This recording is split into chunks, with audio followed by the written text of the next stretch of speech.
in the DMZ and in Singapore. I'm not going to get into all of the details of that, but I think it's pretty impressive thinking about where we were 1 year ago, where we were even 6 months ago for that matter, and now we have 3 simultaneous meetings taking place on this matter to talk about the denuclearization of the Korean Peninsula. White House Press Secretary Sarah Sanders says since President Trump's letter last week canceling the planned summit, the North Koreans have been engaging. Lisa. Jared, stocks tumble, the Dow down nearly 400 points at the closing bell, a sell-off blamed on political uncertainty in Europe. Fox News, fair and balanced. Are you a homeowner looking to save money on your power bill? Ever thought about getting solar on your roof? If the answer is yes, Micronesia Renewable Energy will install a solar energy system on your roof for zero money down, so you can save money on your power bill. Sign up in the month of May, and MRE will pay you $400 in cash. That's right. In the month of May, get a solar energy system on your roof, and MRE will pay you $400 just for signing up. Conditions apply. Call 632-2613 for details. MRE, the smarter choice. Smoky Mountain Barbecue. Howdy, folks. Can't get enough of my KFC Smoky Mountain Barbecue? I'm bringing more to Guam this month with my new KFC Smoky Mountain Grilled Barbecue Chicken. KFC's chicken coated with a sweet and smoky barbecue sauce. Oh, and by the way, Smoky Mountain Barbecue is still available on KFC's Extra Crispy Chicken and boneless strips. KFC, it's finger licking good. A new report offers a much higher number of deaths blamed on Hurricane Maria in Puerto Rico. Harvard-led research published in the New England Journal of Medicine suggests that more than 4,600 people in Puerto Rico died as either a direct or indirect result of Hurricane Maria from last September. Their study involved interviewing a sampling of households around the island that the researchers felt represented Puerto Rico's population. They determined there was a 62% jump in the island's mortality rate compared to the same time in 2016. The researchers say the computation is conservative, and in reality, the number could be in excess of 5,000. In Miami, Eben Brown, Fox News. Puerto Rico's official total of deaths blamed on the storm was 64. The U.S. is calling for an emergency meeting of the UN Security Council over attacks on Israel from Hamas militants in the Gaza Strip. U.S. Ambassador to the UN, Nikki Haley, calling recent attacks the largest since 2014. And Fox News Jerusalem is reporting that rocket fire is ongoing today, a large barrage fired not long ago. These mortar attacks blamed on Palestinian militants have hit civilian infrastructure, including a kindergarten.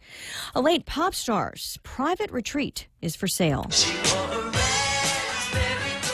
Prince's property in the Turks and Caicos Islands is being auctioned off. It's a nearly 6-acre piece of property with several buildings, water on 3 sides, 2 private beaches, a marina, and a long, winding purple driveway. He bought the place in 2011 for $13 million. The selling price now is expected to be at least $15 million when the auction ends July 12th. Prince died 2 years ago now. It is believed to be the last of his real estate being sold off. His estate owns his home and music studio property in Minnesota, Paisley Park. It's now being run as a museum. Chris Foster, Fox News. Again, stocks finished lower. The Dow down 391. Lisa Brady, Fox News Radio. In illness and in wellness, Calvo's Select Care is health care that is there for you. That's why over 80% of the Guam medical community places their trust and insures with us. We offer our members wellness and fitness programs for a healthier lifestyle and provide a comprehensive medical network on and off island to help members from unexpected illnesses. Contact Calvo's Select Care today for more information. Stop by any Circle K today and overload your For Real. It's simple. Pick out your favorite For Real shake, blend it, and then mix and match any 2 toppings for only $1.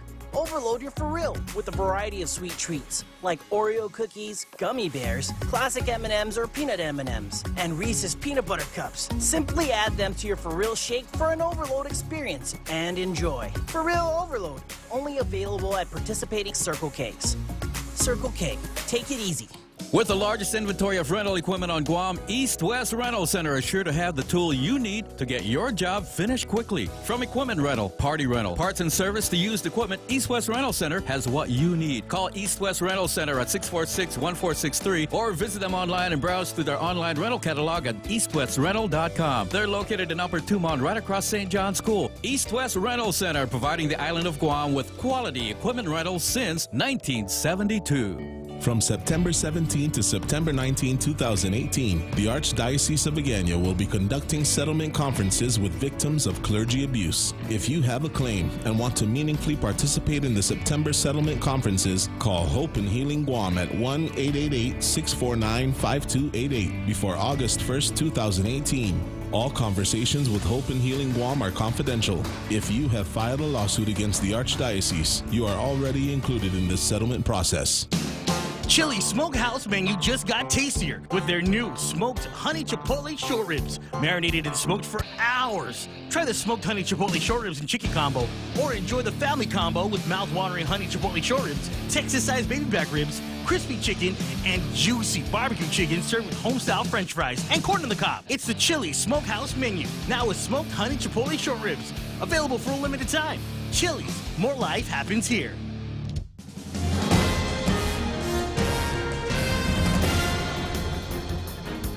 Half a day and good morning, Guam. News time here at The Point is 8 minutes past 6 a.m. this Wednesday morning. I'm Kevin Kerrigan. Here's a look now at some of the top stories from the Guam Daily Post. The finances of the Chamorro Land Trust Commission were discussed at the third and final CLTC oversight hearing yesterday evening.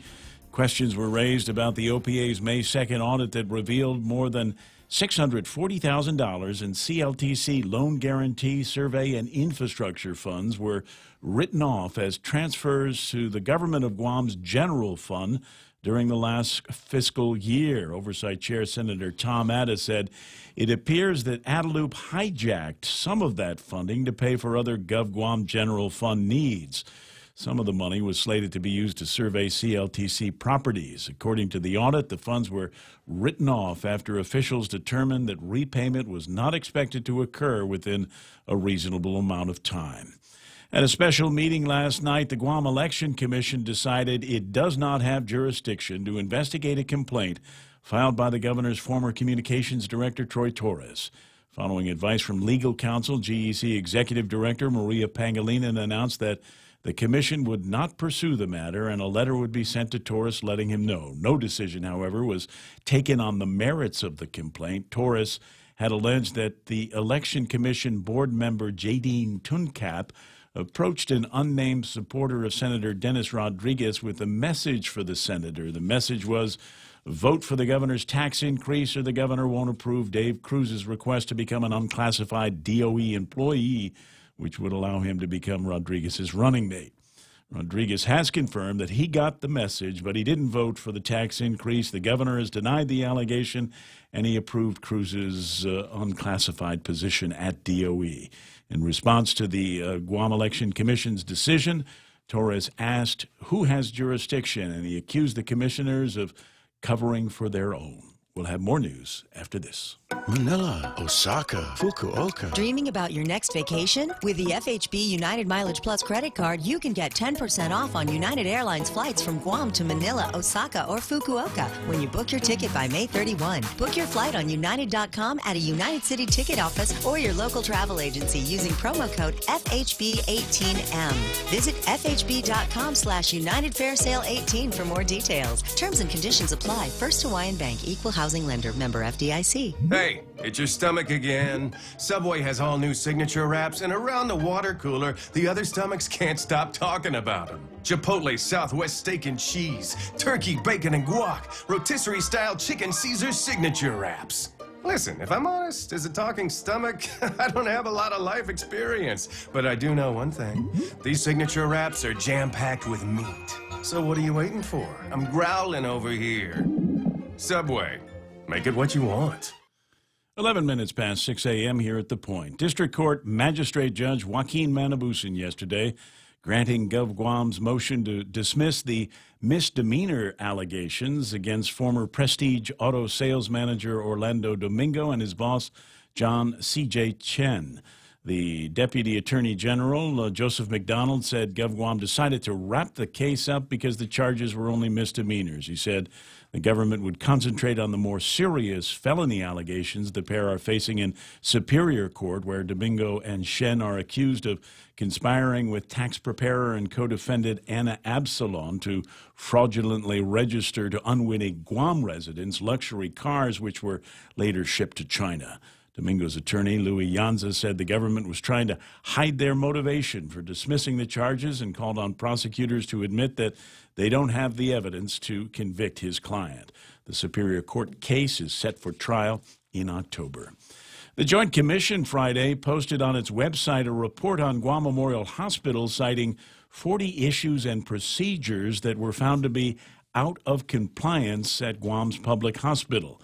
Among the problems listed as not being in compliance were clear and accurate medication orders, reporting critical results of tests and diagnostic procedures on a timely basis, the implementation of practices to prevent healthcare-associated infections, and the maintenance of complete and accurate medical records. The last page of the report, however, states that GMH did implement a number of national patient safety goals last year, including the use of 2 patient identifiers, the elimination of transfusion errors, meeting hand hygiene guidelines, and preventing surgical site infections. GMH Administrator Peter John Camacho telling the Daily Post yesterday that the report is merely a summary of the issues cited by the Joint Commission following its January survey of the hospital, and he's familiar with all the issues they cited. The report also notes that the Joint Commission has issued a preliminary denial of accreditation for GMH, but it doesn't indicate whether that decision is final. Camacho said GMH has still not received any response to the hospital's corrective action plan or its appeal on the denial of accreditation. For these stories and more, log on to postguam.com or pick up a copy of today's Guam Daily Post. Ray with some weather. It says partly cloudy and hazy with isolated showers today. Winds east up to about 20 miles an hour, decreasing a bit overnight. Daytime highs should be about 89 degrees. Max heat index this afternoon around 104. Expected overnight lows tonight of about 78 degrees. Hold on, let me see if I can get me a weather map on the screen and let Mike tell you what he sees in there that could give us an indication about the moving away of the haze and this trough that's supposed to come in. Yeah, right now as we look at the map, much as we saw yesterday, looking through the depths of the atmosphere, got the low-level stuff going from right to left. That's east to west. And not bringing much in way of rain for it, just, some isolated showers. And you've got the evidence of this trough, and it's mostly in the upper levels by this blobage that's being pulled off to the upper right of the screen. Yeah. That's actually in the upper levels, up above 15,000 feet. And then a lot of blobage over there to the right. That's actually the moisture they're talking about that'll move in and start to get things going this weekend and into next week as far as rainfall goes. Mm-hmm. Also some hints by the computer weather models that it could develop into a weak system as it moves away towards Taiwan. All right. Well, I'll keep an eye on that as it moves in that direction. That, as you said yesterday, we've got this haze that's around us now, right, and it should get washed away as this system is finally allowed to move past the trough into the Mariana Islands. That's what's basically going to happen. It'll just wash all the haze right out of the air, and as long as Hawaii doesn't pick up Kilauea, then we should stay clear of any significant haze. But it's a changing situation over there. Absolutely. 6:44 is sunset tonight. Sunrise this morning at 5:52. I wasn't able to be outside at sunset last night. Oh, okay. Yeah, I was looking at some Korean hot pants with a friend of mine at around that time, so I didn't get a chance to go outside and see what was happening with the sunset. Did you catch I did not. any of it? I was not able to check out last also night. Also Korean sunset. hot pants? No. Kevin, Korean hot pants or sunset? Which was it for you? Spectacular sunset. Boy, did you miss it. I didn't see any pictures on Facebook yet this morning, so I'm not entirely sure. You figure with all of the extra matter that's hanging out in the air, the sunrise should have even gotten crazier, more beautiful in the last couple of days. Yeah, I sent you a couple of WhatsApp pictures of this morning's sunrise. Mm-hmm. A little pinkish tone to the sky, and did have a crepuscular ray with the setting moon. No Korean hot pants this early in the morning, huh? Not yet. Go hang out by the Kmart intersection. I'm your producer. I'll work on that. 6:15 news and weather together, brought to you by our friends over at Bank Pacific, where others put branches, they place roots. Ready to buy real estate on Guam? Congratulations! But what now? There are so many questions, so many things to do. Where do you start? The best place to start is to call Century 21 Commonwealth Realty, Guam's biggest name in real estate. They aren't the best because they're the biggest. They're the biggest because they're the best. Trust the name. Find out why. Call Century 21 Commonwealth Realty today. 888-2121. Trust the best. And trust me to send you for a great lunch. I was so pleased. I called somebody yesterday. It was about lunchtime, 12:15, something like that, and was returning a telephone call, and he picked up the phone as he was making an order for beefsteak tomorrow. And so I knew exactly where he was. I said, "Are you having lunch over at King's, huh, Bob?" He said, "Yeah. I heard you talking about it on the radio today. I thought maybe I'd swing by." So beefsteak tomorrow, that was yesterday's big special. Today is Wednesday, so it's pork sinigang tomorrow. Thursday's meatloaf, and Friday is beef tinagtak. Now, they've also got a pick 2 or pick 3 combo. It's lunch, and it's happening at King's. The employees of Morrico Equipment on Guam have something very special all to themselves every morning they go to work, and that is pride. They have pride in the Morrico Equipment logo, and they have pride in wearing the Morrico Equipment uniform. They have pride in driving each Morrico Equipment service truck and in operating the Morrico Equipment lowboy heavy haul tractor. Morrico Equipment employees have pride in their company because they own the company. Morrico Equipment is now an employee-owned company. If you would like to join the Morrico Equipment ESOP team, please apply via morricoequipment.com. I know people work there. You're going to enjoy it. Portions of the program brought to you by, well, I know people work here too, and they enjoy the heck out of it. Security Title, making sure you actually own the property you think you just bought. In this divided world, there are still a few things that unite us. The thrill of an exciting championship game. Fires to the end zone. Touchdown! The sound of great music. The Grammy goes to... And the love we have for that perfect burger. Ruby Tuesday Guam presents to you For the Love of Burgers menu. For a limited time, we want you to put down that fork, tuck that napkin in your collar, and go for broke with an amazing burger for just $11.99. 8 burgers to try, and time isn't wasting. Ruby Tuesday Guam lunchtime. See you soon. The Ray Gibson Show. Morning talk that matters. Call now, 888-TALK. That's 888-8255.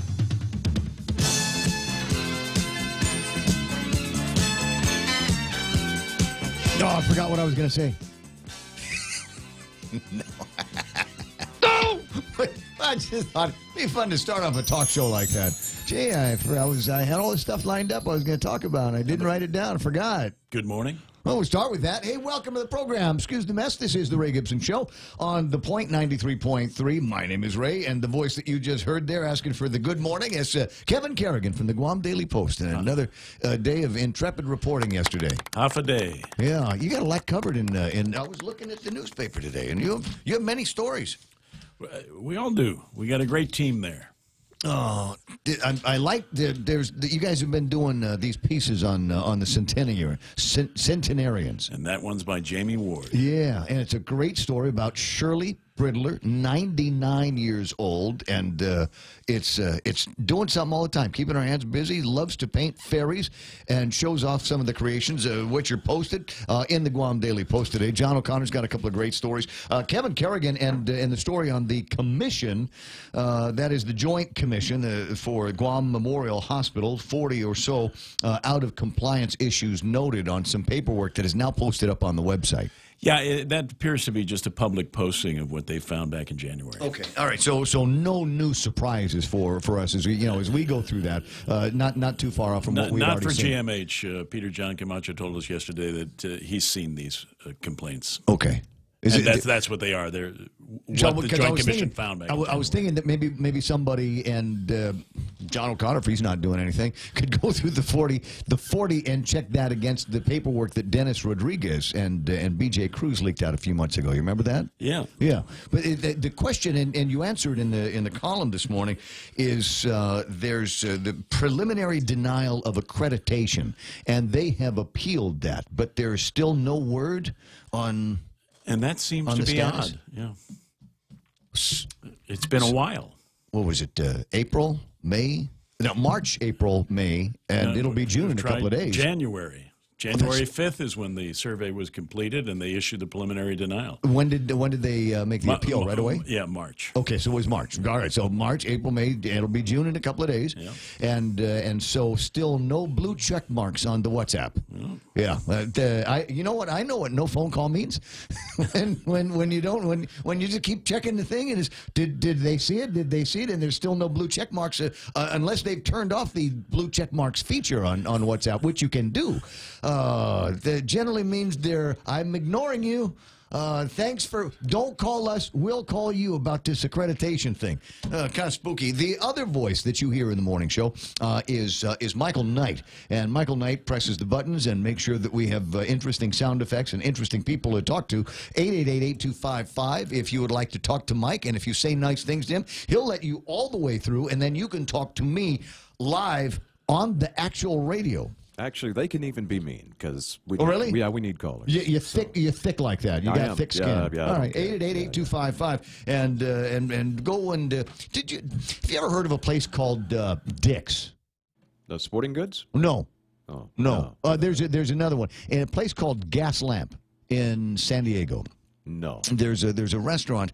It was there the last time I was there, and it's called Dick's. And the idea behind this restaurant, I want to say they're second most famous for their seafood and little seafood buckets, right? Okay, I thought it was a hot dog stand. No. But the thing that they're most famous for in the Gas Lamp district is they're the kind of restaurant you go to get insulted. Oh, nice. Okay. Yes. It's exactly that. You walk in there and from jump, right, from standing there, handing you the menus, they begin to insult you and everybody in your party. Nice. And there's no extra charge for that. It's a nice little feature of the place. I always like to walk into a restaurant and have someone say, "Hey, man, what's with the lazy eye?" Horse walks into a bar. Bartender says, "Why the long face?" Okay. So where was I? 6:22 in the morning, but there's plenty more to talk about and a bunch of things. But I do want Dick's Last Resort. Nick Perlowski knows it. Yes, exactly. I used to wear a T-shirt that I got from the place, but I got more rude people looking at me like, "What is that you're wearing out in public, Gibson?" Brad Hewitt knows it too. Dick's Last Resort. Is it still there, guys? Was it well, there they the last sure have time a you went? website. Wow. I'm telling you. Yeah, look at here. I can't look there. And you can get free stuff. You want to get free stuff? Well, I got to redo that. Interesting Yep. place, and Nice. it's a must. It's a must attend if you were going to be in San Diego for any amount of time. Nick is on, and Carl and Jerry's on, and Frank DeHito, Tony D'Angelo, Huff-a-Life, Big Sister Shelley is watching the program this morning. I see Mike McCarthy and Cecile Regis, who says hello. Dennis J. Santo Tomas, Huff Amigo. Charlene Marchessault is there. Manny Alvarez. We've got Paris Blas. We'll always have Paris. Valerie Lynn, waiting for me to say Frank Huggins' name. And then there's Pete Guerrero. Pete sent me the interesting paperwork and the link to a story that we had covered yesterday about the amount of money, the amount of additional revenue that has been brought in as a result of this 1% BPT. And here's what's going to happen. Don't love that money, Pete. Don't love that, because I don't believe that we're going to see $6 million every time. You know, I'm not an expert. I'm not a member of the governor's fiscal. What's the name of the team? The fiscal rocket, the fiscal strike force. That's right. I'm not a member of the fiscal strike force, but as Mr. Byrne will point out, this is a consumption tax, and there was a lot of consumptioning going on while these tax refunds were out, and I think that's why the number is up as high as $6 million. It would surprise me if we got through the next month's set of figures, and we saw the same thing. I see Vivian Cunningham there. Sahara Defensor, who would normally be hailing in from the Boston area, is in Syracuse, New York. And I know that she's doing some traveling because she's posting up on Facebook, and I've been following her for a long time. Juanita Cruz, Mark Colby's up, Greg Massey is there, and Ken Leon Guerrero, and a slew of others, including Tommy Martinez Aguero, who is hailing the Chamorro hailing word, what? From all the way from Port Orchard, Washington, which is another interesting place. Ooh, port chicks. That's all I'm going to say. Yeah. 6:25 in the morning. And what were you pointing out at me? I found about Dick's. They have 13 locations, but no longer in San Diego. Oh, yeah, they're in a lot of other places. Okay, but I know they were in San Diego. Yeah, because I've been to Dick's like 3 times. Right, and I didn't actually read their whole history or anything, but at least now they're not in San Diego. No, that's preposterous. I don't know what happened. I always thought that was like the flagship location of the program. All right, table of contents today. What do we get to play around with? I said when it happened that they were barking up the wrong tree. No, not the fiscal strike team. I said when Troy Torres was starting to write those letters out to the Guam Election Commission, I said at the time, I said, this is not the right venue. This is not the appropriate venue for this conversation. Because it just isn't. I get the idea that there might be an issue with Jay Dean, but it, as far as I'm concerned, didn't happen. It's a hoax. Now, I know. Senator Rodriguez. Senator Rodriguez said it's not a hoax. It actually happened. Jay Dean reached out to one of his loyal followers and was given a message from her lips to his ears, then from his lips to Dennis's ears. Whose name we don't officially know yet. We don't officially know the guy's name, and it's like I said about the earthquakes. If I didn't feel it, then it didn't happen. There's a name that's floating around about this, but nobody seems to be embracing it. Nobody seems to be coming close and saying, yes, that's the guy, because apparently there's dueling allegiances that have to be paid attention to. So in this case, until this guy comes out and backs up what Dennis said, or backs up what Jay Dean has said, or backs up what Troy has said, what are you going to do? What are you going to do? And so the Guam Election Commission it's hard to see from the front when you go to the Guam Election Commission. You kind of have to go around the back. And around the back is the Guam Election Commission's 10-foot pole. And so they picked up the commission last night, got the 10-foot pole, and they said, poked it at the letter from Troy, right, and said, we're not the appropriate venue for this. Take it somewhere else. And Troy's response in this morning's Guam Daily Post, in response, Torres stated, so who has jurisdiction? And why the hell does that portion of the election law even exist? For decoration? He added, they're covering for their own. Yeah. Okay, well, somebody's got to get to the guy in the middle and then figure out what the actual criminal case is going to be, and maybe the appropriate venue might be the Attorney General's office, but she might be a little bit busy here today. Oh, while I got it in my head, online poll at thepoint.gu. This is what I want you to think about here. Who will win the race for Congress? There are, as Michael Knight pointed out, a number of very ridiculous. Everybody in the media is going to be doing this because it's really good for getting clicks on the website. Right? Obviously, I care about our website, but it's not like I'm trying to drag clicks over in that direction. I much prefer that you interact with me on Facebook Live. But anyway, but I've got an online poll. Everybody's got an online poll because they want the clicks. Where's the one that you were talking about, Mike? Which newspaper was it? Yeah, the PDN. Yeah, but it was on their Facebook page. I'm not sure if it's in their paper. Oh, because the one today, should lawmakers cancel plans to implement a sales tax? Okay, now the one they were asking about was the who was actually the best candidate for the position of governor. And according to that online poll, by a country mile, it's who? Ray Tenorio. By like 60,000? 65% of the people who voted on that particular poll said that, and it's in the thousands, 1,600 something entries. So yeah, Ray's folks have been busy over there. Click. That's so. I was asking the question last week. What is it exactly that special assistants do? Yeah, apparently that's what they do. $50,000, $60,000 a head, and that's what we do. Click, log out, log back in. Click, log out, log back in. So I ask you the question: who will win the race for Congress? I recognize it doesn't have Carl Gutierrez's name on it. Doesn't have Ray Tenorio's name on it. Doesn't have Dennis Rodriguez or any of the other folks that are running for office. But that would be an attractive attractive clickbait kind of thing to the website. But I am interested in this because of a rumor that I had reported on yesterday that everybody says is true, but nobody will go on the record and say that it's true. Everybody I talked to said, you didn't hear this from me, but it's true. I said, that doesn't help me. I'm the guy on the radio. I need to be able to say, Michael Knight said this is true about Doris Flores Brooks stepping away from her position as public auditor and announcing sometime soon that she is going to be running for Congress. So I figured, you know what I'll do? I'll run it up the flagpole already and see if there's something behind this, if there's this groundswell of support, and it's not as though she's running out on her own. I mean, Madeline Berdalio's still there.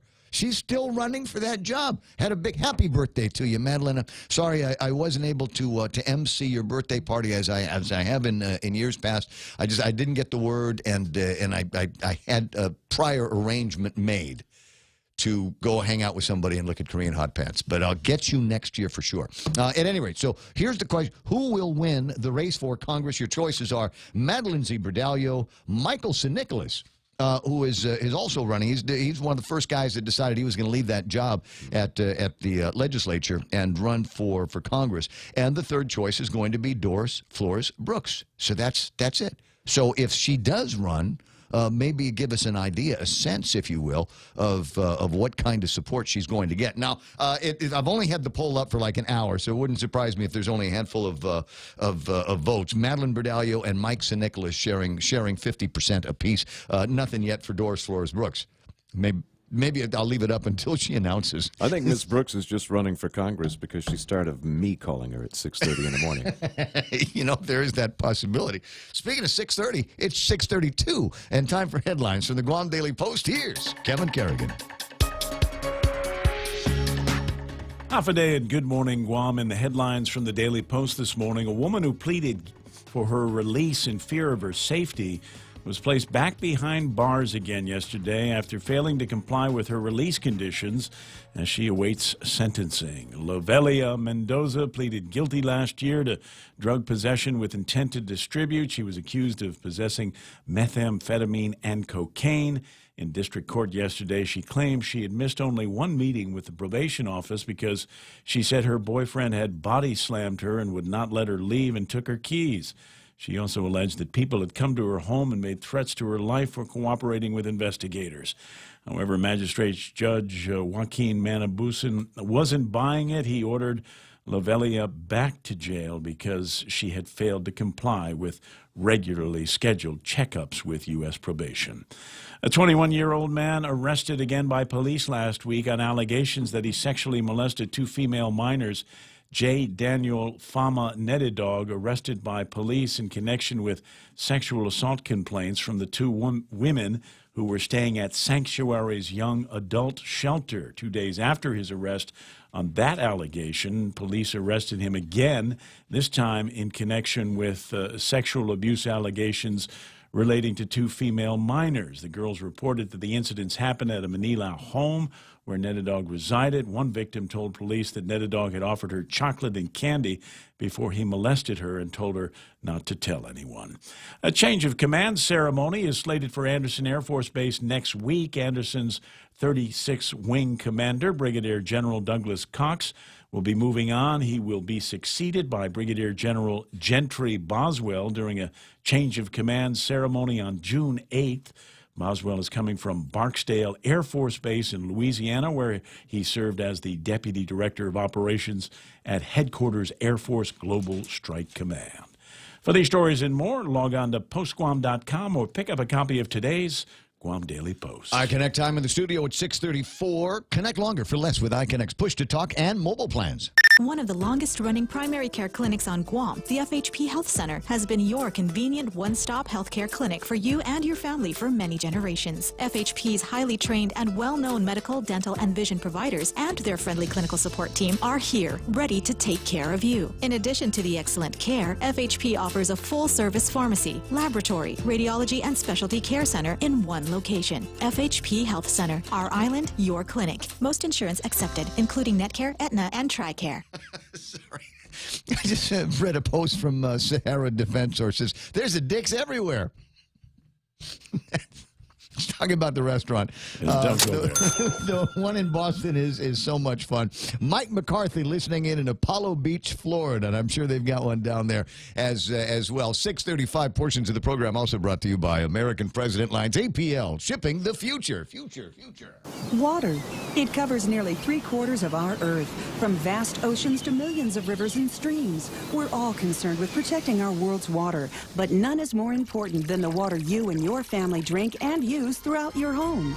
A Connecticut water treatment system can improve your water so that your family is using the best water in the world. Connecticut, for refreshing ideas on water. American Water Tech. Smarter water.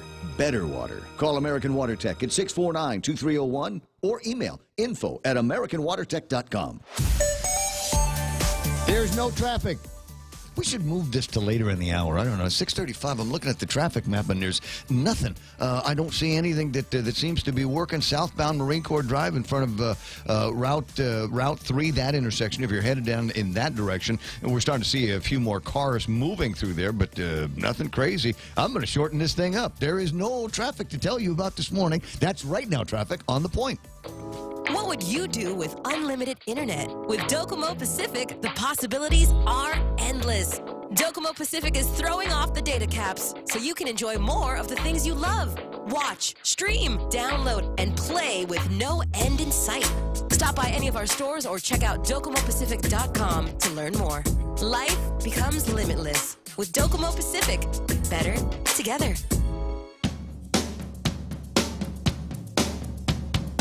News to fill your mind. Talk to get it out. The Ray Gibson Show.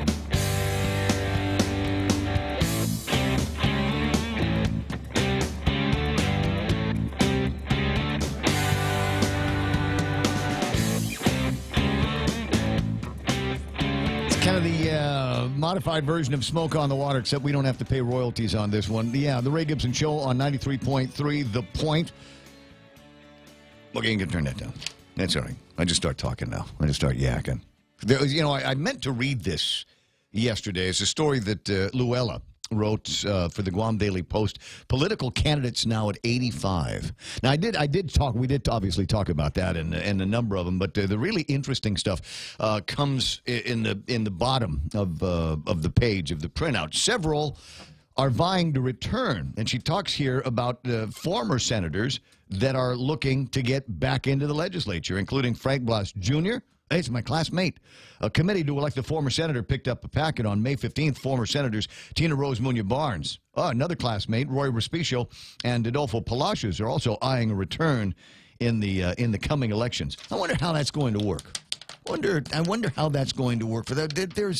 I think there is I have it, and notwithstanding the fact that in this case we are talking about a couple of people I've known since I could recognize people's faces. Frank and Tina and I have been knocking around since the nuns were raising us in Oka, but they've been out of the legislature now for a little bit. And it's possible that might be as a result of the popular demand of the voters. You get that sense, like, you've already been there. I've seen you. Appreciate what you did. But it's time to bring in some new blood. What do you say? 2 names have been added to and I'm about to contradict myself here. 2 names have been added to the list of potential candidates for the Office of Attorney General now that Liz Barrett Anderson has decided that she is not going to be running for re-election. Attorney Levan T. Camacho officially announced his candidacy on the 23rd, and there's a packet picked up by the committee to elect Attorney Frank Gumatautau that was picked up on the 21st. So, you know where I want to head with this, right? Where's the committee to pick up a packet to draft Doug Moylan for the job? Come on, you want it. You want to be fun. The guy was great for talk radio, and I don't think he was all that bad for the Attorney General's. Maybe move it back to Pedro's Plaza. And again, there's still nothing going on with that thing. Just a thought, just the ideas going through my head. Have you got a perfect candidate that you'd like to see running in the office of the Attorney General? 888-8255. I wanted to get an update on a couple of things. One of them is the construction on 8, 10, and 16. When is that going to start? The guy to ask here is Glenn Leon Guerrero. Good morning, Glenn. Hey, good morning, Ray. How you doing? I'm okay. Is welcome back an appropriate greeting for you? Did you go off somewhere and come back? No. I was on island. Oh, you're just busy. Okay. All right. I understand. 8, 10, and 16. I know you guys are on the short rows, I think, on the paperwork. And just because I'm curious, when do you suppose we might start seeing heavy equipment going through there and tearing up the pavement? Well, they haven't given me the schedule yet, but they're still working on getting their permits. Mm-hmm. Once they get the permits done, then we'll work with them on the schedule. As soon as they get that, Ray, I'll let you guys know. I'll make sure that our outreach people talk to you or send. Oh yeah, well of course, sure. Well, what's the anticipated timeline? Is this something that we can take care of during the summer? Oh, I don't know. I think so. The work that they're going to do is like $8 million worth of work. So it's Marine Corps Drive, it's Route 8, and then the tri-intersection. So again, depending on when they want to do that. Obviously, all of the work that they've got to do, except for maybe, there's a lot of work that we have to do down at PD. So it's going to take a lot. There's no good time for it. You'll kind of, I hear what you're saying. Mm-hmm. You want us to work on this summer at the tri-intersection because it's less traffic. You don't have school. Right. People are on vacation, blah, blah, blah, blah. And I could certainly work that out. But again, if we do work up at Jigo, we have a lot of traffic coming through Jigo, so there's But I'm just saying do it there because it's closer to where I live and I use that road all the time. So I'd like to stop being inconvenienced almost right away. Glenn, it's always about me. It's always about me. I point that out. You save the Jigo stuff. I don't live up there.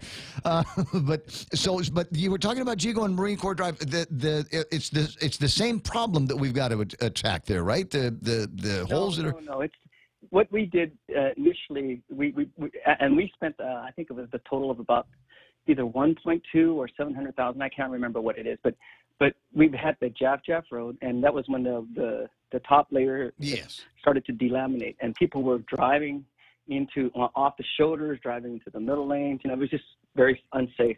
So we fixed that. Now the fixed portions are still holding. The portions that we didn't fix are now starting to delaminate. So then, we've learned from that. We're saying, okay, we're not going to do that anymore. We're not going to do patchwork. If we're going to do any road work, we're just going to do whole sections of the lane, mm-hmm. and work it through until either we run out of money or the project's done. Okay. All right. Usually I know which one comes first, but in this case, it's good work and it needs to get done on those specific roadways. Looking in my email, there's something else that you guys are going to be working on this evening, and there is. I want to say it's like a town hall up in Dededo to talk about the Route 3 project. You going to that? Yeah, I have to start that off, but I've got Bible study, so I'm going to stay out, start it off, and then run off to my Bible study thing. What that is it's a charrette. We're not going to do the whole presentation deal. We'll do what we've done in Tamuning, where we have poster boards, and it's we've divided the construction into different zones, and so whatever the design is. That's what we'll put up, and as people come around, they can ask questions and we'll answer them. We're obviously doing work on the military side, the DoD side, mm-hmm. and then the next phase would be on the GovGuam side or the local side. Okay, well, I'll see if I can get some other conversation on that with Melissa Savares, because I know that it's kind of a big deal for her as well. Oh, absolutely, and the reason why we're doing this, Ray, is there's been a lot of concerns. What are we doing? When are you going to stop traffic? How's traffic going to affect us? Blah, blah, blah, blah. Mm. And so I'm happy to do this because, there are concerns. So we need to reach out to the residents out there. But I'm concerned that, when we do the work on that side, on the local side, they'll forget and we'll just probably have to redo it again. But so what? Let's do it again. Yeah. Interesting. And today, and I'm like the first guy that's going to harangue you. I think today you've got more haranguing coming up later from the. You got a budget hearing, right? That's correct. Yeah. How much fun is that going to be? Well, I'm grateful. The last time we went through it, they gave me $1.8 million to do Village Street. So I'm happy to report on that. I think we'll be finished by June, I want to say 12th or something like that, at least the first round of one, and we'll have spent about close to $1.5 million. They gave me 1.8, and the governor's given me another $2 million. So I'm going to do another round. I'm going to tell them what I'm going to do, what my next set of roads are going to be, and then just update them on that and say that we're moving with this. Let's not stop this, please. There's a conversation, and you got a few more dollars to play with because of the increase in liquid fuels tax back in January. But there is an active conversation going on at the legislature to repeal that. What is your wish? Well, you and I, we talked about this before. And I heard you said that you want to repeal it because there's too much taxes, and we probably should deal with. And we're pulling money already from the liquid fuels tax for other than roads, right? In the amount of $20 million. But again, at the end of the day, what the policymakers, what the legislature, governor, and all that the policymakers have to decide is how they want to proceed with this. At the end of the day, we don't have enough money to. And as I was mentioning to you again, if they're giving me the $10 million to just from the Territorial Highway Fund just to work on the roads, no problem. But what am I going to do with the guys that check the plans? What am I going to do with the guys that help fix the stadium? What am I going to do with the guys that do building maintenance, et cetera, et cetera? So I've got a whole slew of. What do I do with the mechanics for the buses? And you just hired another engineer a few months back. What's that? $100,000 plus for that?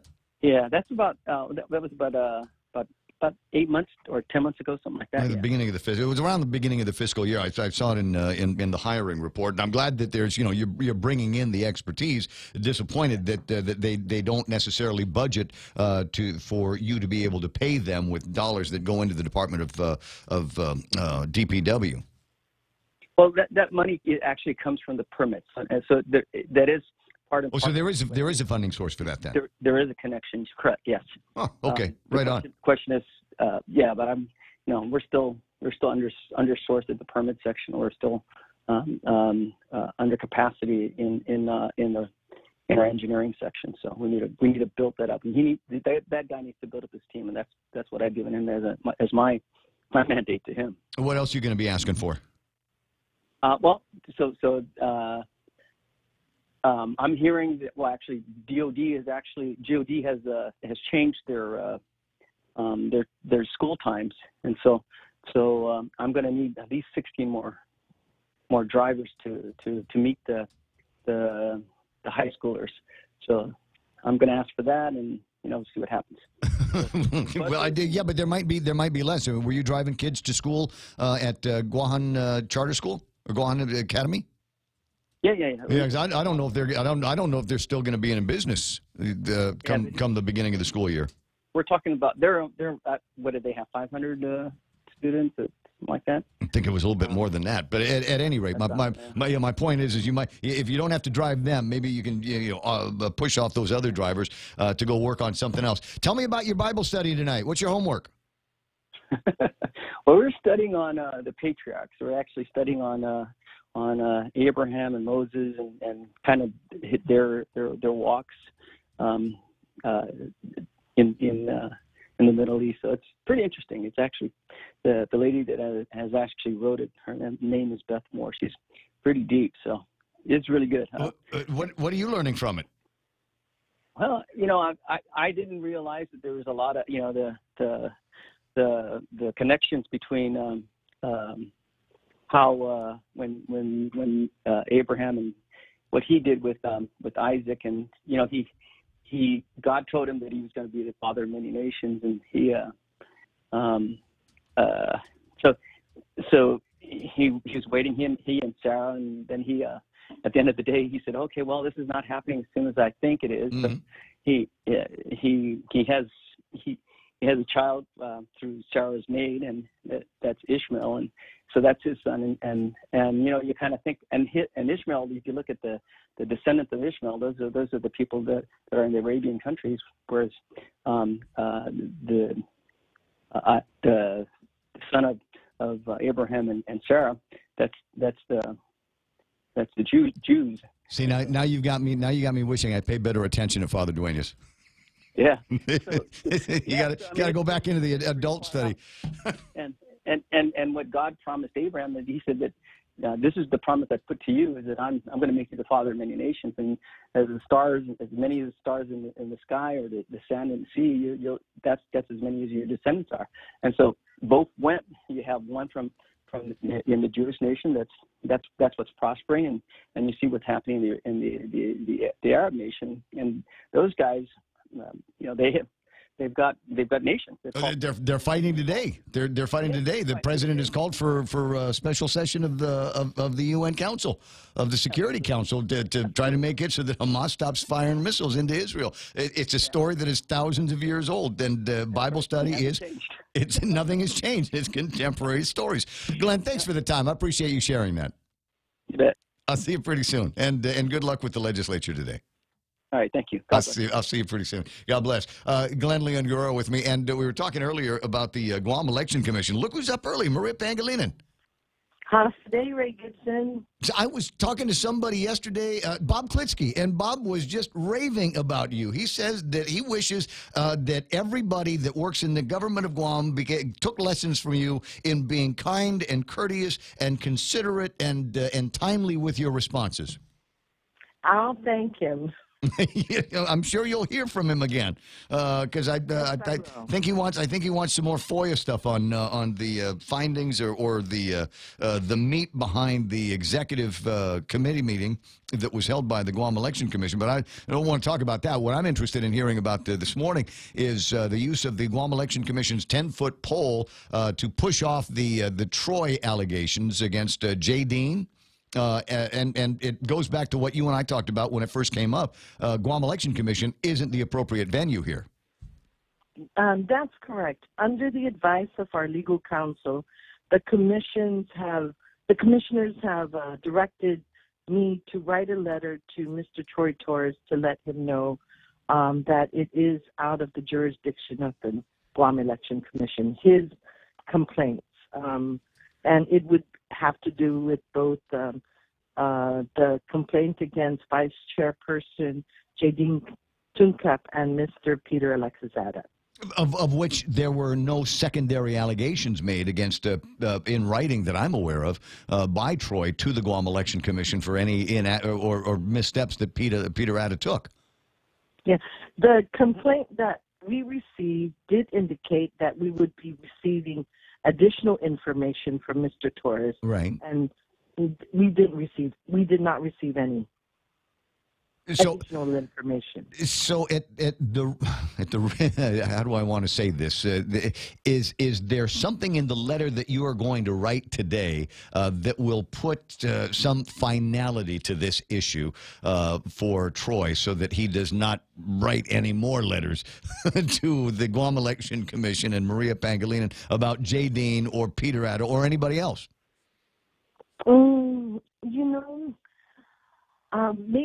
I would think, well, I don't know, but it would be very clear that... Because you know what I do? I start off by saying a decision's been made and it's final. And that will usually prevent any further questions from arising after that. But in this case, you might want to say, yes, it is our final decision on this matter. And he's looking for where the appropriate jurisdiction is. Who has the jurisdiction over something like this? So maybe you could kind of point him in that direction and, I don't know, let him bother somebody else in the government. Well, we'll see. I need to get guidance with the legal counsel, and that was the direction the Commission gave yesterday. Okay. That the letter will be written with the guidance of the legal counsel. Okay. Well, maybe the legal counsel will put something in it and say, go bother Liz Barrett Anderson.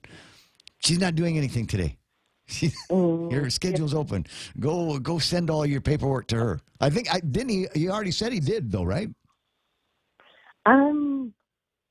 I think he did. I think he did in the communication with you. I believe that he did. Anyway, so let's get on to some real Guam Election Commission business real quick. 87 days until the primary election. Are you ready? Are we ready? We're doing the best we can. And we're as ready as we can be at this time. We finished going through all the documents of all the candidates that have filed.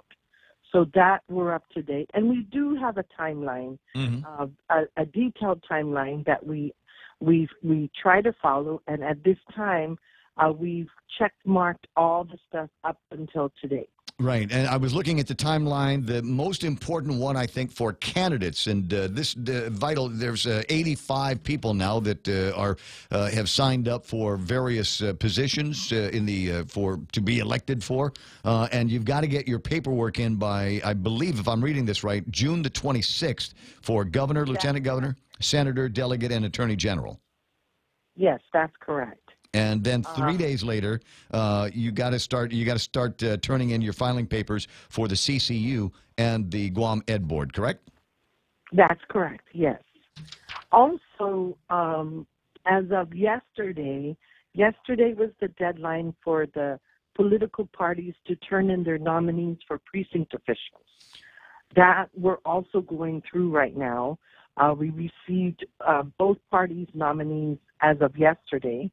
So we need to go through that, and we may or we may not send out a call for additional applications that can come in through our office for precinct officials. Okay, and so it's the parties that send their people there, right? That's correct. They have first priority with precinct official nominees. And if the parties don't come up with the right number of people, or they don't get the right number of people certified, you call me up, and then I can become a precinct official. Yes, sir, you can. If you're not a first-degree relative to a candidate, if you're not the candidate, and if you're not an administrator of any of the government of Guam agencies. No, just as far as I know, we're just classmates and drinking buddies. That's it. Oh, then you qualify, and you get to earn $350 for working 1 day at the precinct for the Guam Election Commission. You keep me in the back of your mind as somebody not to call. Yes, sir. The reason why is we'll be here.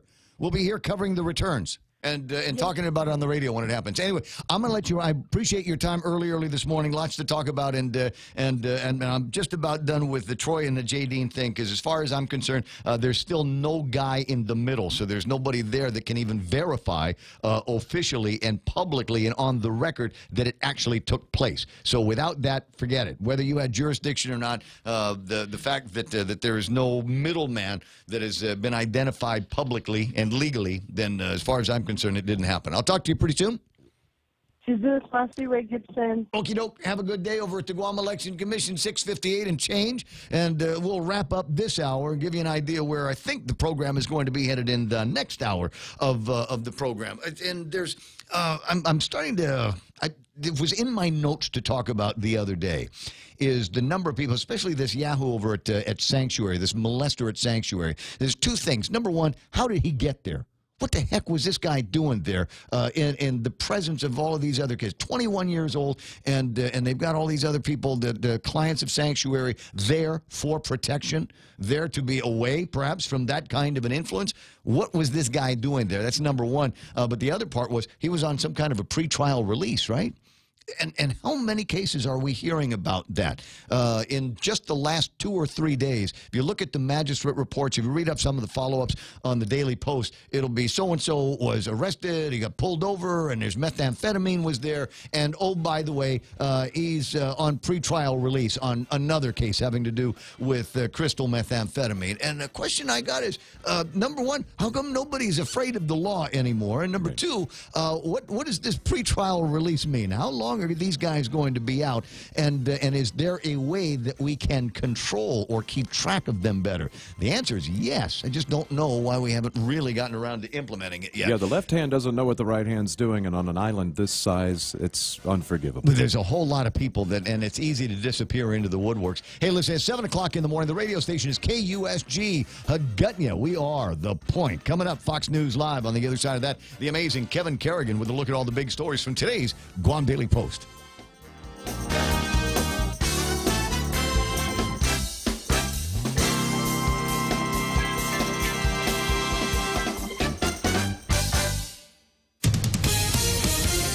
Live from New York, The Fox Report. I'm Lisa Brady. The highest-rated show on television is canceled. He talked about jobs, Jackie. He said he'd shake things up. ABC pulling the plug on the hit Roseanne reboot just hours after offensive tweets branded as racist. Roseanne later apologized, calling it a bad joke and saying she was leaving Twitter. Well, apology or no apology, that's when the chips began to fall. Stand-up comedian Wanda Sykes, who was also a consulting producer on the show, first tweeted, "I will not be returning to Roseanne on ABC." Then came ABC's statement from ABC Entertainment president Channing Dungey, who wrote, "Roseanne's Twitter statement is abhorrent, repugnant, and inconsistent with our values, and we have decided to cancel her show." Fox's Julie Banderas, the head of ABC's parent company, Disney CEO Robert Iger, describing the cancellation as the only thing to do, the right thing. U.S. and North Korean diplomats are holding multiple meetings to prepare for a possible summit. President Trump calling it a solid response to his recent letter canceling a planned summit with North Korea's leader. Fox's Jared Halpern, live in Washington. The Secretary of State Mike Pompeo will meet this week with North Korean Central Committee Vice Chairman Kim Yong-chol, and U.S. and North Korean delegations are talking in both the DMZ and Singapore. So is that June 12th summit back on? State Department spokesperson Heather Nauert says that is what we're planning for, but we'll see what happens. A White House Press Secretary Sarah Sanders says since President Trump's letter to Kim Jong-un last week calling off the planned summit, North Korea has engaged, and the U.S. is actively preparing for an expected summit in Singapore. Lisa. Meantime, Jared, political uncertainty in Europe rattling financial markets. The Dow drops 391 points. The S&P also down more than 1%. The Nasdaq down about 0.5%. On the Fox Report, fair and balanced.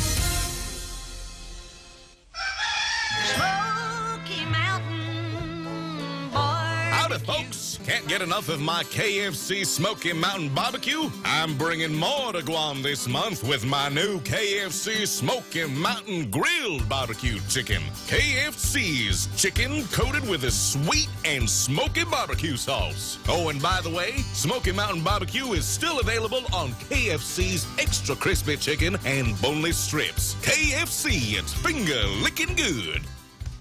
Family Finance has been serving the people of Guam since 1959, and they'll continue to be there for you in the years to come. Whether you're looking to get a personal loan for that summer vacation or paying off those long overdue bills, Family Finance has got you covered. Apply for a personal loan from $1,000 up to $3,500 by calling Family Finance in Hagutnya at 475-4545, Upper Tuon 647-5626, or in Dedito 633-4473. Family Finance has been serving the people of Guam since 1959. More than half of the Starbucks locations across the country, all of the company-owned sites, closed early today for racial sensitivity training. This follows the arrests of 2 black men in a Philadelphia Starbucks, which also prompted what's billed as a new company policy. You do not have to be a customer in order to sit in this location. However, you can't engage in any illegal activity. You can't do drugs. You can't sleep. And that's a big thing for a lot of people because a lot of our viewers have taken to Twitter to share their opinion saying that these Starbucks locations will become homeless shelters, they will become drug havens, but Starbucks responded saying, no, that's not the case. We're training our employees to deal with any type of disruptive behavior. We just want to include everybody, even those that are non-customers. Fox Business Network's Christina Parson-Evelis at a Manhattan Starbucks. Some customers with a positive reaction to the training. It's better for them to make sure they train their employees better so they can better treat people. But others are skeptical it'll make a difference. The body of a missing National Guardsman is found in Maryland. Police say 39-year-old Edison Herman had tried to help a woman and her cat during flash flooding on Sunday. Meantime, damage assessments continue. I just spoke to the fire department, and they told me they are done inspecting these buildings. Several of them, though, are simply not structurally sound enough that they're going to allow people or even first responders back in. They're going to need to come in, stabilize those buildings before anyone can come in and do further damage assessments and recover any of their belongings that may still be there. Fox's Garrett Tenney in Ellicott City. Some breaking news out of Missouri, where Governor Eric Greitens is now scheduled to make a public statement about 10 minutes from now. He's facing possible impeachment over an extramarital affair and allegations of misuse of a charity donor list. There are reports that he may be set to resign. However, those reports are not confirmed. In New York, Lisa Brady on Fox News Radio. As we journey through the new year, we here at APL continue to find ways to better deliver our island's resources with innovative and cost-effective solutions, lending our helping hands by carrying your freight safely from the U.S. mainland or anywhere in our global network. We humbly honor the opportunities to continue to work and connect with you and your business. We are APL, and we are here for you. In illness and in wellness, Calvo's Select Care is health care that is there for you. That's why over 80% of the Guam medical community places their trust and insures with us. We offer our members wellness and fitness programs for a healthier lifestyle and provide a comprehensive medical network on and off island to help members from unexpected illnesses. Contact Calvo's Select Care today for more information.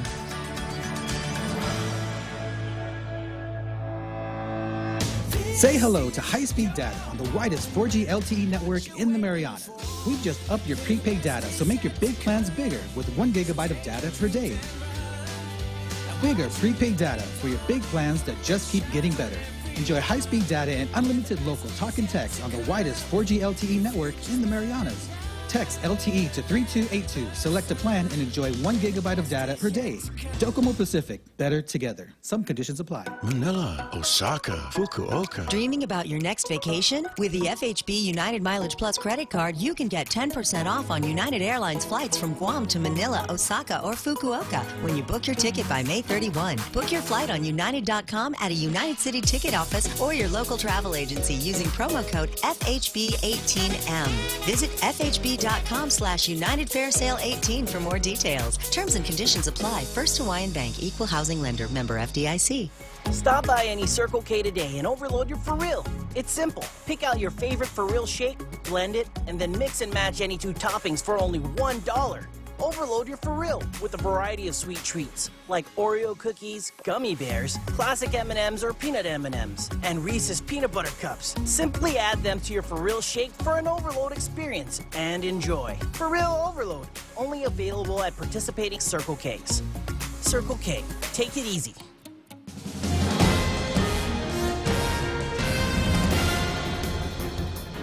Half a day and good morning, Guam. News time here at The Point is 8 minutes past 7 a.m. this Wednesday morning. I'm Kevin Kerrigan. Here's a look now at some of the top stories from the Guam Daily Post. At a special meeting last night, the Guam Election Commission deciding it didn't have jurisdiction to investigate a complaint filed by the governor's former Communications Director Troy Torres. Following advice from legal counsel, GEC Executive Director Maria Pangilinan announced that the commission would not pursue the matter and a letter would be sent to Torres letting him know. No decision was taken, however, on the merits of the complaint. Torres has alleged that Election Commission board member J. Dean Tuncap approached an unnamed supporter of Senator Dennis Rodriguez with a message for the senator. The message was, vote for the tax increase or the governor won't approve Dave Cruz's request to become an unclassified DOE employee, which would allow him to become Rodriguez's running mate in the race for Adelup. Rodriguez has confirmed that he got that message, but he didn't vote for the tax increase. The governor has denied the allegation, and he approved Cruz's unclassified position at DOE. In response to the GEC's decision, Torres asked who has jurisdiction, and he accused the commissioners of covering for one of their own. The finances of the Chamorro Land Trust Commission were discussed at the third and final CLTC oversight hearing yesterday evening. Questions were raised about the OPA's May 2nd audit that revealed more than $640,000 in CLTC loan guarantee, survey, and infrastructure funds were written off as transfers to the general fund during the last fiscal year. Oversight Chair Senator Tom Addis said it appears that the governor's office hijacked some of that funding to pay for other GovGuam expenses. Some of the money was slated to be used to survey CLTC properties. According to the audit, the funds were written off after officials determined that repayment was not expected to happen within a reasonable amount of time.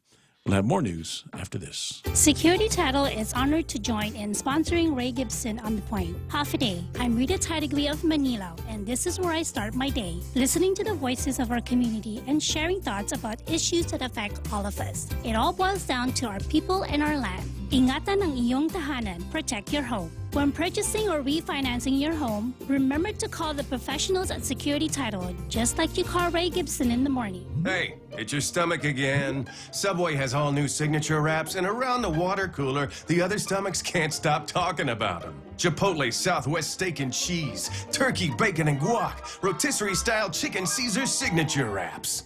Listen, if I'm honest, as a talking stomach, I don't have a lot of life experience. But I do know one thing. These signature wraps are jam-packed with meat. So what are you waiting for? I'm growling over here. Subway, make it what you want. News time here at The Point is 11 minutes past 7 a.m. Increasing the number of airline seats available for travel to Guam has become a key goal for the Guam Visitors Bureau, and their budget request for fiscal year 2019 reflects that priority. GVB is spending $1 million this fiscal year on its Japan Charter Support Program. They want to double that amount to $2 million next year. During GVB's budget hearing before the Appropriations Committee yesterday, GVB President Nate DeKnight pointing out that Guam has lost over 250,000 airline seats from Japan in the past year, and the agency has launched 2 programs to increase the number of charter and regularly scheduled flights to the island from Japan. GVB is asking for an additional $750,000 increase in its Japan marketing budget to boost the amount of marketing support being offered to airlines to get more seats into the market.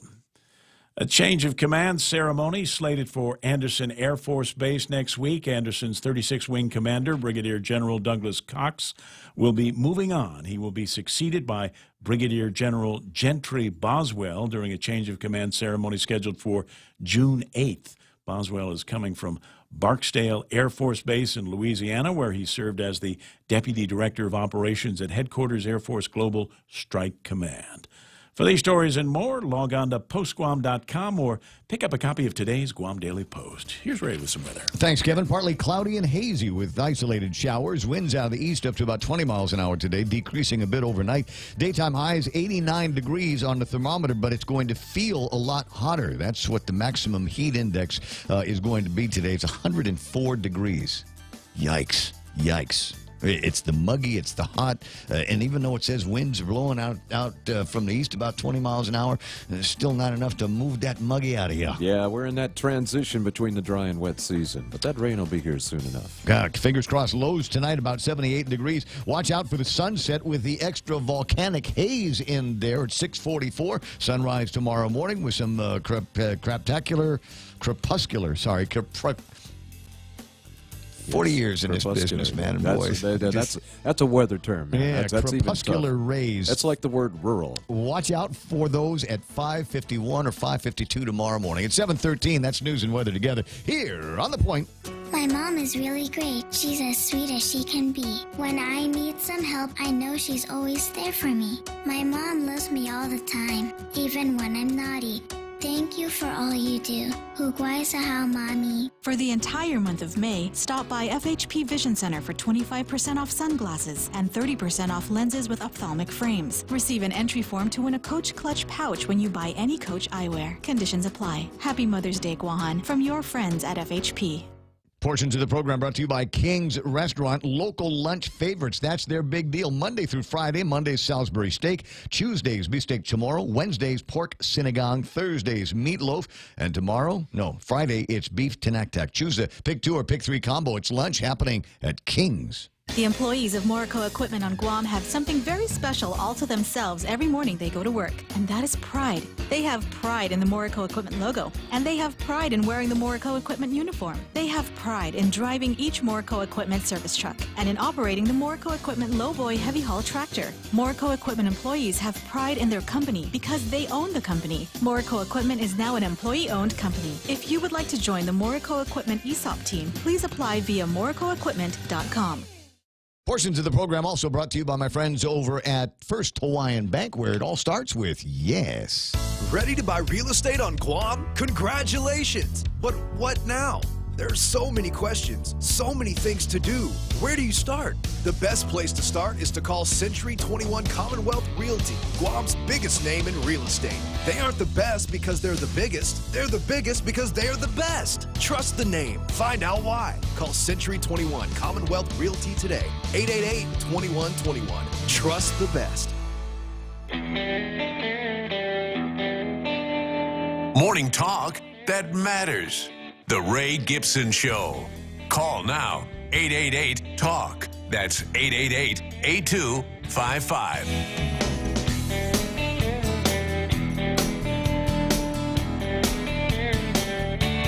7:15. This is the Ray Gibson Show on Point 93.3. 888-8255 is the phone number. You can use that number pretty much anytime. There's a bunch of different ways to get a hold of me as well. You can use the Facebook Live feature, which is we've got cameras in the studio, and we send our signal via magic, by internet technology. It's basically magic into Facebook. So wherever you happen to be around the world, you can get caught up on what's happening on Guam absolutely live. You can also interact with me. You can also interact with everybody else that's there. Amanda Shelton just signed on. Doris Mendiola and Galo Perez. I see Derek Munya Kanata.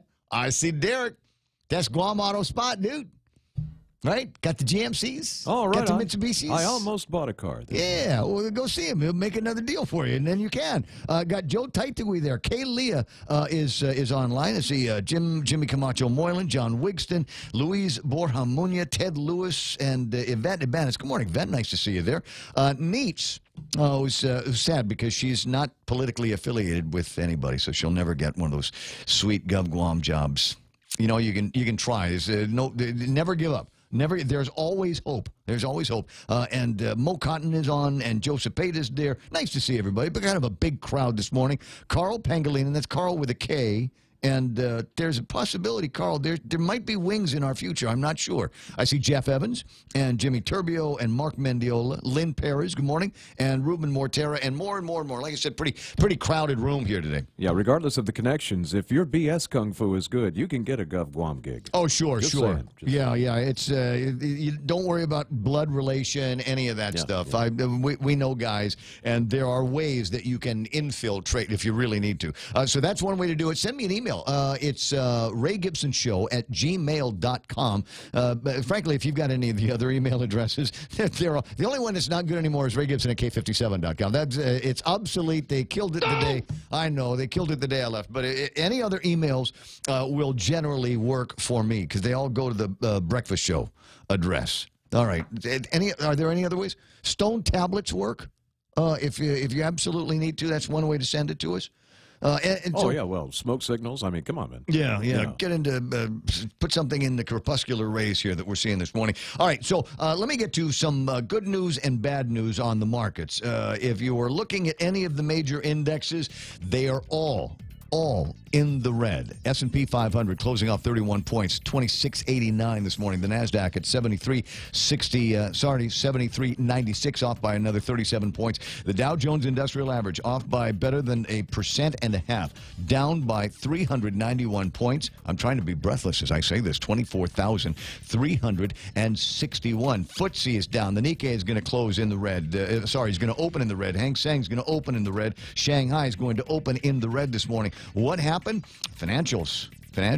Although that's not the big story. The CNBC website, one of the places where I go to get my financial information, the most popular story this morning, ABC cancels Roseanne after Roseanne Barr compares Black Obama aide Valerie Jarrett to an ape. No, don't clap. No, turn that off. I don't want anybody to think I'm lined up with that kind of thinking. No, I'm clapping because they canceled her. Oh, they canceled. Just for that clarity. shows. Okay. For clarity. Yeah, that show is done, and I think her talent agency has dropped her. Yeah, which is part of the story in the Fox.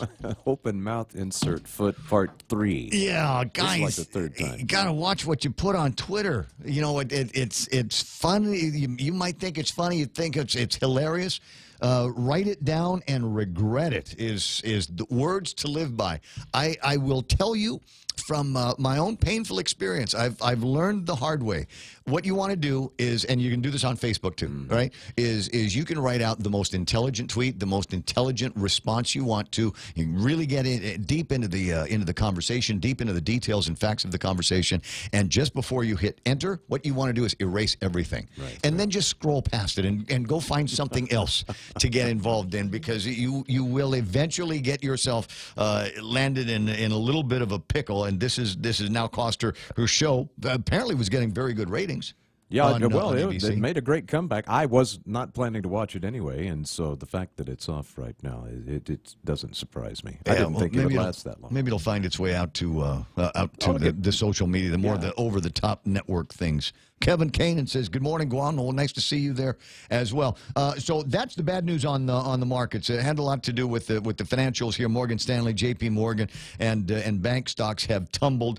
We've also got some unrest going on in Eastern Europe, Europe, that is causing some changes in some of the commodity prices. The commodity that I look at these days, because it is linked to my wallet more than anything else, is the price of oil. And the good news here is the price of West Texas crude is down to $66.87, off by $1 from where we were talking about it yesterday. You want more good news? TAP is $76.84.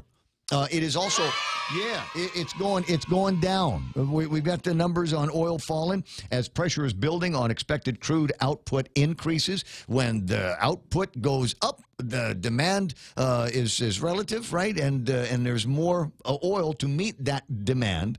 And so when that happens, it's like anything else, the price is going to go down. That's right. Until they start messing around with the output levels again. Now, the way that the secondary market, the oil market, controls this is they control what comes out of the refineries, right? And what gets stored and what gets blended with this and the summer mixes and all of that stuff. So watch as we see some of those changes. Been a while, $4.43 for a gallon of gas.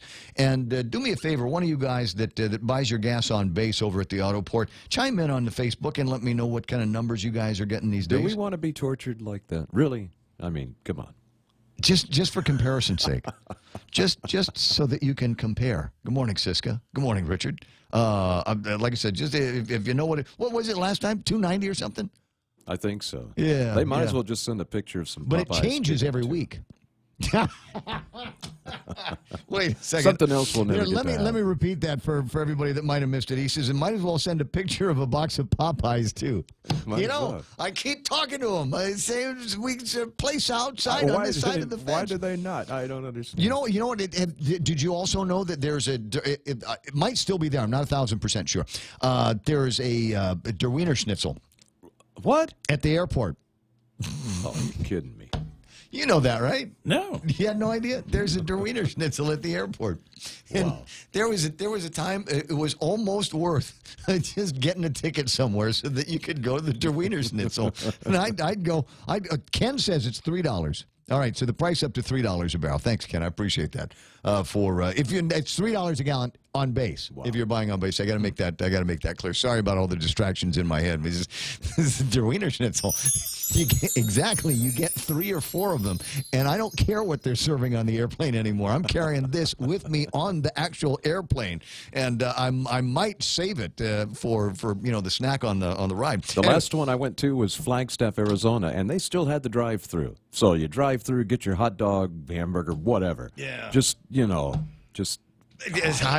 one of those things. It's there, and they've got the chicken places on the other side, both sides, kind of bookending the island. And the rule in the family is if you're going on base, that's what you're coming home with. If you don't come home with it, don't bother. We got Jerry Roberts and the Extra Point coming up, and just because Twitter's such a hot topic this morning, I thought maybe before the headlines we'd see what Donald Trump has got to say in his tweets. Most people hate change. We like our comfort zones. They feel good, and we like to curl up and hide inside of them. I'm Jerry Roberts, and today we discover why change is our friend. I'm serious. That's next on The Extra Point. Why do most of us hate change? Let us count the ways, at least a few of the more common ones. 1. Loss of control. We know what we know and have a feeling how to deal with things. We like being in control. It helps us cope. Number 2, uncertainty. So much in business and life is riddled with question marks. Uncertainty can paralyze us. We don't want to move away from the familiar things we understand for the unfamiliar. 3, worries that we can't keep up. Change adds a fear in many people over whether we'll be able to handle the changes, if our level of competence is high enough, or will we struggle? If we struggle, will our job be secure?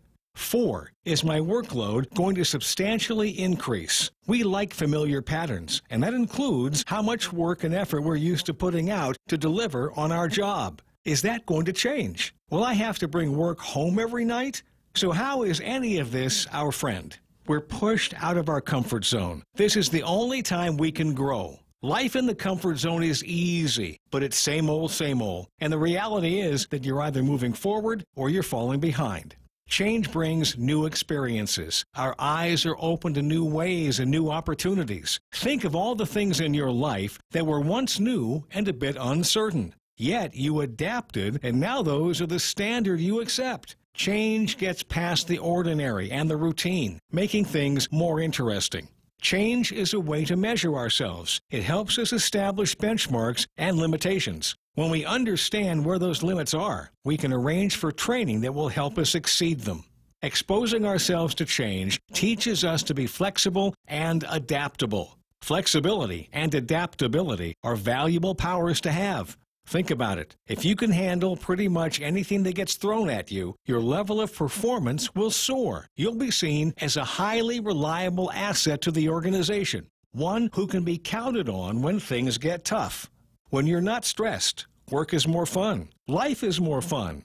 Change, when approached correctly, can get you there. And if you're a manager, remember this. Your job is to lead your team to change and through change. Give each person help and encouragement along the way until fear and doubt is replaced with confidence. That's The Extra Point. Get out there and make something good happen today. For 93.3, I'm Jerry Roberts. I'm not going anywhere into the change conversation. The change agents, all of that kind of thing, yeah, tends to make people uncomfortable. Change, I always start off with change sucks. I hate change. But understand that sometimes you need to do that in order to grow. I want to thank Major Joe Bloss from the Guard. Sent me a picture of the express sign that they have there on the base, and I posted it up for one and all to see. And the price is $2.98. And I guess even on the base, they do the 9/10 thing. So Ken rounds it up to $3 for a barrel of a gallon of gasoline that you can find if you are on the Express Place. And I know there's some of you out there going, "Oh, so lucky, I get the $2.98 and 9/10 a gallon." Okay, so you want that? Go and sign up. Go to the GCIC building and go and raise your right hand and sign up. And then go to boot camp and then get a haircut and the uniform and the training and all of that. And then you, too, can buy gasoline for $2.98. So there is that. Privilege, and eat if you will. Chicken. Come on, man. It's 7:27. Take a quick break and then come back with the Trump tweets and headlines. Are you a veteran or on active duty looking for a home loan and VA eligible? Then Bank Pacific stores are open to you, where we are a VA approved preferred lender. That simply means we can give you faster credit approvals and loan closing. And with today's super low rates, you just can't go wrong. Bank Pacific's My VA Loan, where we're open to closing your loan in a hurry. Bank Pacific, where others put branches, we place roots. Equal housing lender, credit conditions apply. Viva Bank Pacific. Southbound traffic, Marine Corps Drive. That's where you're going to find some traffic beginning to build up. Not slowing down just yet. There's just some cars that are all assembling in that way because everybody works south of there. There are a couple of spots where it looks like traffic might be slowing down just a hair. Over by Malakuti's office, if you're headed towards Route 16, I'm sorry, towards the Barragata Heights area on Route 16. Maybe it has to do with the light. And I was looking at traffic coming out of the Tumon area up Santos Hill. It generally begins to start clogging up at this time, and it looks like it's doing that right now as well. 7:28, that's right now traffic here on The Point. In this divided world, there are still a few things that unite us. The thrill of an exciting championship game. Fires to the end zone. Touchdown! The sound of great music. The Grammy goes to... And the love we have for that perfect burger. Ruby Tuesday Guam presents to you For the Love of Burgers menu. For a limited time, we want you to put down that fork, tuck that napkin in your collar, and go for broke with an amazing burger for just $11.99. 8 burgers to try, and time is a-wasting. Ruby Tuesday Guam lunchtime. See you soon.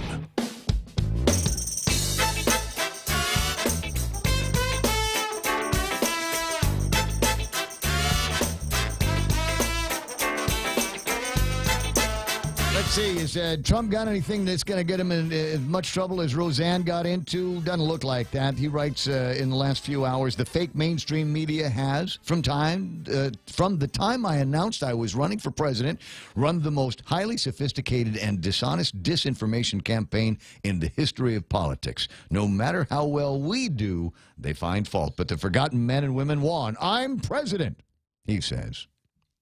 One before that, sorry. I've got to start focusing my energy on North Korea, nuclear, bad trade deals, VA choice, the economy, rebuilding the military, and so much more. And not on the rigged Russia witch hunt that should be investigating Clinton, Russia, FBI, Justice, Obama, Comey, Lynch, etc. He just throws the red meat out at the crowd. I love that. I love that. 7:30 in the morning, and we got to jump into headlines from the Guam Daily Post. Here's Kevin Kerrigan. Half a day and good morning, Guam. In the headlines from the Daily Post this morning, the Joint Commission posting a report on its website on Guam Memorial Hospital, citing 40 issues and procedures that were found to be out of compliance at the island's public hospital. Among the problems listed as not being in compliance were clear and accurate medication orders, reporting critical results of tests on a timely basis, and the maintenance of complete and accurate medical records. GMH Administrator Peter John Camacho says the report is a summary of the issues cited by the Joint Commission in their January survey, all of which he's familiar with. The report also notes that the Joint Commission has issued a preliminary denial of accreditation to GMH. They did that back in January, but it doesn't indicate whether that decision is final yet. Camacho said GMH has not yet received any response to the hospital's corrective action plan or its appeal on that denial of accreditation. District Court Magistrate Judge Joaquin Manabusan yesterday granting GovGuam's motion to dismiss the misdemeanor allegations filed against former Prestige Auto Sales Manager Orlando Domingo and his boss John C.J. Shen. Deputy Attorney General Joseph McDonald said GovGuam decided to wrap up the misdemeanor case because the charges were only misdemeanors. He said the government would concentrate on the more serious allegations the pair are facing in Superior Court, where Domingo and Shen are accused of conspiring with tax preparer and co-defendant Ann Absalon to fraudulently register to unwitting Guam residents luxury vehicles which were later shipped to China. Just days after his conditional release on allegations of sexually assaulting 2 women at Sanctuary's young adult shelter, 21-year-old J. Daniel Fama Nedidog was arrested again on different allegations that he sexually molested 2 female minors. The girls alleged that they were molested at a Manila home where Nedidog was staying before he ended up at Sanctuary. One victim telling police that Nedidog offered her chocolate and candy before allegedly molesting her and telling her not to tell anyone. For these stories and more, log on to postguam.com or pick up a copy of today's Guam Daily Post. iConnect time is 7:32. We'll call it 7:33. Connect longer for less with iConnect's push-to-talk and mobile plans. Circle K has just made it easier to select products that are better for you and your healthier lifestyle. When looking for items that are low carb, low sodium, low calories, low sugar, high in antioxidants, or high in protein, just look for the easy to spot better for you labels so you can find these items at a glance. Come by and see for yourself. It has never been more convenient to fill up on anything and everything that are better for you. Circle K. Take it easy. Portions of the program brought to you by APL, American President Lines. They're shipping the future. Are you a homeowner looking to save money on your power bill? Ever thought about getting solar on your roof? If the answer is yes, Micronesia Renewable Energy will install a solar energy system on your roof for zero money down, so you can save money on your power bill. Sign up in the month of May, and MRE will pay you $400 in cash. That's right. In the month of May, get a solar energy system on your roof, and MRE will pay you $400 just for signing up. Conditions apply. Call 632-2613 for details. MRE, the smarter choice. Is there traffic yet? No, not really. Maybe not enough time between the last report and this one. It looks like things might be building up between Hagåtña and Navy Hospital. A little bit of a build-up leading towards Big Navy in Sumai. And and leading towards Anderson Air Force. I guess they're just going to base. I think that's where everybody's going because there ain't no school today. And maybe the rest of us don't need to be in until, I don't know, 9. It's 7:34. That's right now traffic here on The Point. With the largest inventory of rental equipment on Guam, East West Rental Center is sure to have the tool you need to get your job finished quickly. From equipment rental, party rental, parts and service to used equipment, East West Rental Center has what you need. Call East West Rental Center at 646-1463 or visit them online and browse through their online rental catalog at eastwestrental.com. They're located in Upper Tumon, right across St. John's School. East West Rental Center, providing the island of Guam with quality equipment rentals since 1972.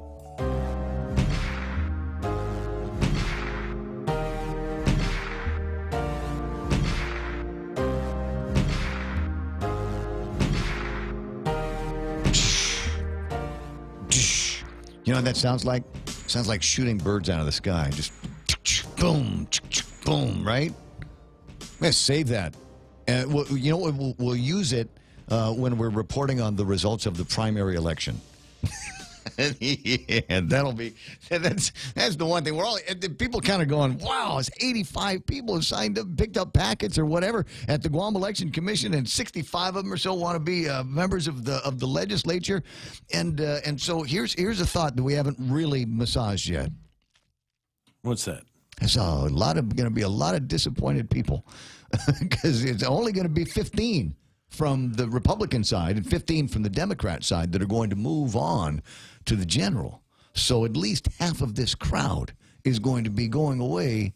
I don't know, a lot of top lip, a lot of I wonder what happened there. Maybe I should have campaigned harder. Maybe did I not include my middle name?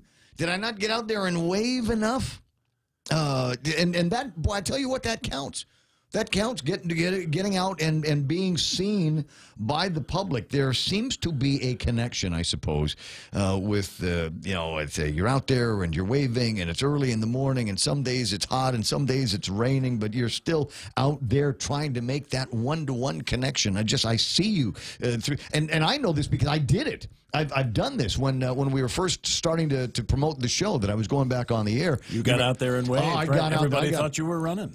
People still think I'm running. Not too late. That's what the man says. I don't know, but so there is that conversation that is taking place out there with people trying to figure out what it is that they need to do.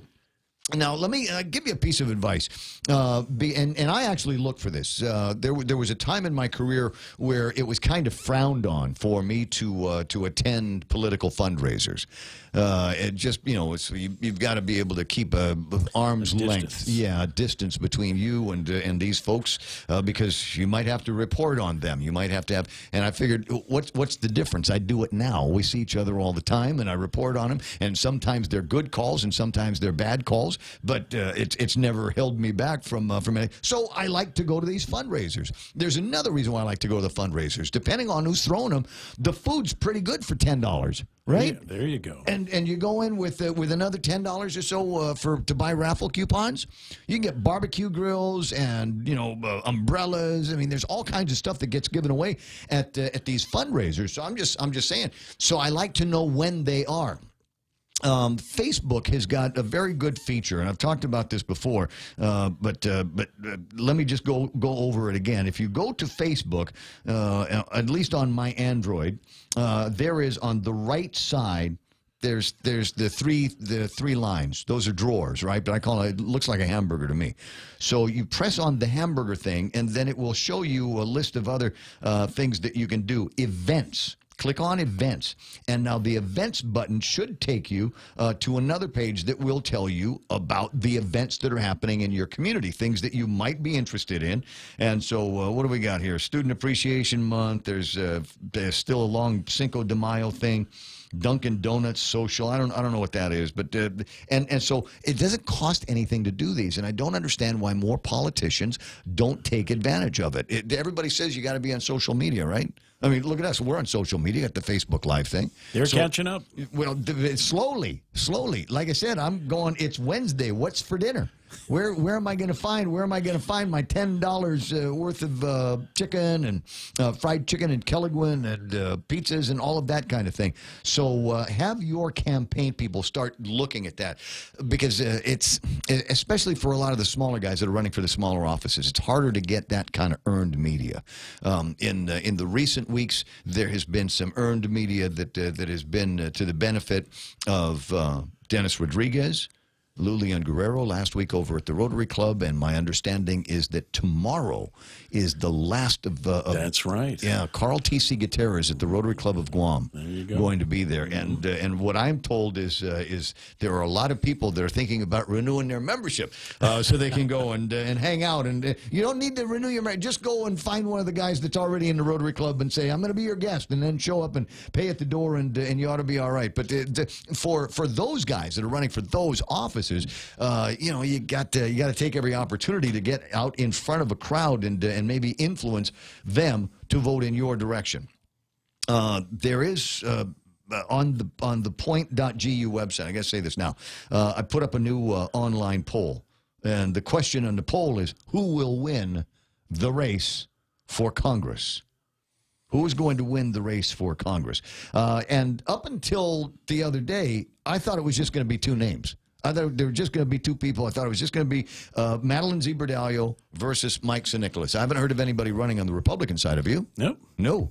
Until a rumor started floating around. Well, that rumor sort of began a couple of months back. Remember, we tried to suss that out a little while ago. But there seems to still be a rumor. There still seems to be more of it there with the more details and all of that. That's what your sources are telling you? Well, yeah, and I'm having a hard time. As I said, the only thing I haven't been able to do here is get anybody on the record. People I've talked to, I've sent all of the appropriate people all of the appropriate questions, and they come back and say, yeah. I'm like, okay, let's go on the radio and talk about it. Oh, no, we can't. No, we're not going to do that. Can't do that. Get out of here. So I can't get it verified. But just in case, I've crafted the poll results. I crafted the poll, so it goes like this: who will win the race for Congress? So far, in the lead, Mike St. Nicholas, 63%, followed by Madeline Berdallo at 27.27, folled by possible candidate Doris Flores Brooks, who is currently the public auditor, but they tell me may step down and make a run for Congress. But I, again, can't verify it. And did we already try to wake her up this morning? Mike says he already tried to wake her up.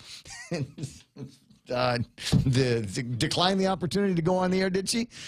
Is that how it worked out? Well, the secret is that I haven't told you is I'm not really supposed to call them at home. So, oh! Yeah, I have to leave them a message at her office. And so, yeah, that's how it goes. Oh, I can leave a message. That's I'll call. Never mind. It's 7:42 in the morning. Let me see what's on Ken's mind. Hey, buddy.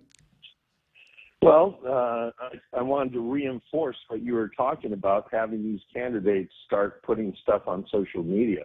Because in 2016, when I was doing the interviews, I had a hard time. A lot of the candidates that running, I was never able to get in touch with them because the only contact information we had was on a sign, and it said P.O. Box 103, Hatanya.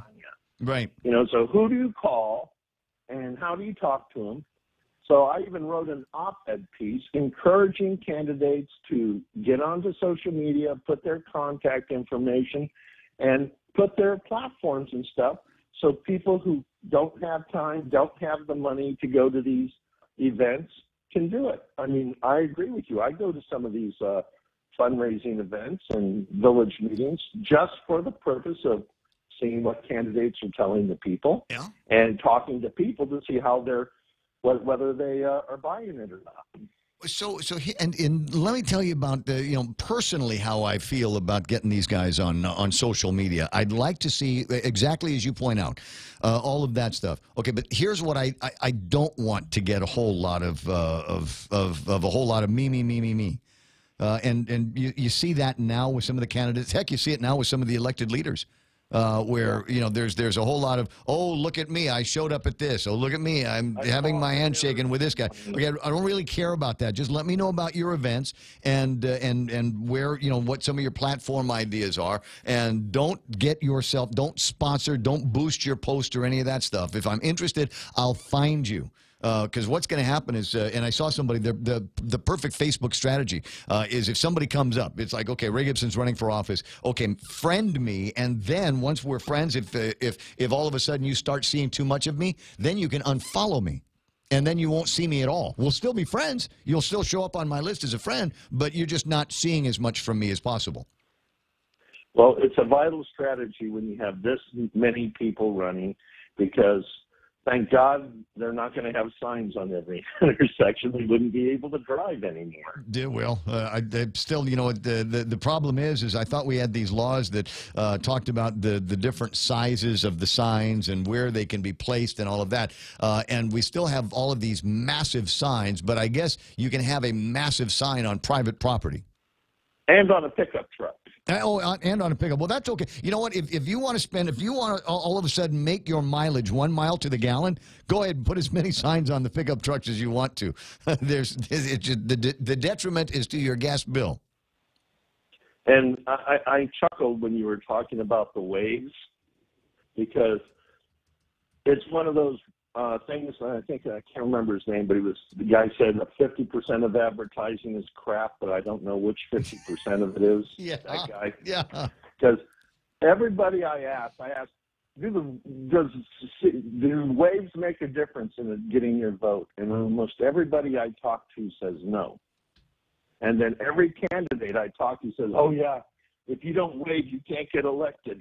Right. I said, name one candidate for office that didn't wave and didn't get elected. Nobody can think of any. And I said, why not? I said, I guess they probably all wave. Because everybody goes out there and waves. It might be that one unknown commodity that you've got out there, but I think it might go back to this this sentimentality that people have that says, well, if you're willing to do that, if you're willing to go out there and wave, and sometimes these guys do it by themselves in the heat and the rain, it's like you've humbled yourself.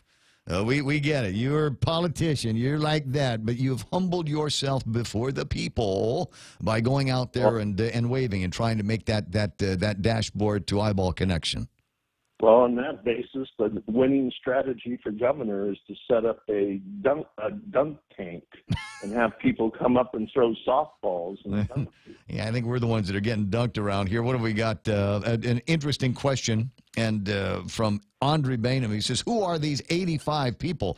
Maybe the Point can bring them in to the people, have them on, or call in for quick Friday mornings with the candidates. You might want to do it Friday Fight Day or Fright Day with the candidates. You know what? It's kind of tricky to do that. That's just to have candidate mud wrestling. That's true. There's I've got enough, and there's enough room here to bring in a few of them at a time. But frankly, I'm thinking that, as I said, half of this list, at least on the senatorial side, is going to get whittled down real fast as a result of the primary. So I'd like to, for the benefit of the people, I don't want to waste any time talking to some guys, and I can think of about a dozen off the top of my head that aren't going anywhere near the legislature anytime soon. So I think I'm going to save it until after the primary. Hey, I got a bigger name on line too. I'm going to let you go. All right, bye. I'll talk to you. That's my friend. Ken Leon Guerrero. The bigger name is Tom the Hammer Atta. Good morning, Tom. Hey, good morning, Ray. Hi, buddy. So, have you heard about Doris leaving the Office of Public Auditor and running for Congress? No, I heard it from you this morning. That's where I get my news. The point. You're a good man. You're a good man. Hey, how'd that last hearing go with the CLTC? Well, one of the points that was brought up was the fact that, one of the things that's really a challenge for the land trust is money to be able to go out and survey the lands and then to be able to issue out the leases. And come to find out last night that about $320,000 was, and I use the term hijacked, from the Chamorro Land Trust, and it was transferred into the general fund. Can I use another word? I want to use another word. Can I use another word, Tom? Yeah? Stolen. In Chamorro, we call it tutso. They stole it. Yeah, it did, and it was, even the administrative director said that when they went to deposit it, it was with the instructions that this money goes into the survey and infrastructure fund, and so what went into the account was an IOU note, and the cash was taken, and now after the audit was done, it was finalized just this year. They wrote it off because what was the term that was used? Because of the government's fiscal conditions, it was unlikely that they would pay it back. So that seems to be slushy accounting here. Couldn't they have waited a little bit longer to write it off? I mean, we just got $6 million in additional BPT money. Well, one would think, right? But that's just the $300,000 from that account. Then another $300,000 was withdrawn from the home loan guarantee account. And that's the account that is basically, there's supposed to be $500,000 in there. In fact, there's $500,000 in there now that's left after taking out $300,000. And that's the account that is used in case of a default on a home loan, so that Land Trust can continue making those monthly payments until it finds a qualified applicant who is willing or can take over that loan, and and then move on. Because of course we need that guarantee because we don't want to be losing defaulted loans to the bank. So now, was that a protected lockbox fund? I'm pretty sure. I'm going to have to go back and look at the law, but I'm going to have to go back to see whether those funds. I know that the Survey and Infrastructure Fund was that one for sure is. Yeah, and so I'm going to be asking to meet with the public auditor to get a better understanding of why are we so quick to write off this money. Well, you better do it fast. Oh, yeah. Yeah, because the rumor I heard says it's going to be happening soon. The change in... So we need to follow up on that. That $300,000 was about the amount that Land Trust had indicated earlier, that's about the amount of money they need to be able to do the surveying that they, work that can be done annually. But the question that I have, and this may be more on the administrative side, is these funds, as you said hijacked, I said stolen, they eventually did what the law said should not be done. They could not be mingled and they could not be transferred, but they were. And so it seems to me that because there's supposed to be some kind of penalty here. So who's in trouble? Who do we pinch on this one for taking the money or letting the money go? I don't know, but I got to start with a public auditor and get a better understanding because everybody's hanging their hat on this new GASP 34 rule that they have. But, the bottom line is I really don't care about this GASP this or that. that's when you take away that was money that was intended for surveying and for infrastructure, for putting water lines into the Chamorro Land Trust. So when we take that money away, then that's just that much less families that we can service. Well, and as I point out, all of a sudden we neglect to collect on this particular IOU because the person that owes us the money is having a hard time with their income. Anywhere else, somebody needs to declare bankruptcy or tell me how I'm going to get paid. Because it's not the government's money. That's the taxpayers' money. And the people have decided a long time ago that that's where the money is supposed to go. Stick it in a lockbox account. I'm kind of curious. I want to see some of the other audits and see how often this happens. Yeah. Now, the other thing that was, that was basically shed light on last night was it seems that other entities within the Department of Land Management are getting a free ride off Chamorro Land Trust. For example, Chamorro Land Trust pays the full fare for its legal counsel. That same counsel provides legal services to the Ancestral Lands Commission and to the Guam Land Use Commission. The land trust has had to pay a larger share of the rent for the entire Department of Land Management and the Ancestral Lands Commission, and it's paying more than really its fair share. So it seems like everybody's trying to catch a free ride on the Chamorro Land Trust. Where's the funding coming from for the Chamorro Land Trust again? It comes from the leases. So, for example, you've got up there on top of Mount Barrigada, that's Chamorro Land Trust property, and a lot of the spaces there are being rented by various companies to put up their antennas. You got GTA, who is paying rent on various pieces of property that is, where it has facilities around the island, and other bits and pieces, the golf course, the Dedido golf course. Yep. So, the commercial leases is where it gets its main source of income. Okay, so here's what I see. We got the Chamorro Land Trust Commission. We've got money coming in, and this is it's the cash cow. It's the healthy part of it. And then these companion agencies are what's the word I'm looking for? Parasites. That's it. Yes. It's a parasitical relationship that they have. They don't make any money on their own, or aren't given enough money by the governing bodies. So we'll take it from the fat kid that does have some money.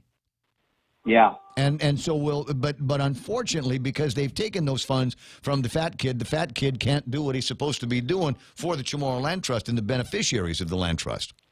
Exactly. And there's still, oh gosh, there's thousands of acres out there that's still waiting to be surveyed, and until they are surveyed and properly registered, you can't issue out leases for them. Drain that swamp, Tomas. Drain that swamp. Drain that swamp. I'm telling you, it's slushy and it's icky, and the more we learn about it, the more questions that come up as a result. Listen, you go chase that around. Have you been a part of the budget hearings in the last couple of days? No, I didn't go this week. No. I didn't go to, but I certainly will. I've tried to kind of manage my time here. I definitely will go to the GSA and DOA budget hearings.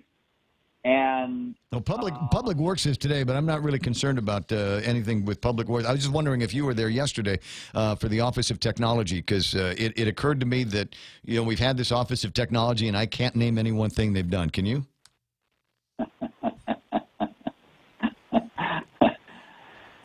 Okay. So DPW is having its public hearing.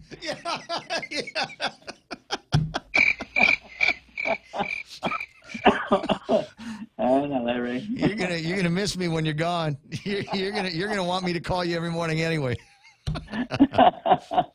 Look, I'll see you pretty soon. You have a fantastic. It will be interesting to see now what comes out. The results of all of these hearings that you've had with the CLTC. Please tell me that it's not just going to be a bunch of reports that are going to sit on a desk. Are you pondering legislation? You and the staff getting together to say, okay, we got to fix this. Yes, most definitely. And that was the whole point here that we had the 3 series. We wanted to basically get a clearer picture, the program assessment from the land trust applicants' perspective, and then just taking a look at, program compliance with respect to the laws and the rules and regs and where the weaknesses are. And then last night is to find out, do we have the money to do anything about any of this? So as we put this thing together, definitely it's going to have to be followed with some legislation to make some changes to the rules and regulations. I know that on the part of the Land Trust Commission, the chairperson is, they're putting together their strategy as to how to move forward so that we don't, commit the errors that may have taken place here in the past, and how do we make this program better, as we move forward? Legislative intervention will definitely be a piece of that. It's got to figure out how we're going to do this at the same time that PICA is trying to clean up that mess. So good luck to everybody. And it's got to be done within the term of this 34th legislature. I don't disagree. We got to get it done now. 8 o'clock in the morning or darn close to it. Tomas, I'll talk to you pretty soon. Adios. Senator Tom the Hammer Adda with me on The Point. KUSG Gutnia. Coming up, I got Fox News live in your ear. And then on the other side of that, Kevin Kerrigan with a look at all the big stories. And then later on in the 8 o'clock hour, Blake Watson from Star 101, he's going to come in and we're going to pretend to talk about sports and stuff for a little bit. And then it's the whole rest of the Wednesday morning gig that is the Ray Gibson Show here on The Point. Like I said, news is next, and then there's Kevin and plenty more. So don't touch the radio or leave the Facebook. Just back away from all of the keyboards right now.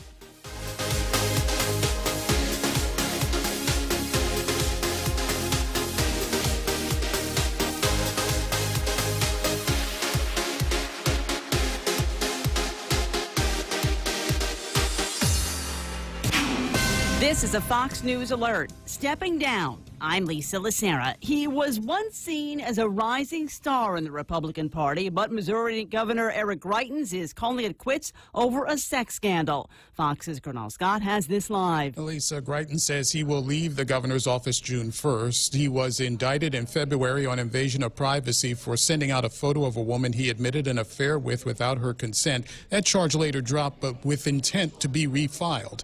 It's believed there is enough support in Missouri government to impeach Greitens. During his statement, he called the attacks on him a planned effort to hurt his family. I cannot allow those forces to continue to cause pain and difficulty to the people that I love. Lieutenant Governor Mike Parson will assume the governor's chair on Friday, Lisa. Gernal, Roseanne Barr now dropped by her talent agency and her show canceled after sending racist tweets directed at a former member of the Obama administration. The star posted the tweet this morning and later deleted it, saying Muslim Brotherhood and Planet of the Apes had a baby equals VJ. Barr was referring to former Obama aide Valerie Jarrett, who is black but not Muslim. The tweet, nonetheless, was in response to another user tweeting an article from a conspiratorial right-wing outlet claiming Obama's CIA spied on French presidential candidates. Fox's Julie Banderas. The Trump administration continues to work towards a summit with North Korea, with a high-level North Korean official heading to the U.S. Vice Chairman of the Central Committee, Kim Yong-chol, is traveling to New York. This will be the highest official visit from a North Korean in 18 years. He will meet with the Secretary of State, Mike Pompeo, this week. The Secretary travels to New York tomorrow. The two met previously when Secretary Pompeo traveled to North Korea. Fox's Rich Edson at the State Department. Fox News, fair and balanced.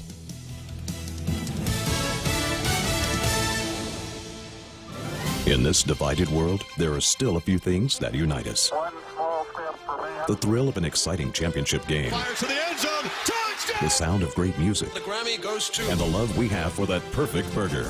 Ruby Tuesday Guam presents to you For the Love of Burgers menu. For a limited time, we want you to put down that fork, tuck that napkin in your collar, and go for broke with an amazing burger for just $11.99. 8 burgers to try, and time isn't wasting. Ruby Tuesday Guam lunchtime.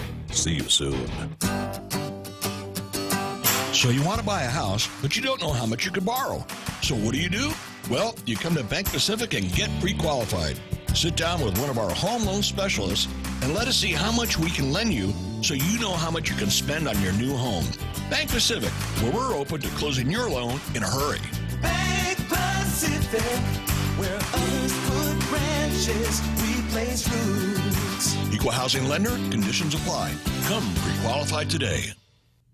The body of a man who went missing over the weekend in flooded waters in Maryland has been found. Police say they have not received any additional reports of anyone being missing, so they're feeling much more optimistic now that there won't be any additional fatalities as a result of this storm. And that was a real concern because the flooding that hit this area in 2016, that killed 2 people. The damage from this storm was significantly worse. Now, the business owners are just getting their first look at the damage today, getting to come back in, and they're finding thick mud across the main street, across the floors of their businesses.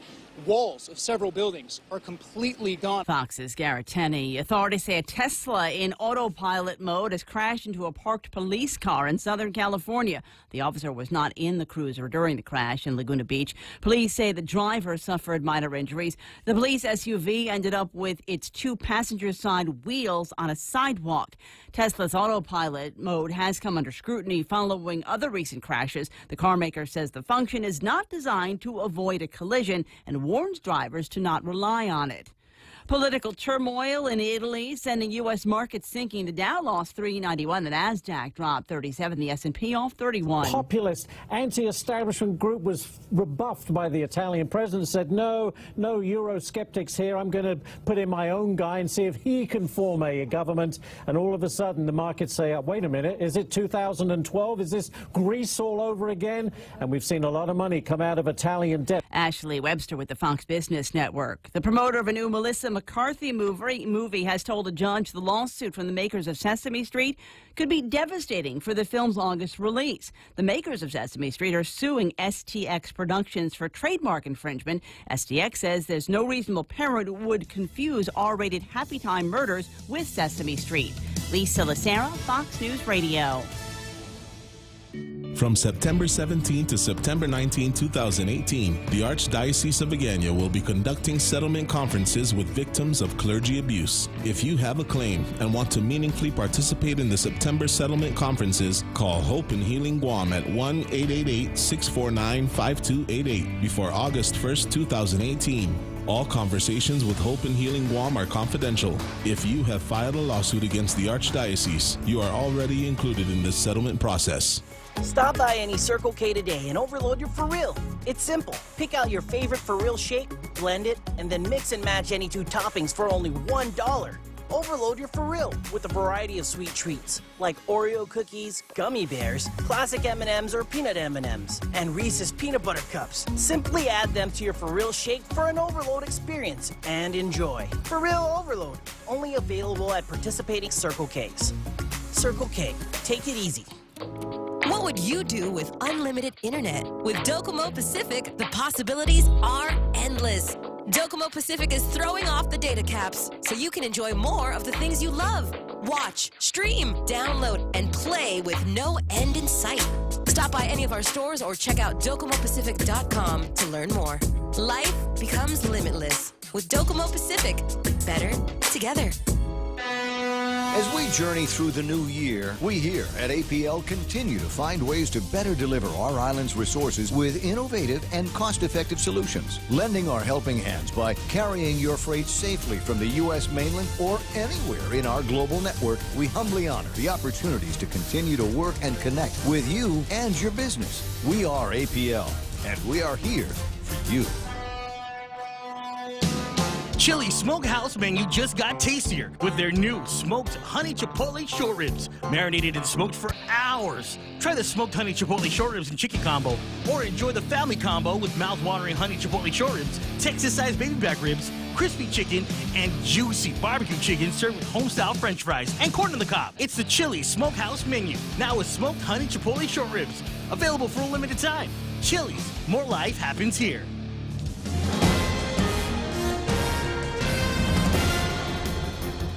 Half a day and good morning, Guam. News time here at The Point is 8 minutes past 8 a.m. this Wednesday morning. I'm Kevin Kerrigan. Here's a look now at some of the top stories from the Guam Daily Post. The finances of the Chamorro Land Trust Commission were the focus of the third and final CLTC oversight hearing yesterday evening, and questions were raised over the OPA's May 2nd audit that revealed more than $640,000 in CLTC loan guarantee, survey, and infrastructure funds had been written off as transfers to the general fund during the last fiscal year. Oversight Chair Senator Tom Atta said it appears that the governor's office hijacked some of that funding to pay for other GovGuam general fund needs. Some of the money was slated to be used to survey CLTC properties. According to the audit, the funds were written off after officials determined that repayment was not expected to happen within a reasonable amount of time.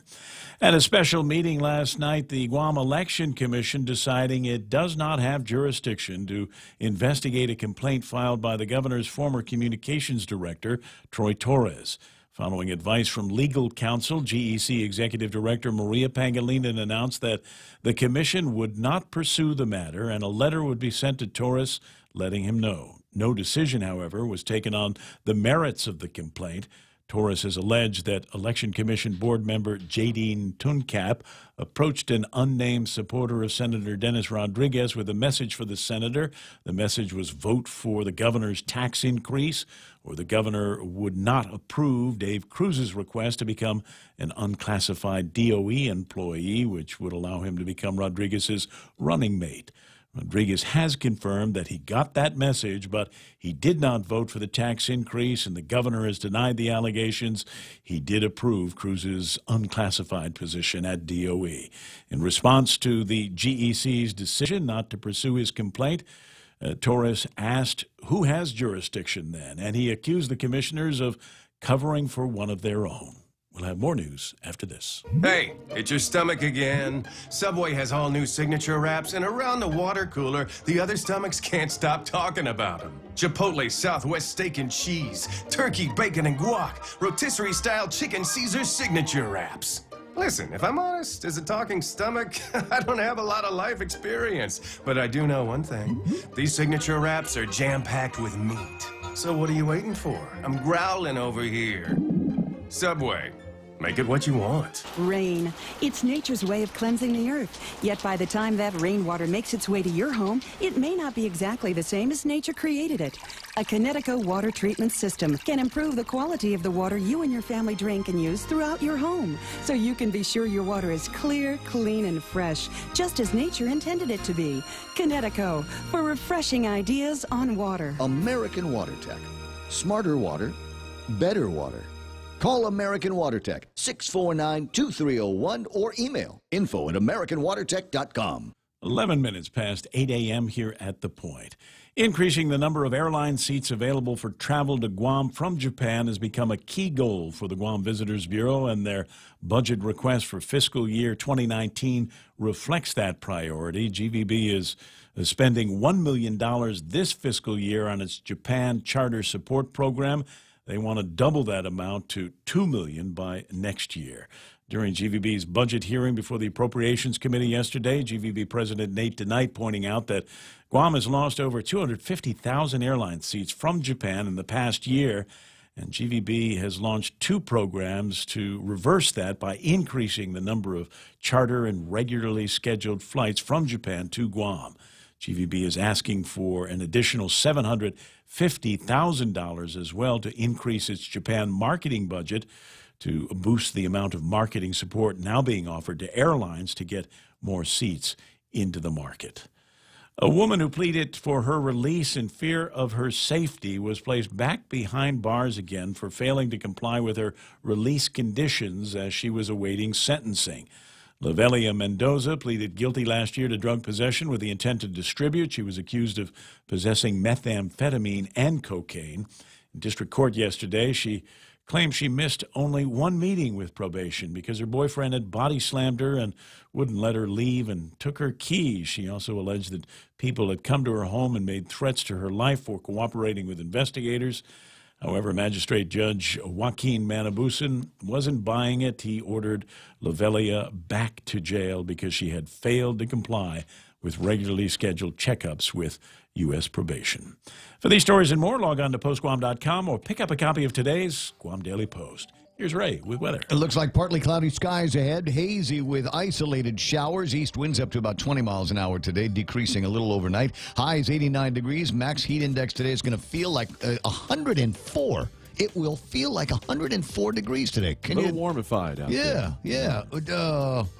Now, when it says it's going to feel like 104 degrees, right? If I was at the Bank Pacific, the big sign they've got in front of your house, right. So if I was at that Bank Pacific thermometer thing, would it still say 104 or would it say 89? No, it'll say 89. It'll say 89. Yeah, because this factors in the combination of the heat and the humidity, and normal thermometers don't take in humidity. Okay, so to just tell you what the temperature is, it'll be 89 degrees, and you'll go, that's wrong. It feels like it's 200 degrees out here. But you'll be kind of right. That's the heat index at work. Overnight lows tonight about 78 degrees. Sunset at 6:44, and you got to make it a point to be somewhere that you can see the ocean at 6:44 because we've got the haze, according to the National Weather Service, and people that know, the haze is probably going to be moving off in a couple of days as this trough starts making its way through here, right? That's right. Yeah, we've got a lot of that blobbage down to our southeast. The map's not up now, but it is. Oh, wait.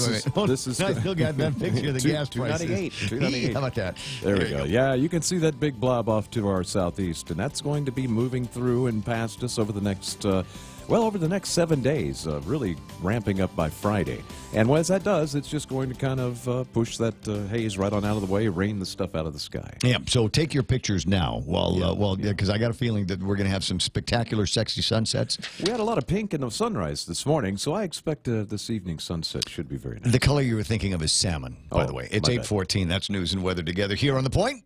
With the largest inventory of rental equipment on Guam, East West Rental Center is sure to have the tool you need to get your job finished quickly. From equipment rental, party rental, parts and service to used equipment, East West Rental Center has what you need. Call East West Rental Center at 646-1463 or visit them online and browse through their online rental catalog at eastwestrental.com. They're located in Upper Tumon, right across St. John's School. East West Rental Center, providing the island of Guam with quality equipment rentals since 1972. Portions of the program brought to you by King's Restaurant with their local lunch favorites Monday through Friday. Mondays, Salisbury steak. Tuesdays, bistec tomorrow. Today is pork sinigang because it's Wednesday. I need to remind people about that, don't they? No, it's only Tuesday. No, it's Wednesday. We had a Monday already this week. Thursday, tomorrow is meatloaf, and then Fridays is beef tinaktak, or choose the pick 2 or pick 3 combo. It's lunch, and it's happening at King's. Don't wait another day and waste another dollar. You can start saving today. At Guahan Insurance Services, we are here to help protect your investment and save you money. We offer insurance advising for business, car, and home insurance. So come and visit us at our new office at Camacho Landmark Center at Marine Corps Drive in Timoning, and let us show you that you can count on us for all your insurance needs. Call 475-1162. Security Title also brings you portions of the Ray Gibson Show here on The Point, providing solutions for the most complex real estate transactions. Smoky Mountain Barbecue. Howdy, folks. Can't get enough of my KFC Smoky Mountain Barbecue? I'm bringing more to Guam this month with my new KFC Smoky Mountain Grilled Barbecue Chicken. KFC's chicken coated with a sweet and smoky barbecue sauce. Oh, and by the way, Smoky Mountain Barbecue is still available on KFC's Extra Crispy Chicken and Boneless Strips. KFC, it's finger licking good. Ray Gibson brings you closer to the action. Any speaker, anytime. Morning talk that matters.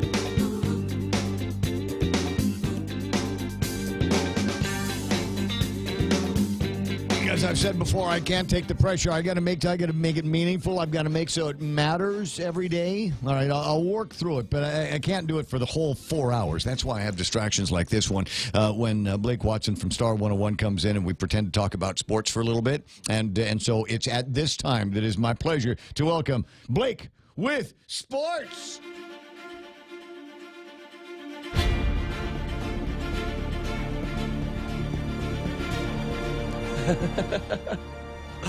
I looked up and you're both looking at me. So I was like, what's going on? Because sometimes I start talking, and sometimes you have to start talking. And I'm just the producer. I'm listening, and he said sports. Well, play, so press the button. I figured, yep. Must be time for. Oh, that's me. Yeah. Hey. By the way, Rockets, they lost. Yeah. Warriors and Cavs again. Part 4. I'm sick of that. Part 4. So we meet each other here because this is where we work. Right. 4:45, and you pulled up at 4:46, and he comes. I'm going to my desk, and he's going to the coffee thing. He's getting all of that stuff taken care of, and then he starts, and it's so weird because it's funny to hear 4-letter words with that voice, right? He's just got the voice of God thing going on, and then all of a sudden there's this streak of 4-letter words about guys on teams and the teams that just I'll paraphrase, for broadcast quality that they're not good. They weren't yesterday. They weren't when it mattered. And this is interesting coming out of that. I was going to save it, but what sport are we talking about? Basketball. Okay. As part 4, the Cleveland Cavaliers taking on the Golden State Warriors from Oakland. That's why they had that on at Fridays last night. Okay, Yeah. they were playing the basketball thing. All leading up to the big championship, best of 7, that starts. Is that tomorrow, I think? Probably tomorrow, yeah. But listen to this. New Browns defensive back Demarius Randall might be Cleveland's favorite non-LeBron athlete if he ends up losing the bet that he made against the Cavaliers. He tweeted, if the Cleveland Cavaliers win the 2018 NBA Finals, I'll buy everyone who retweets this a jersey. I'll eat a bug. As of me talking, it's up to over 200,000 retweets. At $100 for an authentic jersey plus shipping from the official NBA store, that works out to about $20 million. Randall is set to make $1 million this season. I think his money is safe because LeBron is basically dragging 4 corpses onto the court with him against the Warriors in this fight. I know it got him this far though, but it got him this far. Listen, I'm not going for him, but I don't go against him. Yeah, either. what does that say about the rest of the teams they played though? Elsewhere in other basketball news, in case you missed it, Team Supreme pulled away in the final period. They held off Team Elite in the 2018 Wendy's High School All-Star basketball game that happened at the Phoenix Center. 95-89 was the final over there. And by all accounts, this grows. By the way, wait, somebody's laughing at me on Facebook. Paris Bloss is laughing at my sports handicap. What? she's laughing because I'm like super handicapped when it comes to sports. She didn't even know that we're talking about the finals. Yeah, well, I didn't. Really? That already, huh? And elsewhere, rolling on over to soccer, perennial Budweiser Soccer League champions, the Napa Rovers FC, they get number 5, 5th straight title over the weekend. They take care of business against the Lots of Art Heat, 4-3 out at GFA's National Training Center. And they won yet again for the 5th time. And all the teams will play next in the Jamaican Grill 11th Annual GFA Cup Tournament, which I like out at GFA. It's always fun because they take the Masters, they take D1, D2, and everybody just gets thrown into a big pool, and then everybody competes for the championship. So like you can have a D2, like the UOG team, which is a younger team, playing against like a Masters team, with all guys of who are 40s and 50s. So it's always an interesting tournament just because everybody is even. You got your D1 guys playing against your Masters guys, and those guys playing against your D2. So it's just an interesting level of competition. So I've asked this question before, and maybe you've answered it, and I just wasn't paying attention. So Triton's basketball signs Ox to the team. Logan, I saw that. Did you? Yesterday. So do the Tritons actually have a team that goes and they play people? I don't know. I don't know so much who they play. What league are they in? The Guam Elite League, I think. I'm not I think they play like other Guam teams. Because this guy looks like he knows what he's doing. It's not like just like 5 guys from the village, right? Who's Ox? Ox. Okay, Romel, I did not see that. Where is he from? They signed another guy. I don't know. It was Bateman went on to play. Was originally from New Jersey, a standout player at Linden High School. He was all district, all country, and 3rd team all state, and was also named the top 5 school basketball players in Union County, New Jersey. Everybody in Union County, New Jersey must be proud. Really, you got signed by the Tritons on Guam. Ooh. They also successfully recruited Logan Hopkins of Floresville, Texas, over the weekend. He was the first recruit. UOG sent a letter of intent to Hopkins, who will become a Triton in the fall semester of 2018. Here you go, Ray. Here's a little stat for you. The Triton basketball team went 30-0. That's undefeated in last year's. Okay, I don't. Try again. I'm gonna read this verbatim. Okay, y'all help me out. I'm just gonna read it how it says. The Triton basketball team went 30-0 in 2017, 2018 with 3 league championships. What? I watched them play a game last year, and they got slaughtered. So they were lost? horrible. Well, this says that they're undefeated. And it was about this time last year. So I've called one of their games. Ladies and gentlemen, welcome to the UOG Tritons Field House. Yeah, I've done that before. So, Brad is correct, and I'm not going to take this as an insult. If it's not running, Ray is sports illiterate, and that's an absolute fact. That is an absolute fact. The only time I've ever really tried to pay any attention to sports is football season. And even then, it's not, you know, I can't do names and standings and who's the quarterback of this and it's just too much crap to keep in my head. 4-3, the 3-4 defense. Who's running the nickel? Dime back. Cover 2. See, this is not the first time Blake and I have worked together in the sports conversation. Hey, do you have GML? I do. We've all got GML. Yeah, I got GML. Do you want to do Giants versus the Rays, and it was Giants had an 0-2 record. Rays have a 2-0 record. So who came out of that ahead? Via 10-run rule, the Rays win 29-4. As they are undefeated. Giants still looking for their first win. For the Rays, Cooper Paulino was 3 for 5 at the plate. 5 runs, 2 runs batted in. Isaiah Nauta 2 for 3. He chipped in as well. And it looks like the next game is going to be Thursday. Donya taking on Jigo, or Yona taking on Yigo. I'm not quite sure how that's pronounced. So but, we got Donya with the 1-0 record and Jigo with a 1-1 record. Right. And I don't know what you guys are doing Thursday night. Maybe we should go. Should go. You stuck the wave like they did in Major League. Just those 4 guys. you remember Randy Quaid out in the back, just 4 guys just doing the wave. Oh yeah. Great movie, Brad. Major League. How long has it been since you watched it? Oh, I'm trying Holds to. up. What was I watching last night? It was a Steven Seagal movie. It doesn't matter. They're all Under good. Siege? No. That's a good one. Was it before he was fat? It was the ones where he had to fight the Screwface, the Jamaican guy. Oh, he had a ponytail in that one. I mean, I think he had a lot of long them. hair in all of them. Yeah. So I was watching that last night. Right. I found this really Put me right to sleep. This one's really cool, boss.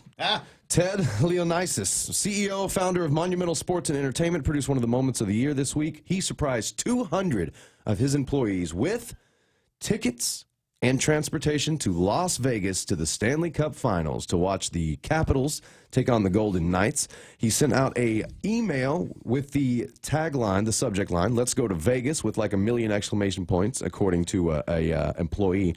And let's see here. It seems like he put employees up at the Excalibur Hotel in Vegas for 1 night, and each employee receives a ticket to one of the first 2 games of the series. Interesting thing about the finals. That's of the not NHL. even subtle. You're not even subtle. And that's I know what you're going that's for. Stanley Cup. You're not even subtle. But you've got a team who's an expansion team.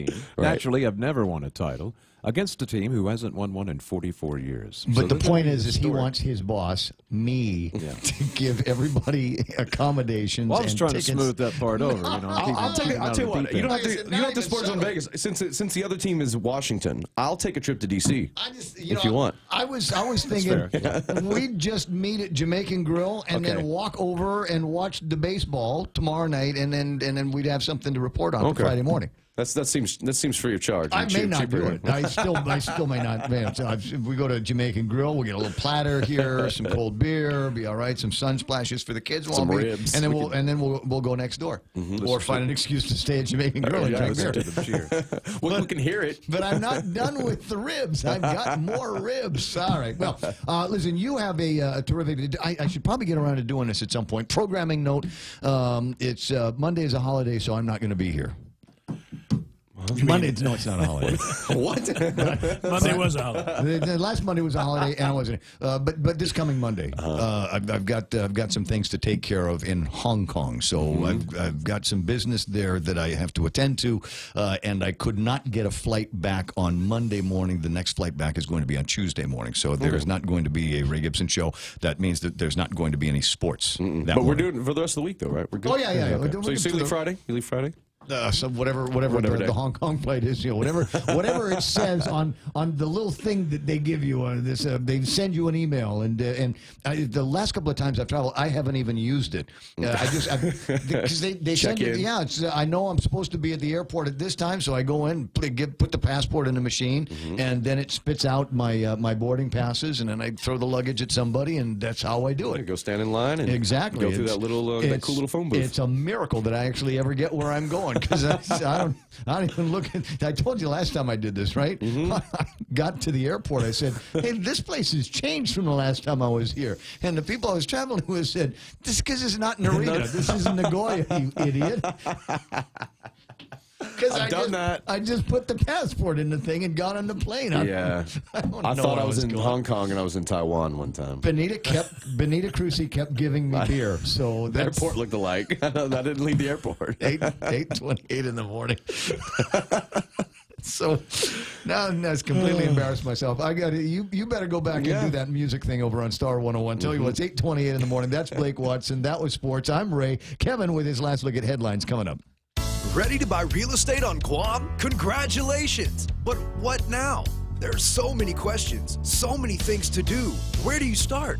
The best place to start is to call Century 21 Commonwealth Realty, Guam's biggest name in real estate. They aren't the best because they're the biggest. They're the biggest because they're the best. Trust the name. Find out why. Call Century 21 Commonwealth Realty today. 888-2121. Trust the best. My mom is really great. She's as sweet as she can be. When I need some help, I know she's always there for me. My mom loves me all the time, even when I'm naughty. Thank you for all you do. Hugwai sahau, Mommy. For the entire month of May, stop by FHP Vision Center for 25% off sunglasses and 30% off lenses with ophthalmic frames. Receive an entry form to win a Coach Clutch pouch when you buy any Coach eyewear. Conditions apply. Happy Mother's Day, Guahan, from your friends at FHP.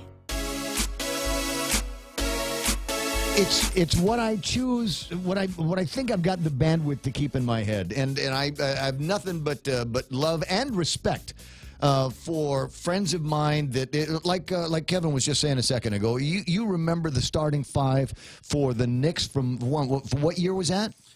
Back in 1970, the Knicks won the NBA championship. I think that was the year, but Willis Reed, Earl the Pearl Monroe, Walt Frazier, and former Senator Bill Bradley was on that team.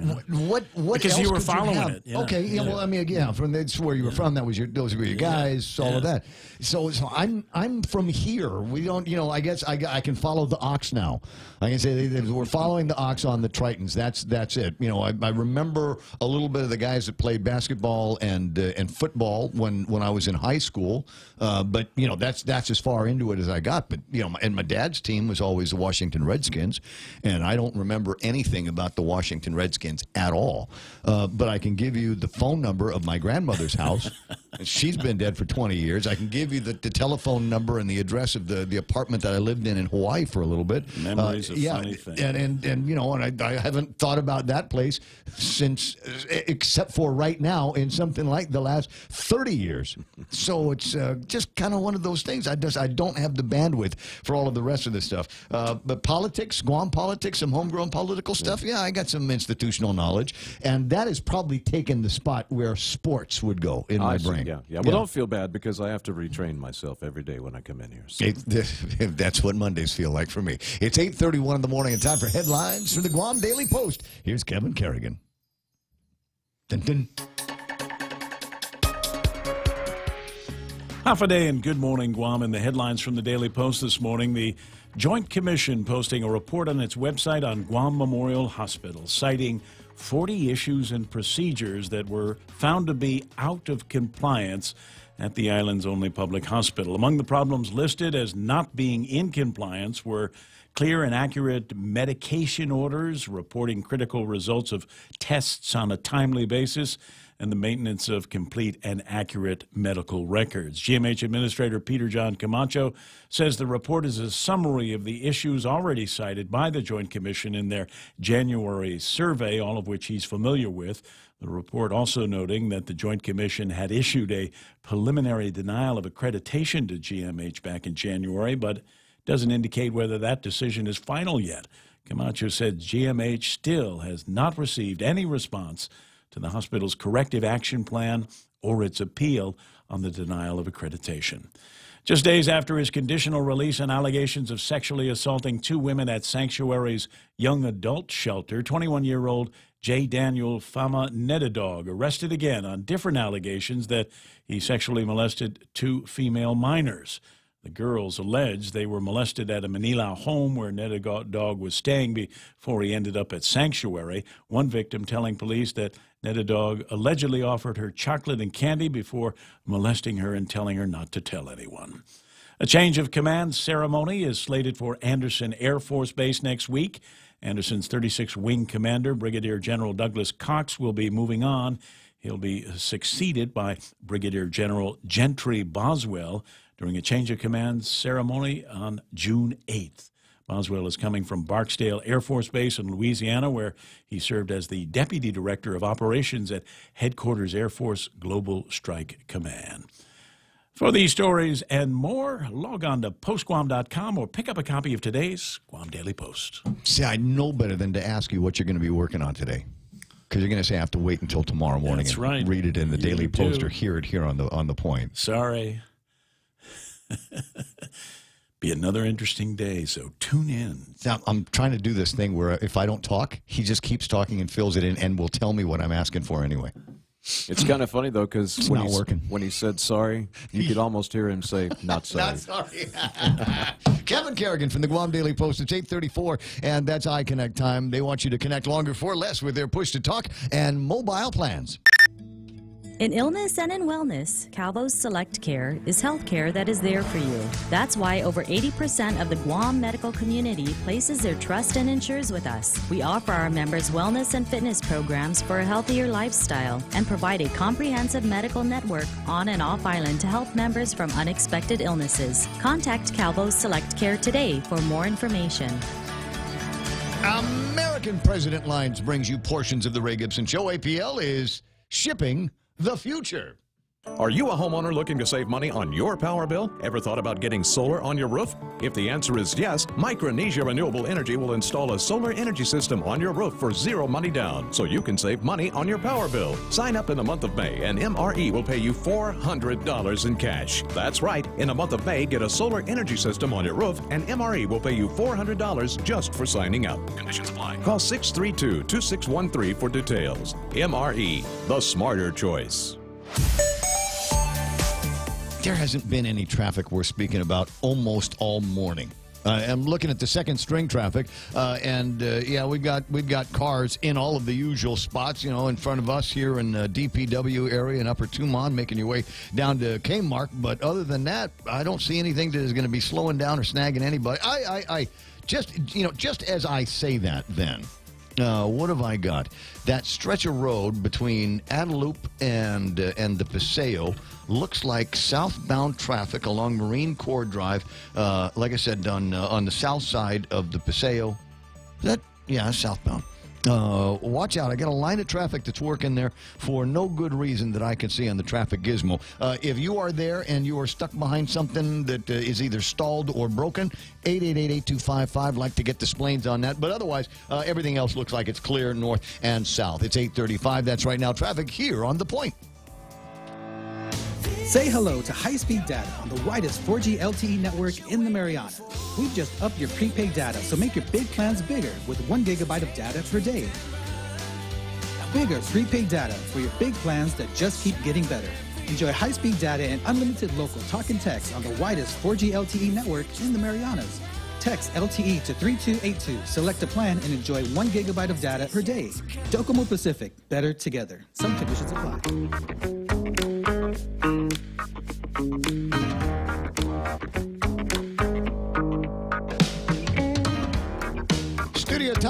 8:36. This is the Ray Gibson Show on the Point, and you know, I look over the list of names here, and it's a growing list. It gets bigger every day of people that check in and watch the show on Facebook Live. Dave Duenas, Bob Kelly, Char de la Cruz. I see you, Stephen Klein, Rosalind Cruz Koss.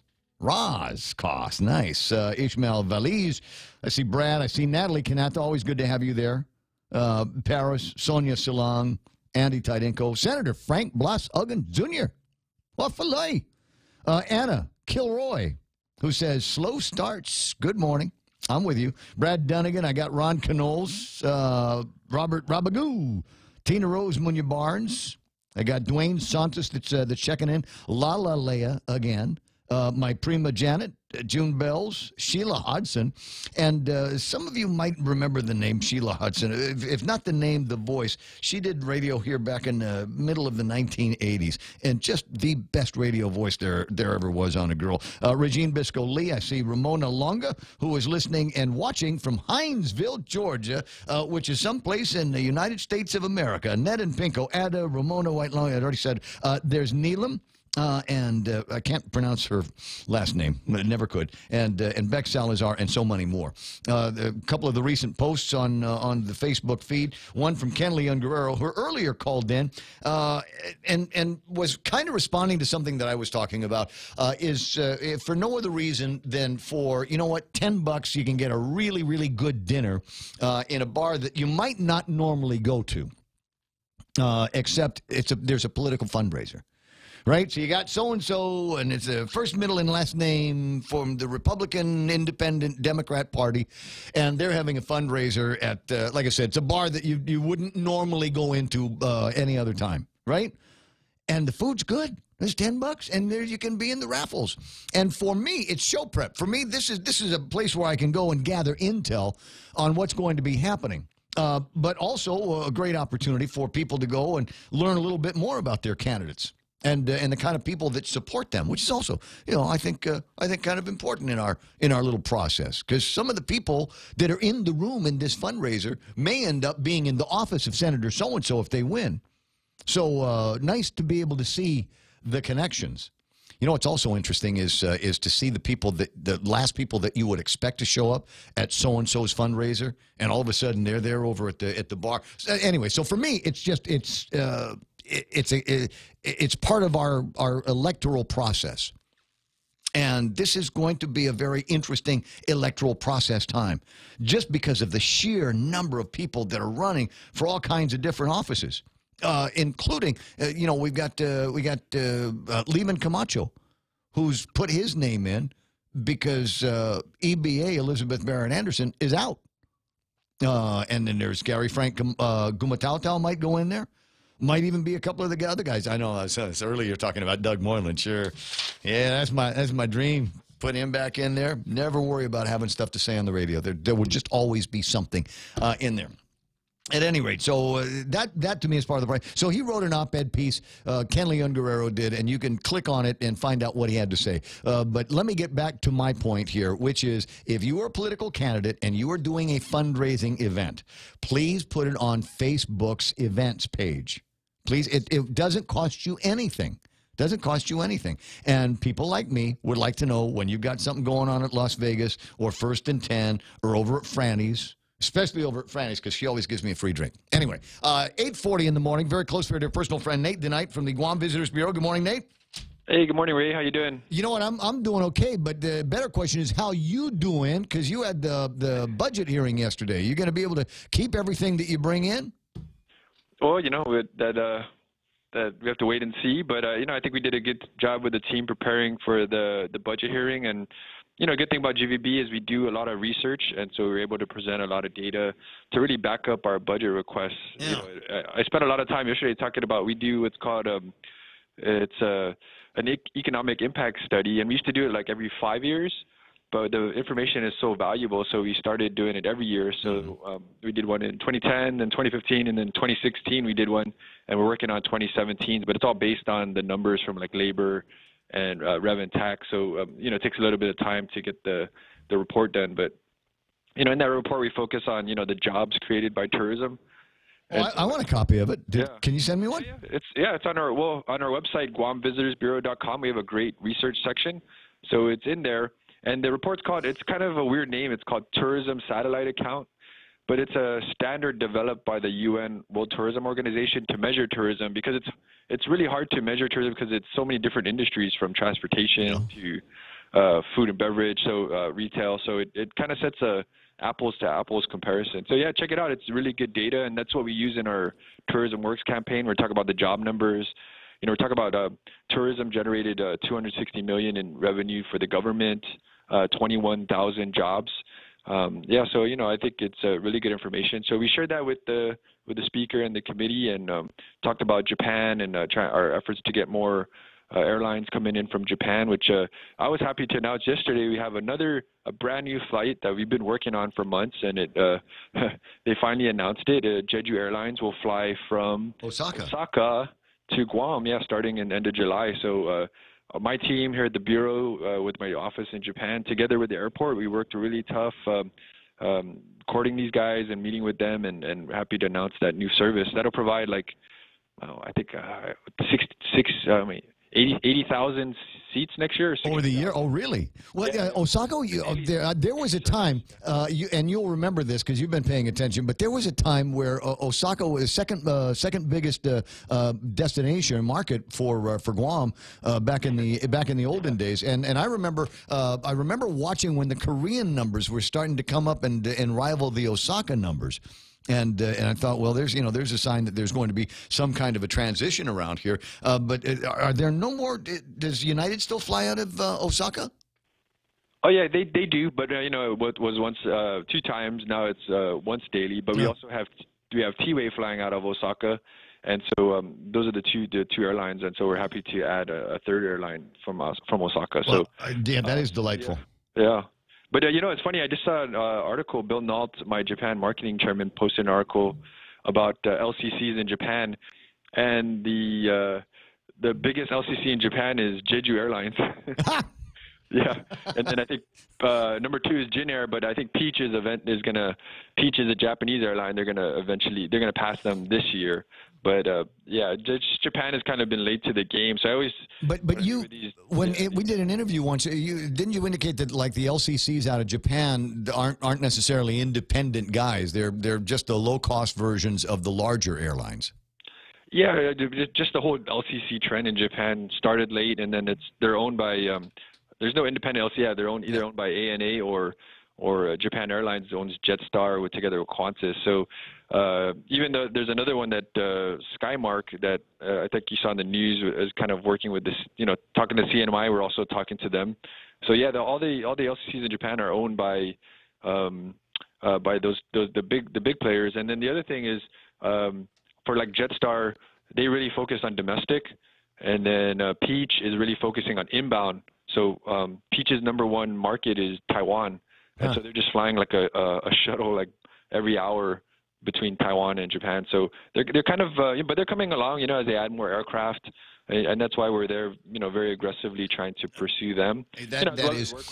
Work with our existing airline partners to see how we can support them and make sure their flights are full. When you were talking about that hourly shuttle, you kind of tickled me here. We're looking at the last day tomorrow of the flights with Cape Air between Guam and Rota and Saipan. Yeah, really a mixed, it seems like a mixed emotions in the community. Of course, everyone kept asking, bring back the jet. Right? Then they brought back the jet, and then they're like, oh, wait, but that's only going to fly once a day. So I gotta stay over, huh?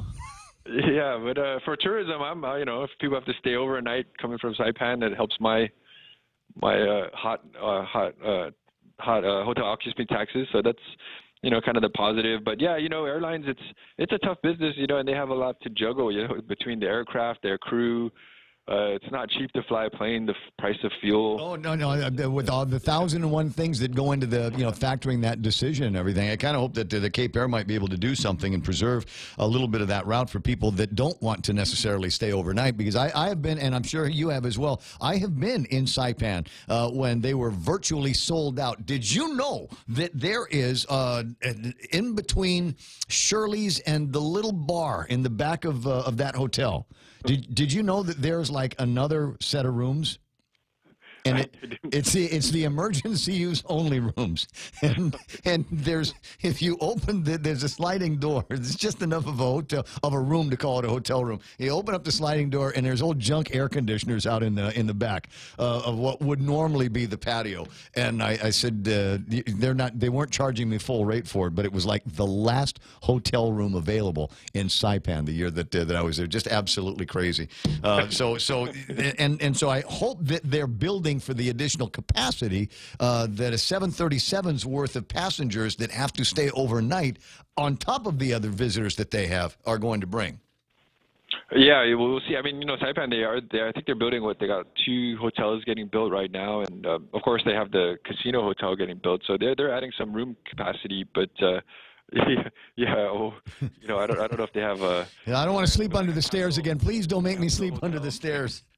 Yeah, just sleep in the rent-a-car, right? Like the Koreans do. Yeah. I keep hearing that. Hey, and forgive me the flighty way that my brain is working this morning.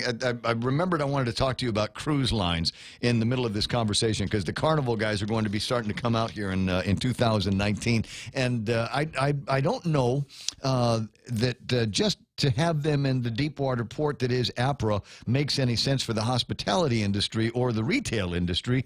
And so I'm kind of curious about any conversations you may have had with the cruise line committee about doing something to let a ship pull up to Paseo or somewhere in Tumon.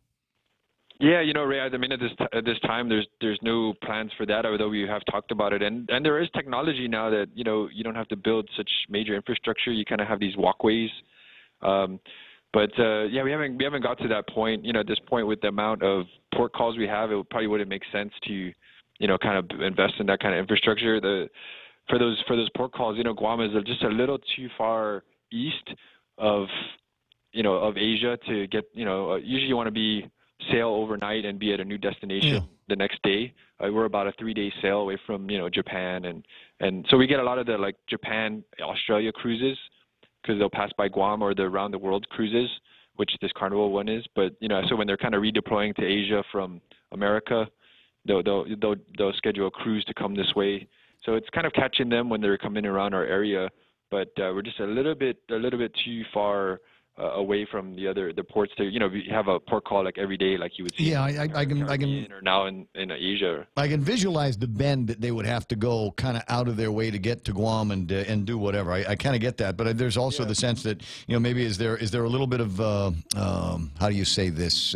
Is there a little bit of if we build it, they will come, and maybe something that we can consolidate with the other islands up in the chain. But I think, Ray, our area is perfect. Yeah, I think if we had a small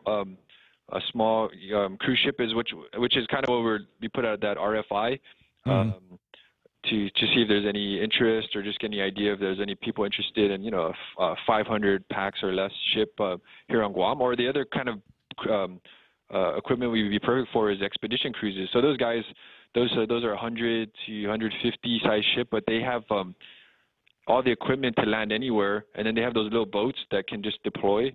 And so these expedition cruises, these are really high-end cruises that people go on to Antarctica or go to places where no one's gone. So we see some of these in the Micronesia area. We're such a beautiful, untouched area. There's plenty of islands that no one's ever seen. North Island, yeah. So have everybody fly in here, stay in a hotel for a night, and then get on a boat and go up to Mog or one of the other islands between here and Mog. Exactly, or you can go to Yap and see all the islands there, or in in Chuuk. So I mean, there's that's the other kind of option. I just kind of want to. I think we definitely need to. For now, at the port, what happens when the ship comes in? Yeah, it's not the nicest, but not a lot of other ports are just similar to ours. But we do spend a lot of time, and actually, it costs us a lot of money to. We go down and we fix up the port with. Yeah. Put a stage up, and we've got dancers and line up the tour buses and the taxis. I'm hoping with the renovation of the port and that the H wharf that they'll kind of put in a little, it doesn't have to be nothing spectacular, but yeah, a little bit of so you don't have to put the canopies if they had a a small building that people could process through and get out of the sun. Just little things like that would help the experience, just fix it up. I think that would be good enough for now. Or send the guys, send the customs guys out on a boat and have them start doing the preliminary work while it's still kind of at sea, and then it pulls in and everybody can leave because they've already got the stamp. Yeah, on the bigger ships, we already kind of do that. Processing. Yeah. BJ had asked a question about Boracay, which shut down which was shut down by the governor, by the president of the Philippines, because the place turned into a toilet, and the Kilauea volcanic eruptions and the lava flows on Big Island. Are we experiencing any upsurge in tourism as a result of those man-made and natural disasters? We're kind of monitoring it now, Ray. With Boracay, Koreans is like the #1 source market for the Philippines. I think Boracay, we looked at, they had about 350 to 400,000 Koreans visiting that area. Of course, Koreans also know Cebu, so we'll start monitoring and seeing if we're getting any packs. I think it will help. It will help a little bit, as you know, we are similar type beach resort destinations.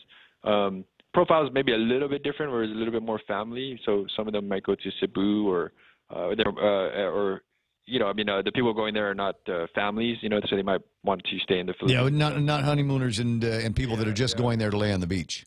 But at the same time, on the Hawaii, I'm trying to monitor it as well, because especially for Japan. Hawaii is such a big destination for Japan, but I think Japan is they really know Hawaii, so they would kind of generally understand the situation, that it's kind of on the Big Island and just isolated. Yeah, so they're still going to Oahu, and maybe if they wanted to do some island hopping, they'd bypass the Big Island and go to Maui or someplace instead. But they do have a direct flight, right, on JAL to Big Island.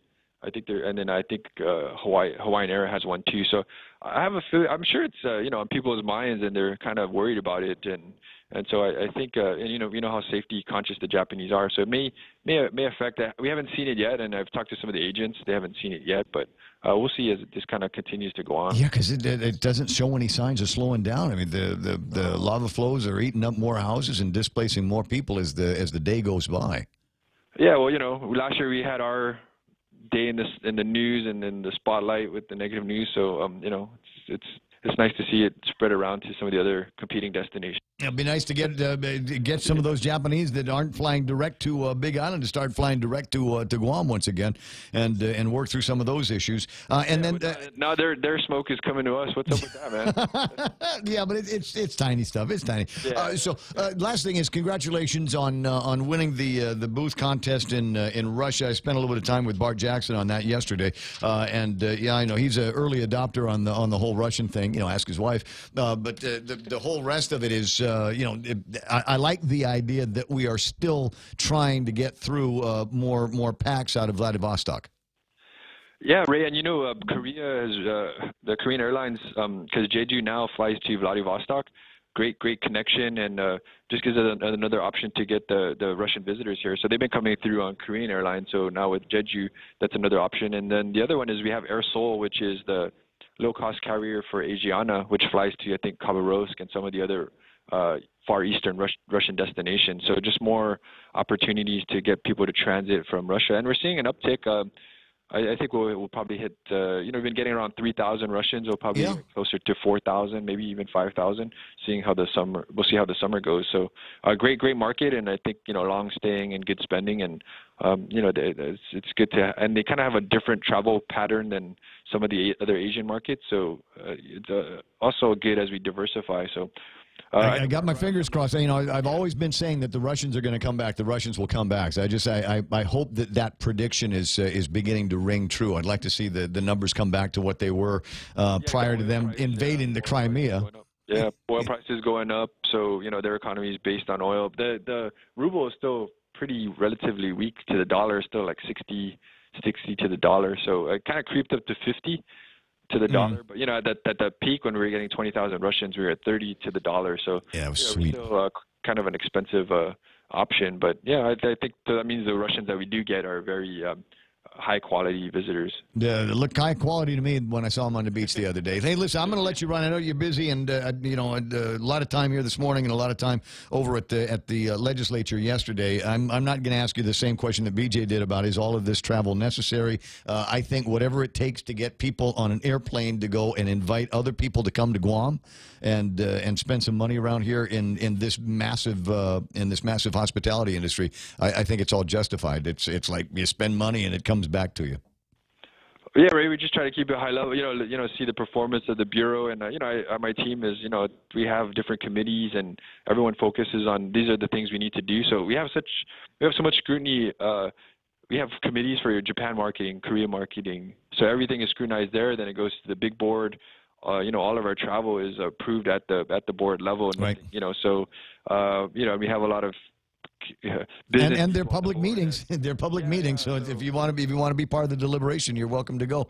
Nate, I'll talk to you pretty soon, buddy. Okay, thanks, Ray. Appreciate it. Good luck. No, not a problem. Good luck on your budget, and I hope it's not again with these guys. It's not so much a question of the legislature giving them money as much as it is letting the Guam Visitors Bureau keep the money that they have. 8:57 and change, and here we go looking at the machine again. Henry Gonzalez is my older classmate there. Mark Cruz, Akio Oisa is on the line this morning. Chuck Tanner says, Ray, I thought you were doing a romper room gig. Romper stomper, bumper boo, tell me, do. Magic mirror, tell me today, did all my friends have fun at play? And then the lady would read the names of the people, or just read names, right? And you'd go, oh, is she going to say Raymond this time? Is she going to say Raymond? Oh, please say Raymond. And so, no, it's not like that. These are actual people that I can see. Romeo Carlos is there. And I had talked about putting it on events. And he writes, events? Here's a tip. Put it on the free calendar that comes with your page. Too bad the Democratic Party doesn't have anybody in charge. They are the worst at letting people people know what's up with all the new candidates and their fundraisers. And here's, they'll use that word again there, Romy, free calendar that comes with the page. Hey, Ken Stewart, good to have you on. Millie Lujan Afeisen. Where you been eating these days, Ken? When was the last time you and I had a conversation about food? Where? I'm trying to think of where I was last. That I got my palate absolutely tickled. Well, this may have to wait until after the news. Well, the izakaya that I ate the other night, Jimmy's place. I thought that was pretty good. Okay, I haven't been there yet. And you know what? After the dolphin watching, we went to Marina Grill, which used to be called Jan Z's down at Agate, and they got a cheeseburger there that I fell in love with. But it wasn't just the burger. Right. They give you a little tub of Denancy, and it's this agate style Denancy, and it was perfect. And that and some mayonnaise, and that was good. And they have asahi on draft. Sorry, there you go. That put a smile on my face. Put that in the Food Guy report here. Carl Facuda's on, and Davis and Robert Kelly and Char de la Cruz, and there's plenty more checking in all the time. Look at the time now. It's 9 a.m. The radio station is KUSG Hagutnya. This is The Point.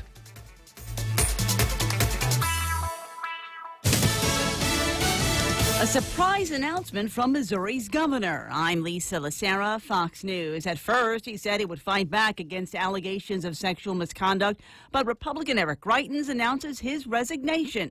Fox's Gernal Scott has more live. Lisa, Eric Greitens' term as governor ends Friday, just shy of 17 months. He was under threat of impeachment and had faced indictment for invasion of privacy. Now, that charge was dropped during jury selection, but prosecutors intended to refile it. Under that pressure and emotional, Greitens says he decided to step aside rather than have this harm his family. Time has come, though, to tend to those who have been wounded and to care for those who need us most. Lieutenant Governor Mike Parson will be sworn in as Missouri's 57th governor on June 1st, Lisa. Gernal, more fallout for Roseanne Barr after her racist tweet this morning. Director former Obama administration official Valerie Jarrett. The Laugh Channel has announced it's removing all Roseanne reruns from its schedule. This after ABC announced it was canceling her show, and talent agency ICM said it has dropped her as a client. President Trump with a visit to Nashville for a roundtable and private meeting with supporters supporters before a rally next hour. Fox's Steve Rappaport has more live. Lisa, President Trump has no shortage of supporters in a state where he crushed Hillary Clinton by more than 25 points, some lining up at Municipal Auditorium nearly 24 hours ahead of the rally. A few dozen protesters also showed up with anti-Trump signs and signs praising special counsel Robert Mueller. The president came to Nashville to support Congresswoman and Senate candidate Marsha Blackburn. Polls show her trailing Democrat Phil Bredesen. Country singer Trace Atkins will warm up the crowd before the president makes his entrance. Lisa? Steve, political unrest in Italy sending the Dow into a tailspin. It ended the day off 391 points. The Nasdaq dropped 37. The S&P off 31. Fox News, fair and balanced. Manila, Osaka, Fukuoka. Dreaming about your next vacation? With the FHB United Mileage Plus credit card, you can get 10% off on United Airlines flights from Guam to Manila, Osaka, or Fukuoka when you book your ticket by May 31. Book your flight on United.com at a United City ticket office or your local travel agency using promo code FHB18M. Visit FHB.com/United Fair Sale 18 for more details. Terms and conditions apply. First Hawaiian Bank, Equal Housing Lender, member FDIC. In this divided world, there are still a few things that unite us. The thrill of an exciting championship game. Fire to the end zone. Touchdown! The sound of great music. The Grammy goes to... And the love we have for that perfect burger. Ruby Tuesday Guam presents to you For the Love of Burgers menu. For a limited time, we want you to put down that fork, tuck that napkin in your collar, and go for broke with an amazing burger for just $11.99. 8 burgers to try, and time is a-wasting. Ruby Tuesday Guam lunchtime. See you soon. Morgan Freeman continues to fight back against sexual misconduct allegations. Morgan Freeman is not backing down after CNN refuses to retract its story accusing the award-winning actor of sexual harassment. In a statement, Freeman's lawyers said, "We presented CNN with objective evidence, including videotapes and on-the-record denials by the claimed victims that the alleged incident that gave rise to the story never happened," adding, "We proved to CNN beyond any doubt that the whole story was built on fakery." However, the network responded saying they are standing by their story, calling Freeman's lawyers' statements unfounded and disappointing. Last week, 8 women appeared on the network accusing the actor of sexual misconduct. Michelle Polino, Fox News. Some NFL players continue to criticize the league's new policy regarding the national anthem. Carolina Panthers wide receiver Torrey Smith, the latest player to speak out regarding the NFL's new national anthem policy requiring players to stand for the Star-Spangled Banner or have teams face fines for kneel-downs. Smith, an advocate of the protests in the name of social injustice, telling reporters at OTAs Tuesday that the league is trying to change the narrative and make players look like villains. It almost makes it seem like a guy like Kaepernick or Eric Reed, the guys who started originally, like what they did was in vain. This says New York Giants linebacker Mark Herzlich offered President Donald Trump, a longtime vocal critic of the national anthem kneel-downs, to come to the Giants locker room and experience the true unity and diversity of an NFL team. Matt Napolitano, Fox News. A Philadelphia woman seen on video being punched in the head by a police officer on a New Jersey beach claims she didn't spit at the officers before the altercation. An attorney for 20-year-old Emily Weinman tells Philly.com the charges against her are exaggerated. She says she was spitting sand out of her mouth after being knocked to the ground. She's facing assault and other charges. The mayor of Wildwood, New Jersey, says body cam video will show Weinman spitting and kicking the officers. Lisa Lacera, Fox News Radio. With the largest inventory of rental equipment on Guam, East West Rental Center is sure to have the tool you need to get your job finished quickly. From equipment rental, party rental, parts and service to used equipment, East West Rental Center has what you need. Call East West Rental Center at 646-1463 or visit them online and browse through their online rental catalog at eastwestrental.com. They're located in Upper Tumon, right across St. John's School. East West Rental Center, providing the island of Guam with quality equipment rentals since 1972. Portions of the program are brought to you by King's Restaurants, serving local lunch favorites Monday through Friday. And is it a lunch favorite because they say so? Oh, it's a lunch favorite because you say so. They know what you like to eat. Today is Wednesday, and Wednesday means pork sinigang. On tomorrow, it's Thursday, so meatloaf. And then Friday, beef tinaktak. That's got the yum on it. Find it for lunch at King's. Are you a homeowner looking to save money on your power bill? Ever thought about getting solar on your roof? If the answer is yes, Micronesia Renewable Energy will install a solar energy system on your roof for zero money down, so you can save money on your power bill. Sign up in the month of May, and MRE will pay you $400 in cash. That's right. In the month of May, get a solar energy system on your roof, and MRE will pay you $400 just for signing up. Conditions apply. Call 632-2613 for details. MRE, the smarter choice. The Ray Gibson Show is also brought to you by some pretty smart guys over at APL American President Lines, shipping the future. Stop by any Circle K today and overload your For Real. It's simple. Pick out your favorite For Real shake, blend it, and then mix and match any 2 toppings for only $1. Overload your For Real with a variety of sweet treats like Oreo cookies, gummy bears, classic M&Ms or peanut M&Ms, and Reese's peanut butter cups. Simply add them to your For Real shake for an overload experience and enjoy. For Real Overload, only available at participating Circle Ks. Circle K, take it easy.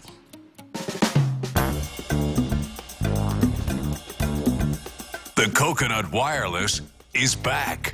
Morning talk that matters. The Ray Gibson Show.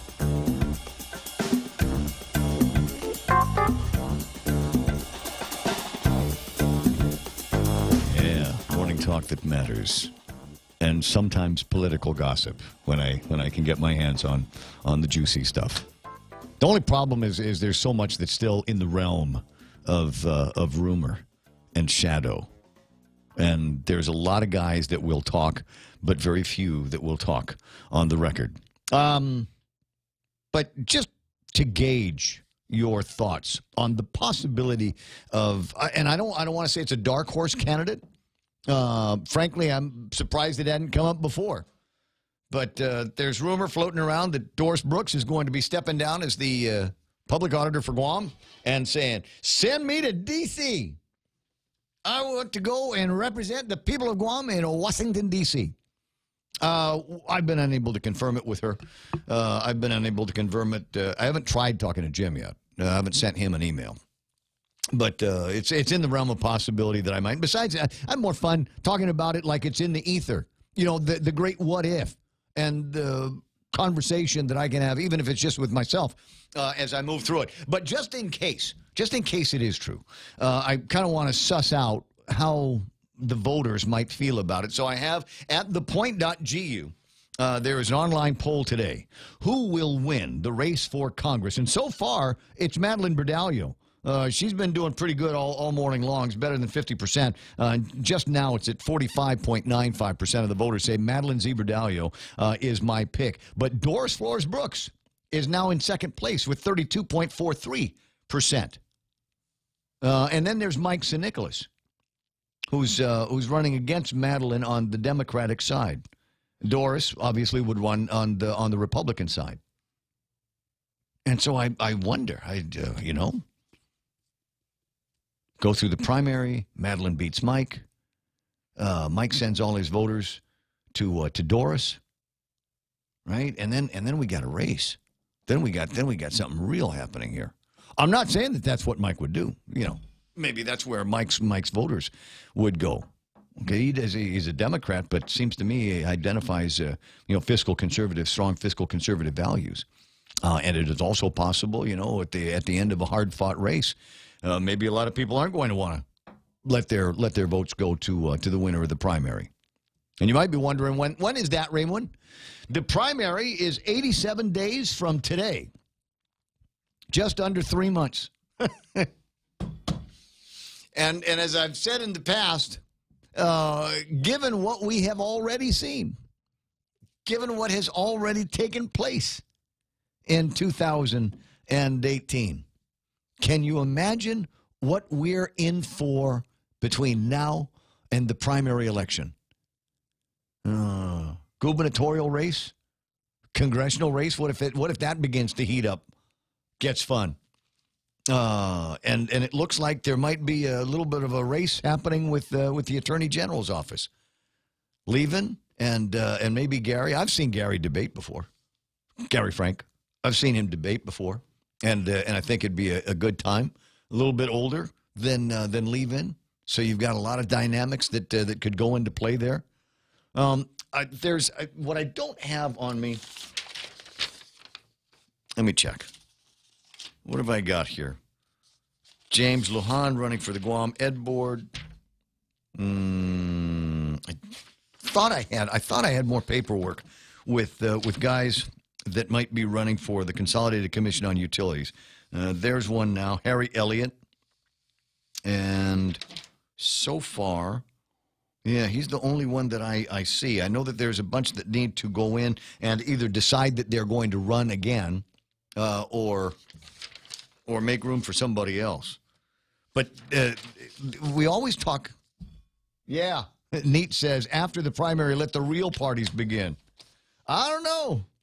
I think there's been some good tree shaking going on lately, and if you look at the whole Troy Torres, J. Dean Tuncap, Ray Tenorio, Dennis Rodriguez, if you just look at all of that, how much of that has been some of the tree shaking that's been going on? Now, one of the stories that Kevin had early this morning is, and we talked with Maria Pangilinan earlier. If you missed it, just go, and it was in the 6 o'clock hour? Yeah. So just go on the YouTube later on, or the video on demand of this Facebook Live, and relive that moment if you like. But basically, the Guam Election Commission has a 10-foot pole, and they took the 10-foot pole, and they took the allegations that Troy Torres made about Jay Dean and this unknown third party and Dennis Rodriguez, and said, not our problem. Make this go away. We're not the jurisdiction to hear this complaint. So Marie Pangilinan is going to be writing a letter to Troy and basically saying that. Thanks very much for your exciting letter about Jadine Tuncap and Pete Adda. We looked at it and laughed long and danced into the night. We were so happy to receive it. But sadly, this is not the appropriate venue to hear your complaint. We urge you to take it somewhere else. Yeah. My idea would be, who's not busy? Take this complaint to OPA, Civil Service Commission. Okay. Take the complaint to the Attorney General's office. Mm-hmm. Just take it away from here. And if you want to drop off some more paperwork, drop it off there. And then they'll tell us if there's something that we got to worry about, and then we'll ingest it here. But otherwise, we've got election stuff to do. So back off, Chico. That's what I suspect. That would be my translation of the email that needs to get sent out to Troy over there. He has. For those of you that are wondering if he is observing radio silence, he is not. We in the media received the communique from him over the weekend. But there was nothing in it. Kind of a rehash. Yeah. And I think I think other guys in the media, not that I put a whole lot of stock in it other than for the comedic value, but I think even the people that were taking it seriously, right? You remember with the press conference in the backyard with the dogs in the background and him next to the fan and all of that. Mm-hmm. And when the allegations, when they first came out and it was sexy and exciting, wow, this is great. And then you go, wait a second, it's a drug guy and he's under arrest and is going through all of this crap in his life. So, for me, I kind of was waving off of it there. But I think now that certain amount of time has passed and the tenor of the communique that he released, I think there were a lot of people in the media going, I think I'm just going to leave this alone. I heard the conversations, and they were fun to listen to. And like I said, we danced and sang long into the night and said what a wonderful thing it is that we have all of this new these new stories and details to play around with. But you're pulling up something that's empty. I have told you several times that I believe that it was a hoax. And the reason I believe it was a hoax is two reasons. Number one, because I still haven't gotten anything serious and confirmed that there was an unnamed third party that J.D. and Tuncap talked to Dennis Rodriguez. Dennis Rodriguez says there was, but I haven't heard from anybody that can on the record verify that we got a third guy playing around. There's some names. There's names floating around. But little else. So it didn't happen. And I said that as part of a kind of a fishing trip because I wanted to shake out the guy or people that would point to the guy so that we could get public on it. And come to find out, yeah, there is a guy, but he ain't going to talk. He's a dentist guy. But the people that he reports to are Ray guys. And so if he comes out and says, yeah, I'm the guy, then that's the same thing as calling Ray Tenorio and Oyal and Eddie Calvo liars. You know what it's time for, don't you? We got to round up the posse and find this dude. He ain't hard to find. He ain't hard to find. So that's the trick there, is just shake that tree enough so he falls and says, yes, it was me. Okay, it was you. Then that means that those guys at Adelup lied. And if he stays silent, then it means that Dennis is lying. Right? So this is the fun part for me. So we just keep, that's why I call it the zit. You just got to keep squeezing it from all sides, and pretty soon the juice comes out. There's probably a different way that I could have said that, but that's just the image that I like to have in my head. The Guam Election Commission, as I said, their legal people said, we're not the guys. No mas. Here's our 10-foot pole. Go away, Troy. What did you think of that there, Senator Bob Klitsky? Well, I have an alternative theory, Ray, if you might indulge me for a moment. But first, let me say what a fine job Auntie Lou did getting you recovered. You sound 100 miles better than you did yesterday.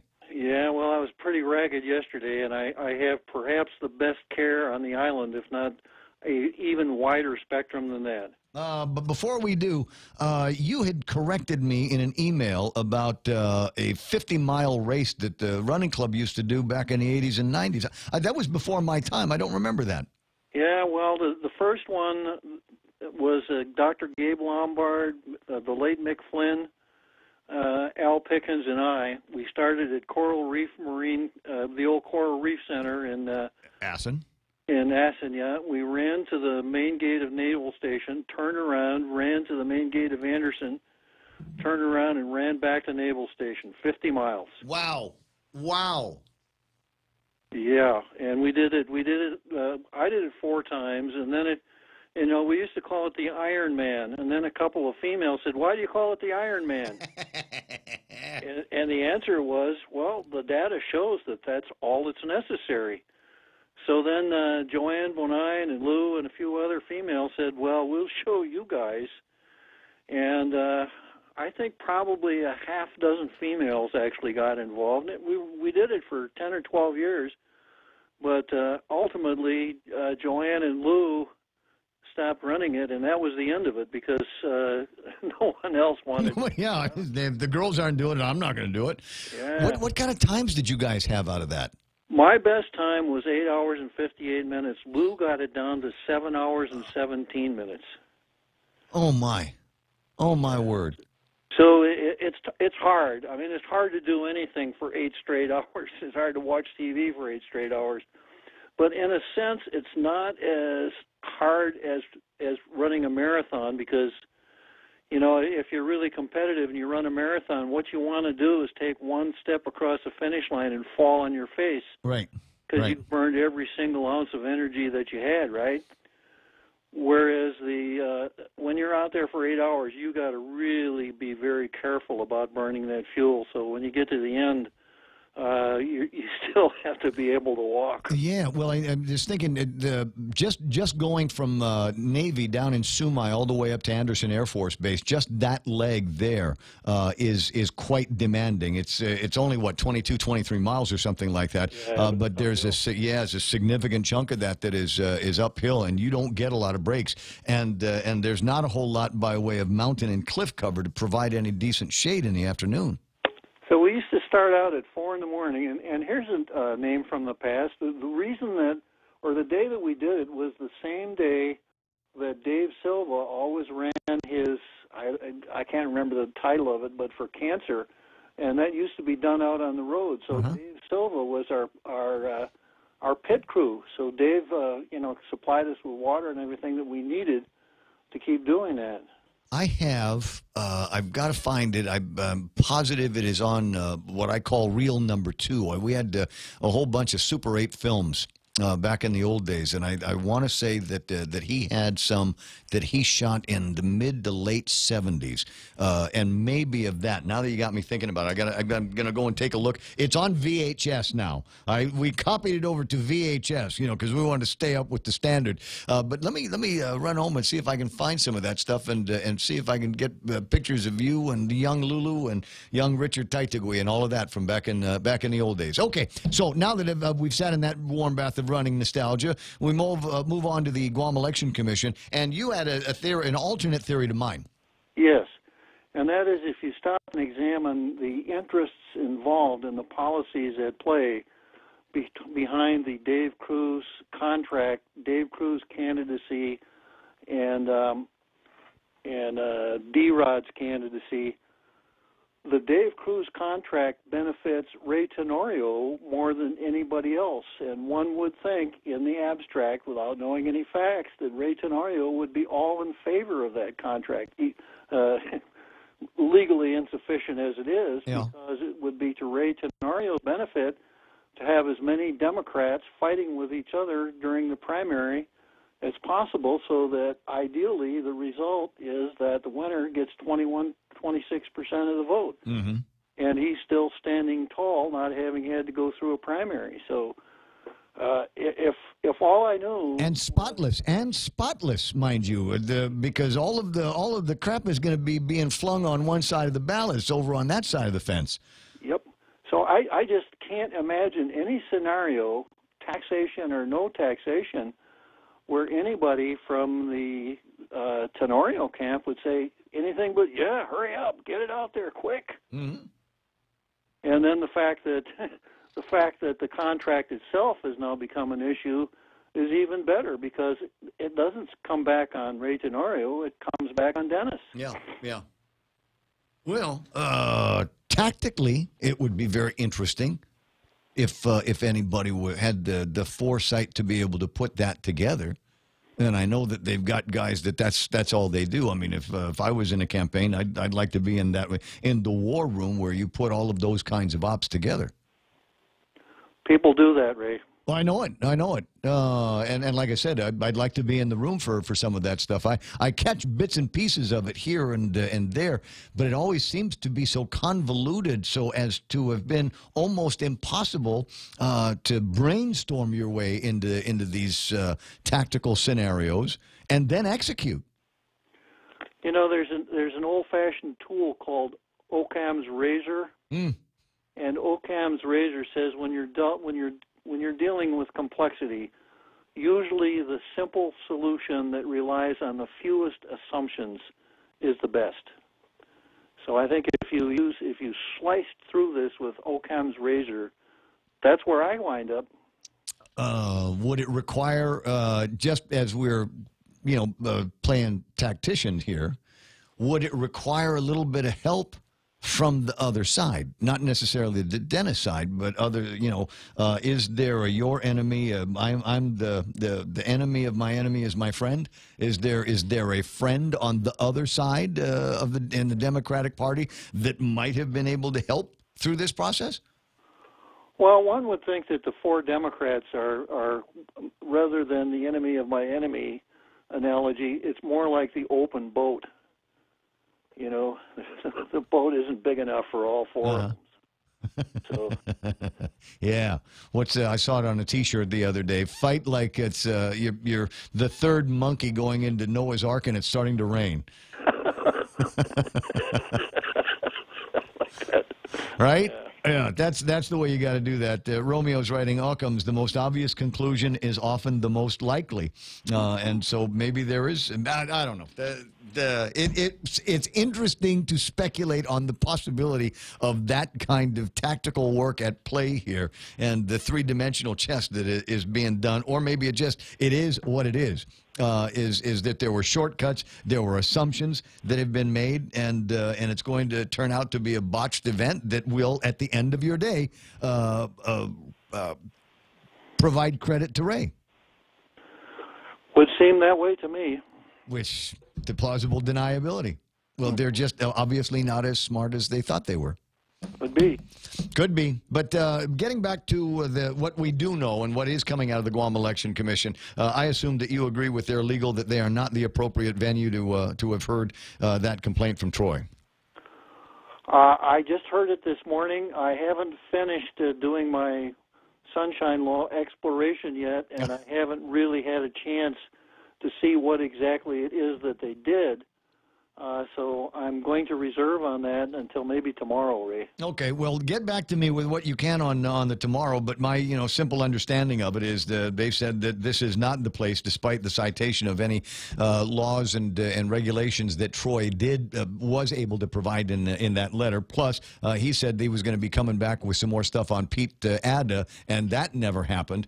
And as I said, until we've got somebody in the middle, this guy in the middle, that backs up the claim that he was the conduit of a message between Jay Dean and Dennis. Until this guy comes up, there's no case.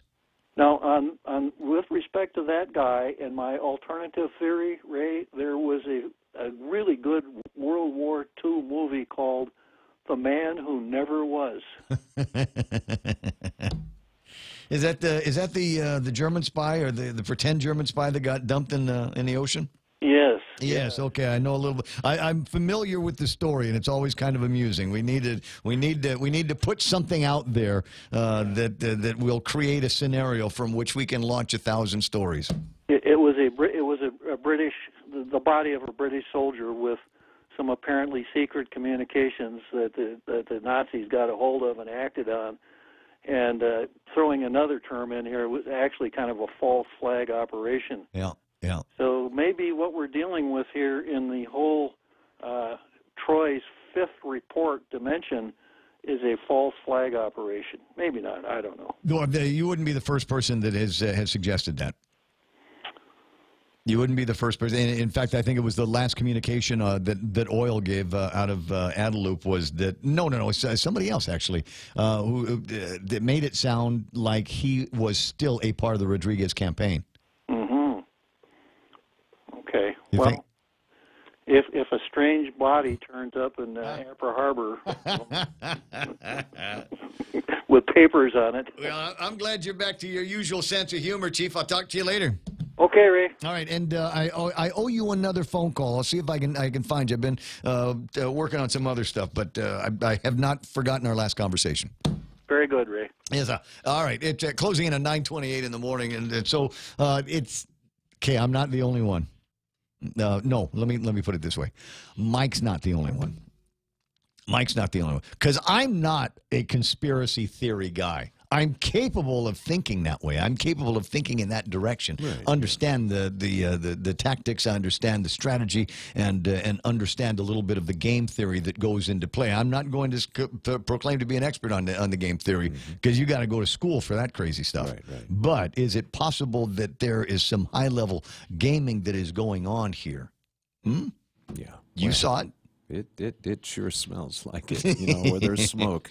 Yeah, a little bit of that. Okay, and there's let me leave that story where it is, because it will only get interesting now if there's one of three things happens. Number one, I get my hands on the letter that Maria is writing to Troy. Number two, Troy writes another email and starts circulating it among the media that is a little bit more coherent this time, buddy. And then the third one is the guy in the middle shows up. When the guy in the middle shows up, it gets to be a whole nother level of interesting, at least in my head, as I've suggested before.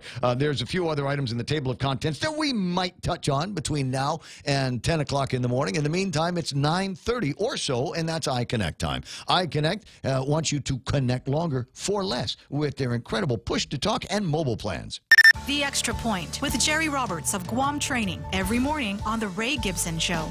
Has your shoe size increased since you've been in your current job? I'm Jerry Roberts, and at 7:20 a.m. on The Ray Gibson Show, I'll tell you why that's important. You can find daily transcripts of The Extra Point by Jerry Roberts at GuamTraining.com. Tune in every weekday morning at 7:20 for The Extra Point with Jerry Roberts on The Ray Gibson Show on 93.3 The Point.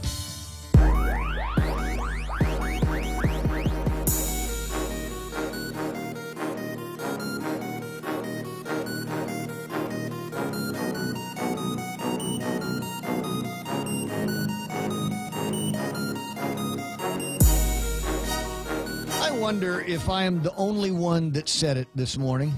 If you get your hands on the Guam Daily Post, page 1, and what are the big headlines? GEC won't investigate intimidation complaint. I already talked about that. CLTC funding hijacked. I had Tom Atta with me on the phone a little bit ago, and we spent a little bit of time talking about this, an incredible amount of money, about $1 million that used to be CLTC money. That's not CLTC money anymore. It was, they referred to it, CLTC, I think they referred to it in the audit as was absorbed by the Treasury. And then you've got Tom Atta that said the money was hijacked, $640,000. And what they did was they took the money and kind of left the IOU. And the idea behind the IOU is obviously, I'll pay you back. And pretty soon, you start going, okay, when are you going to pay me back? And they said, well, you know, we're having a hard time, fiscal crisis, whatever. And they wrote it off. And I'm going, that's all? $500,000 or more, and you just wrote it off?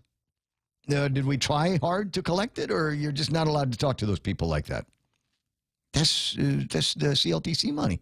That's for surveying. That's for, you know, getting the land ready for people that might be able to execute these leases on them. Anyway, so there's that story. And then you go to page 2, confessed drug dealer back behind bars. And there was 2 things that struck me about this particular story. One of them was, I'm so glad that we got our hands the case in front of a judge that can't be sweet-talked and isn't inclined to hear every sob story or have to feel like he's obligated to do something with every sob story he gets.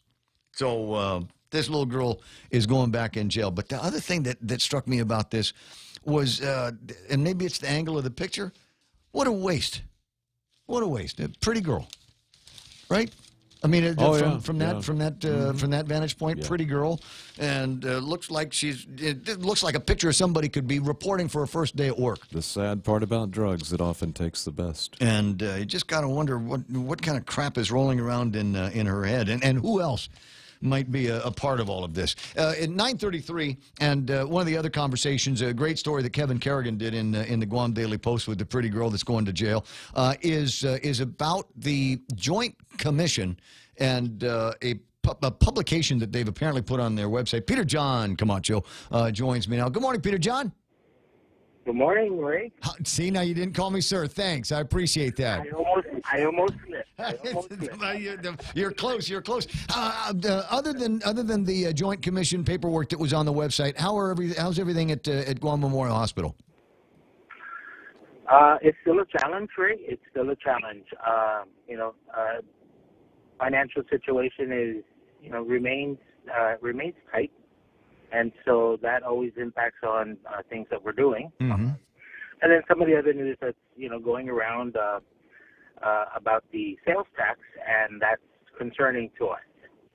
Yeah, well, I got to tell you, I'm not crazy about that 2% increase in the sales tax that's going to be added to the 4% that's already there. I'm one of the guys that says visible sales tax, and we're going to take a chunk of that out for the hospital. Okay, I think I can live with that, but we need to do it inside 4%, not 6%. So I'm kind of on your side, and I'm kind of on my side.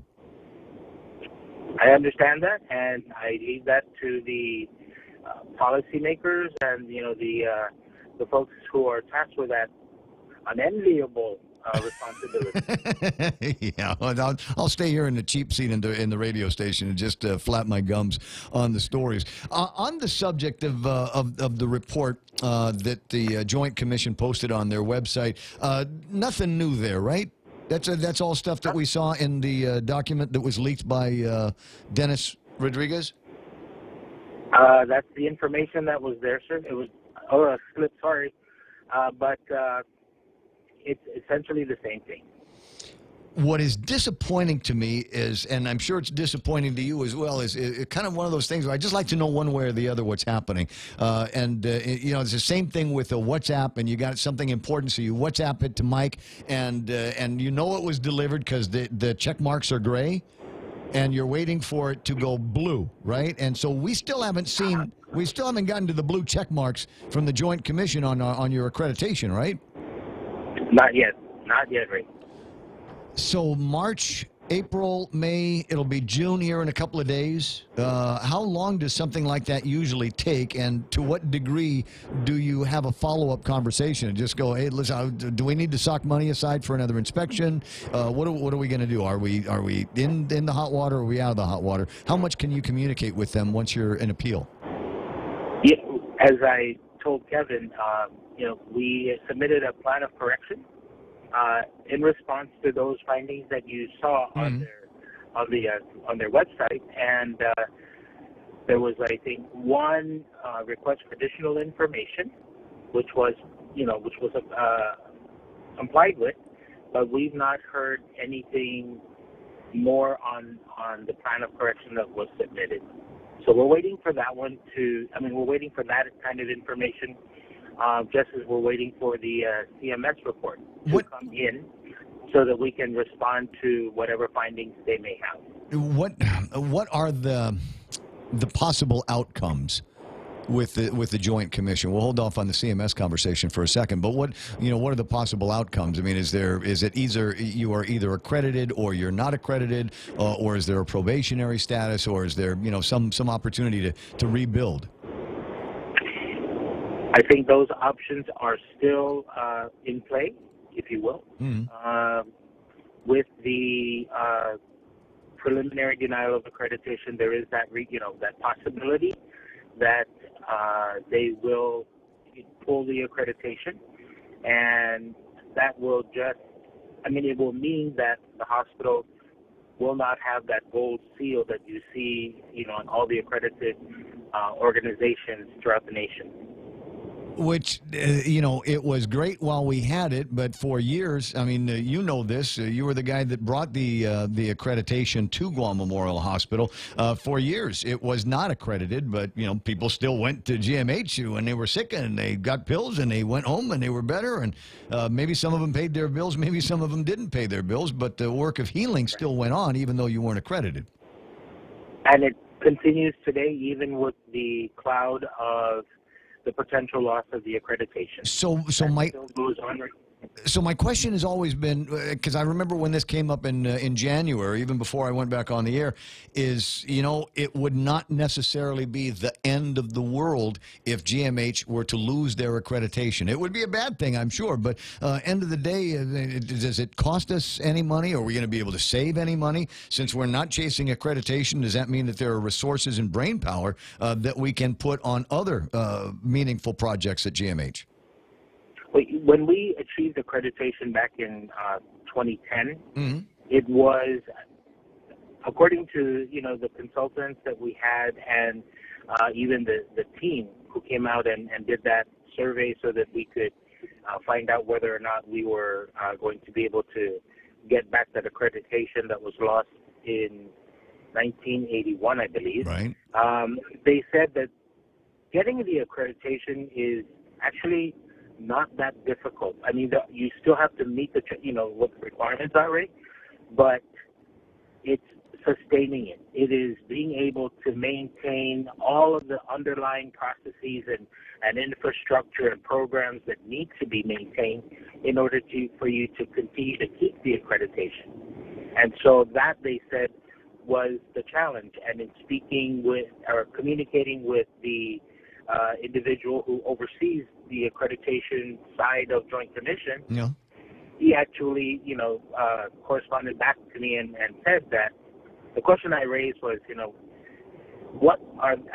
your experience, what challenges have you had or have you seen with organizations that have not been able to have a sustained access, if you will, to, financial resources? And he said, for entities or organizations that have that difficulty, it is hard to maintain compliance with not only Joint Commission but CMS requirements. Mm-hmm.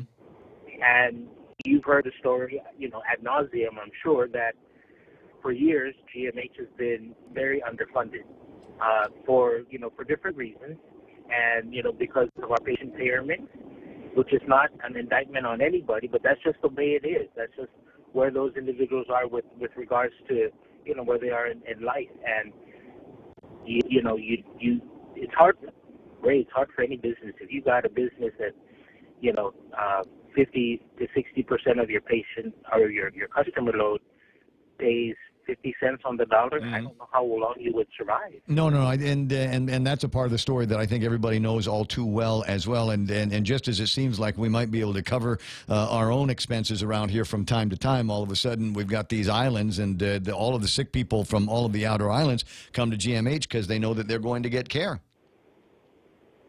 Right. GMH has become a big destination for that, and and it's hard to collect from them as much as it is hard as it is to collect from locals that don't pay. Absolutely.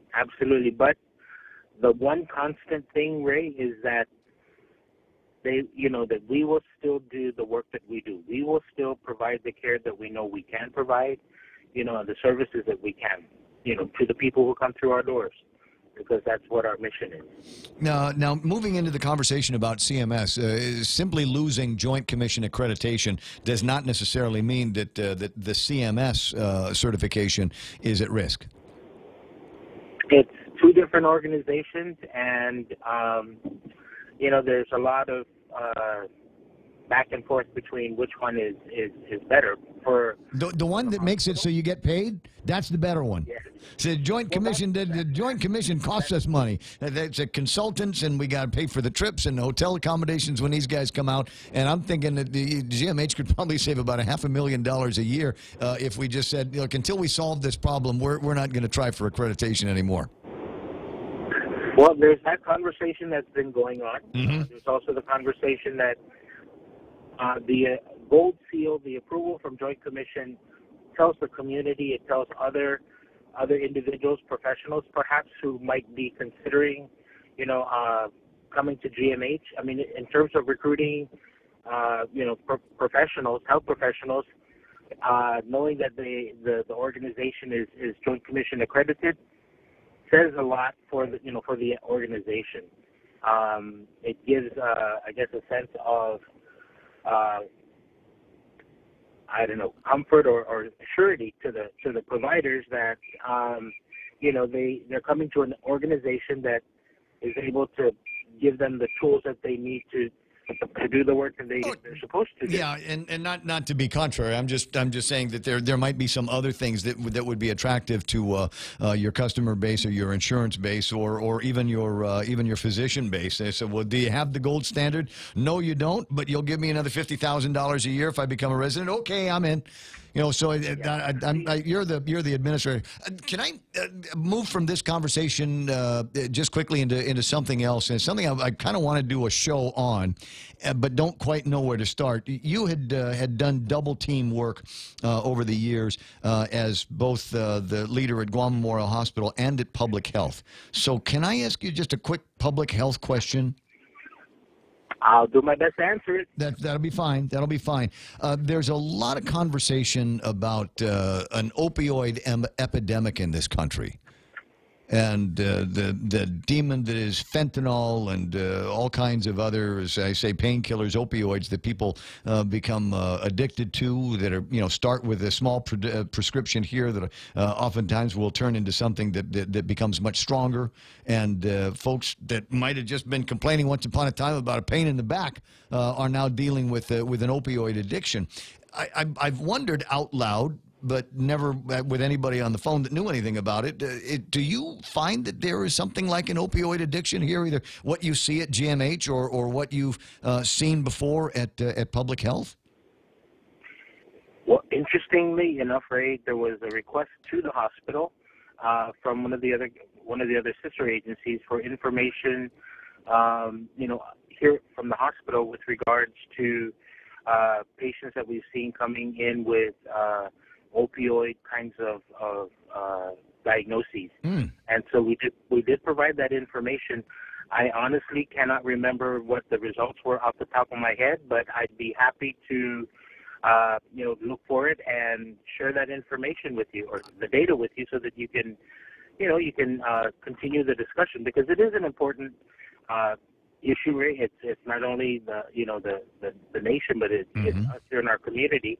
And I don't think I'm sharing breaking any state secrets, but the DEA was was here, and they actually did an inspection here at the hospital, on our controlled substances and looking for, how our processes go and, wanting to make sure that we have all the appropriate security measures in place. And, I think one of the things that was maybe a concern to them, we haven't heard anything back yet from them officially, but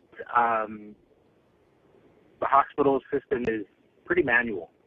Right. Pretty manual. And, you talked about your support for an electronic health record, and so more automation would likely be quite helpful and, useful to the processes here in terms of control and making sure that there's not any kind of pilfering or whatever you want to call it. Right. So is it maintain the inventory, and we had 10 pills, and I know where 3 of them are right now, and I know where the other 7 went, which rooms the other 7 went into, and then we also know that patient history and whether or not the additional prescription of those pills may or may not be warranted.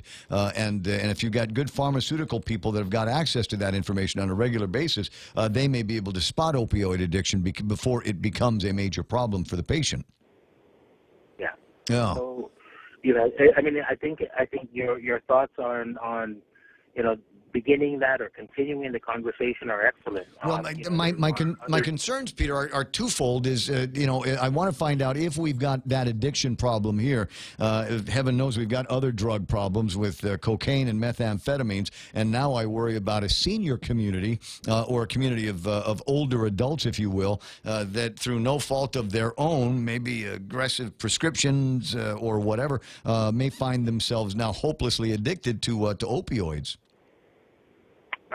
Right. And so, I don't know where to start the conversation. But if I can talk to somebody like you that knows what it's like, what's happening in the hospital, and what maybe people are presenting, as well as what you've been able to gather when you were at Public Health, and I don't know. Maybe there's another group I can talk to. With how many different doctor organizations do we have on Guam? Still just the 2, right? We've got 2. Okay. So maybe I'll find out from the leadership of those guys and start drawing information from all of the appropriate sources, because I'm so that's one of my concerns. Is number one, I don't want to see any more drug addiction unnecessarily on Guam. The other one is, though, I worry about people that may have complications arising from things like fibromyalgia, chronic back pain, any 20 other disorders that require something a little bit stronger than a Tylenol with codeine, Right. And I think what you might be referring to is the pain management, part of it, and the potential for misuse, abuse of substances that can provide that kind of relief. So yeah, because I want to make sure. If you're sick, I want to make sure that you've got access to something that'll make you well or manage your pain.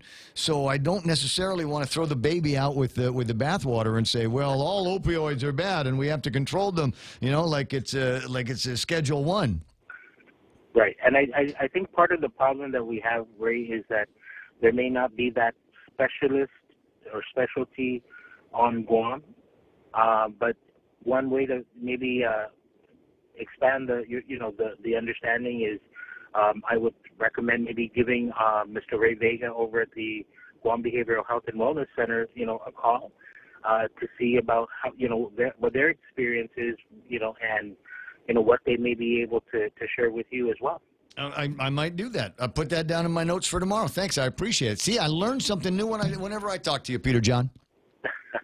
Well, and I enjoy the conversation with you all the time, Ray. Well, good. I'm going to let you get back to work. Is Benita home yet?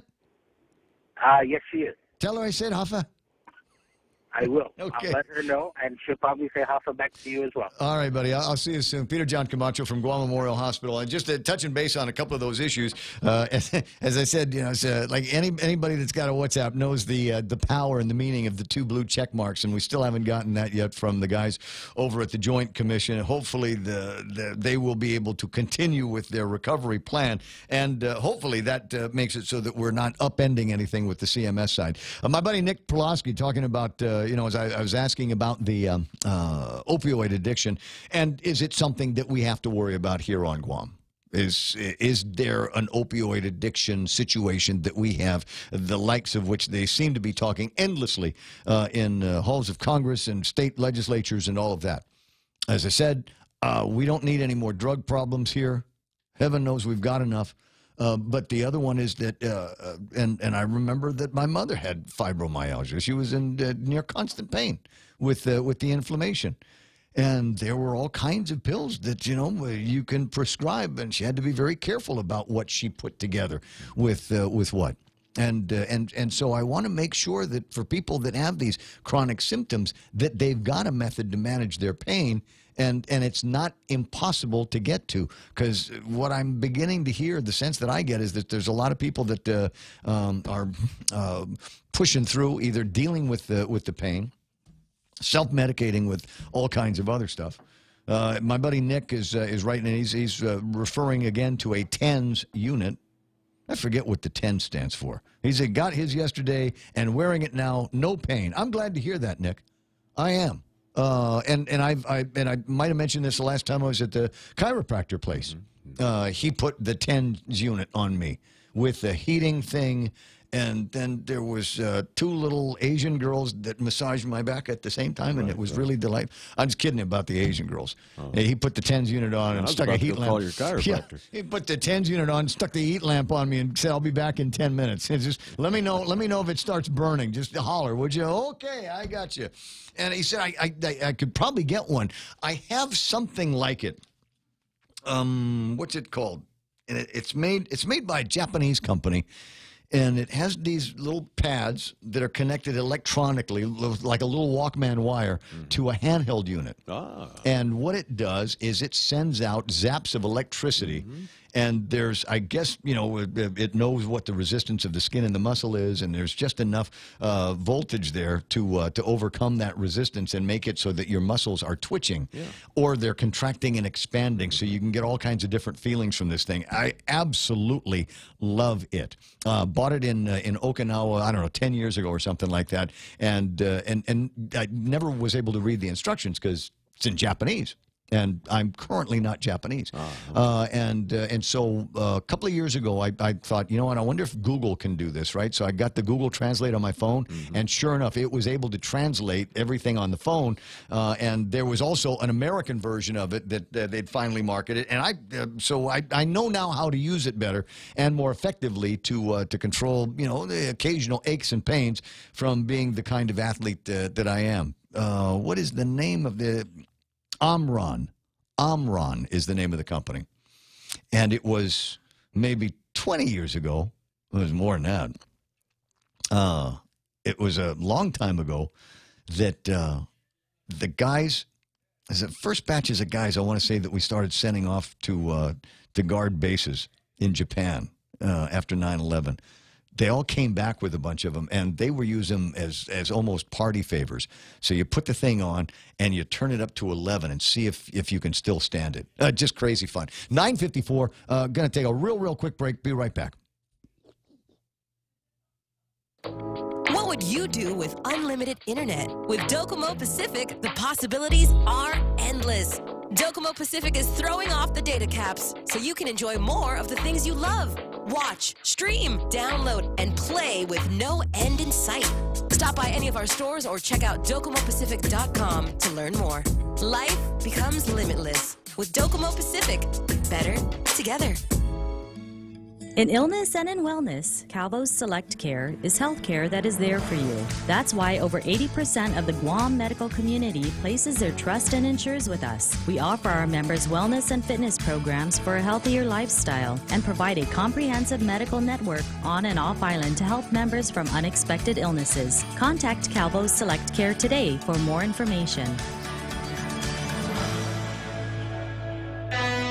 As we journey through the new year, we here at APL continue to find ways to better deliver our island's resources with innovative and cost-effective solutions, lending our helping hands by carrying your freight safely from the U.S. mainland or anywhere in our global network. We humbly honor the opportunities to continue to work and connect with you and your business. We are APL, and we are here for you.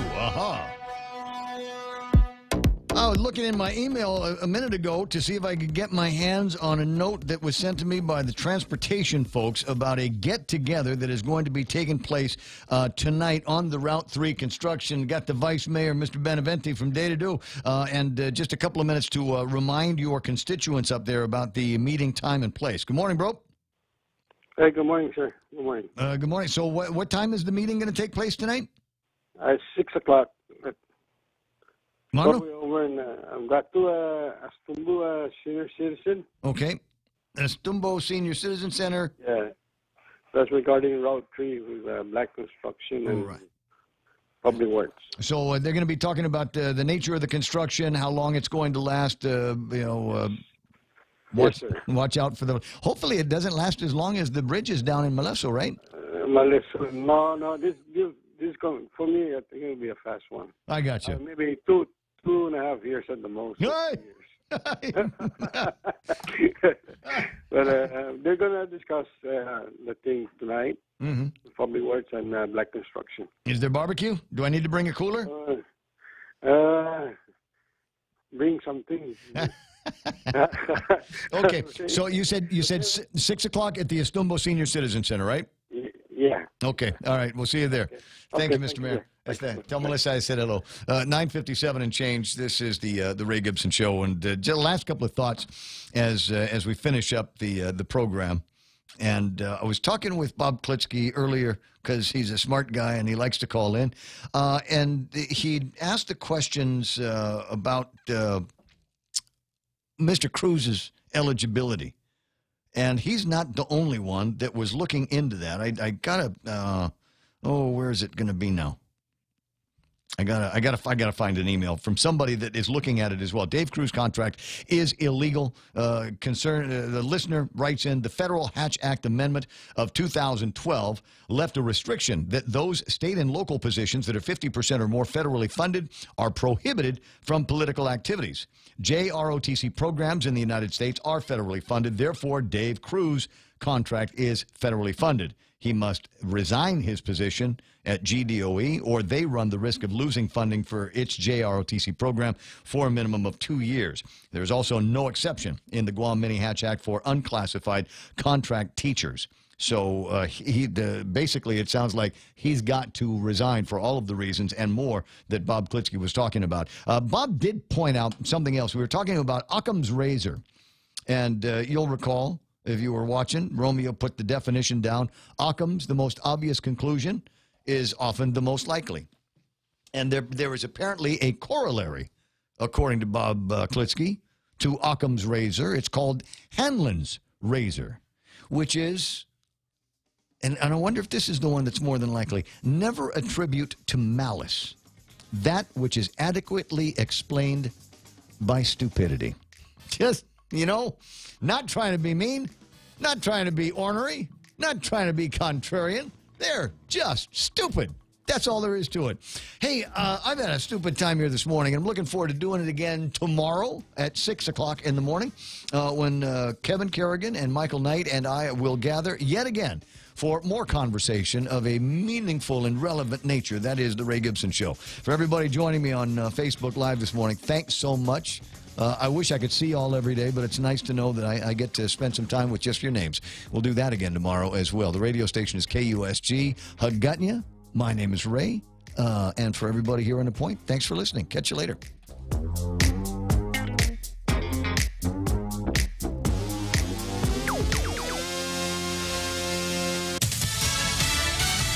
best decision for his family and the state. I'm Lisa Lacera, Fox News. That was Republican Senator Roy Blunt's reaction after the governor from his home state of Missouri, Eric